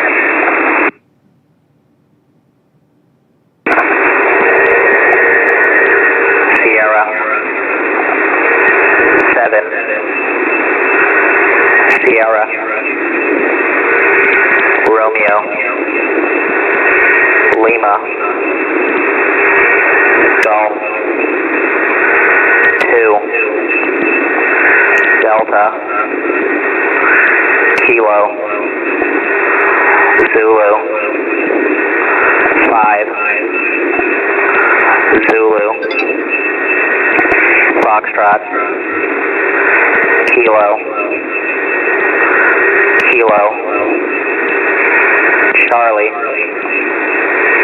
Charlie 2 Lima Oscar Tango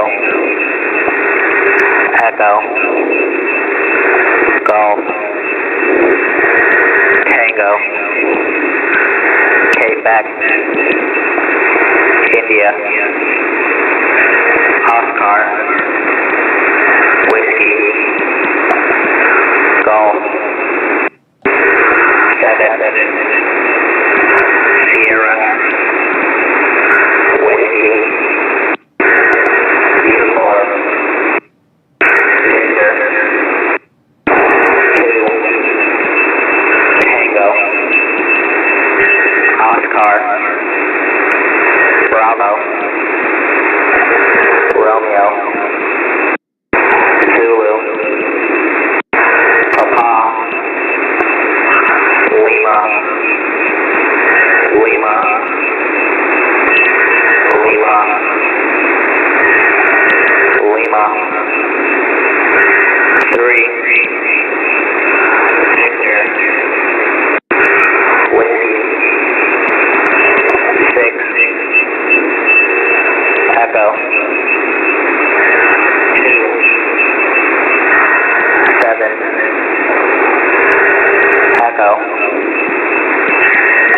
Quebec. Quebec. Hotel. Zulu. Bravo. Delta. Four. Delta. Zulu. Six.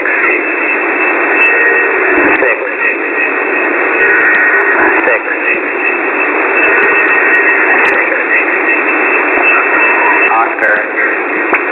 Hotel. Bravo. 7. Alpha.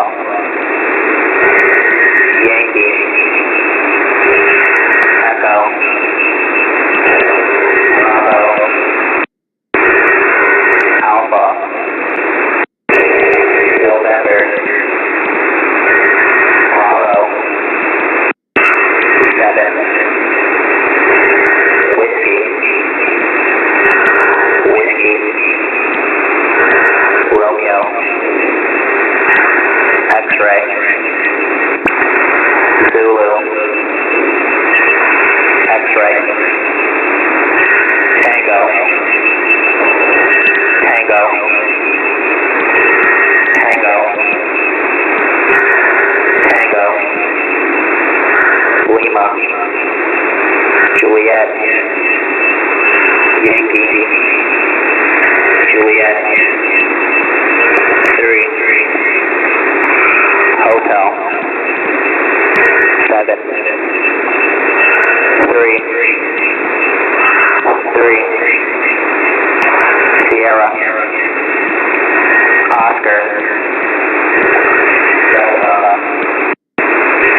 4. 4. Charlie.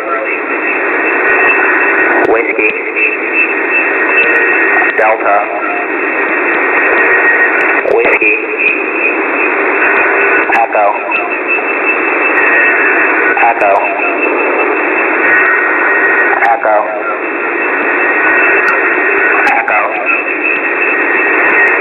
Hotel. Sierra. Alpha. Charlie. 6.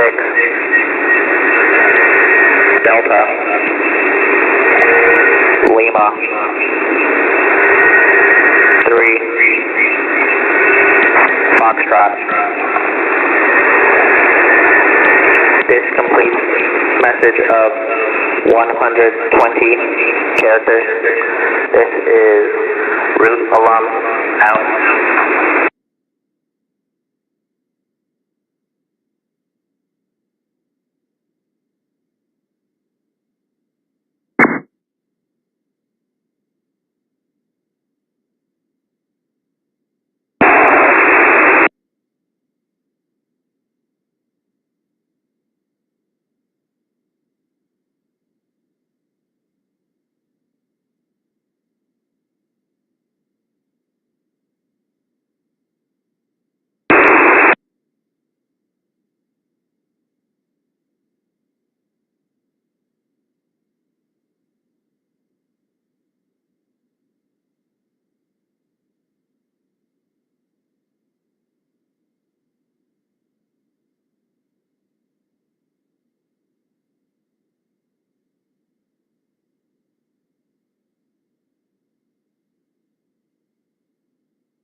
I'm running.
Sean.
Now hear this. Now hear this.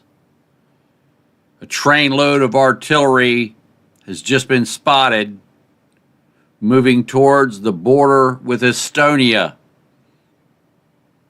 It is less than 100 kilometers from Estonia. Again, a trainload of artillery has just been spotted moving towards Estonia. That is all.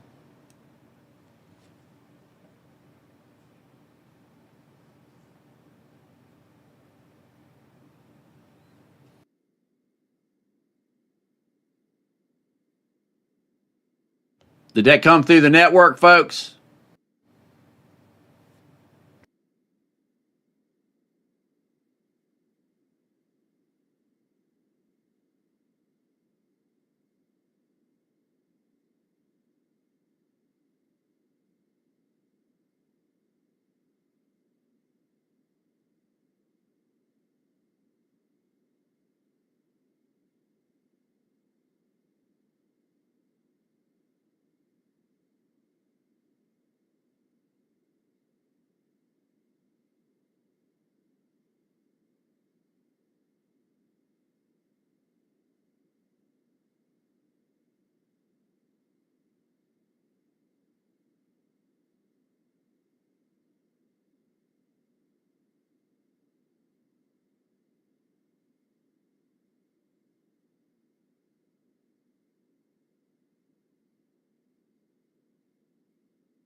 Now hear this. Now hear this.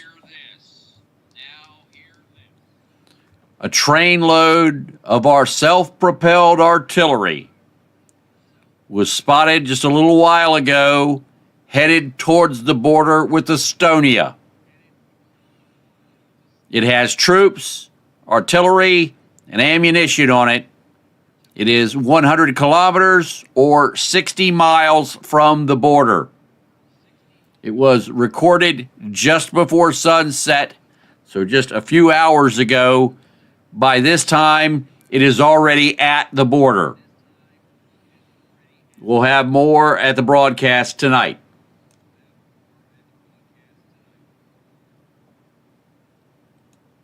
That is all. You guys heard that over the network, didn't you?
Yeah, ES Chat should already be updated.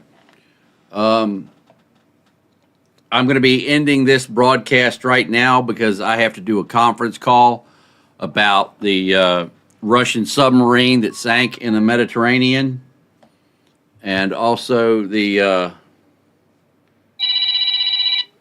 here it comes. I got to go.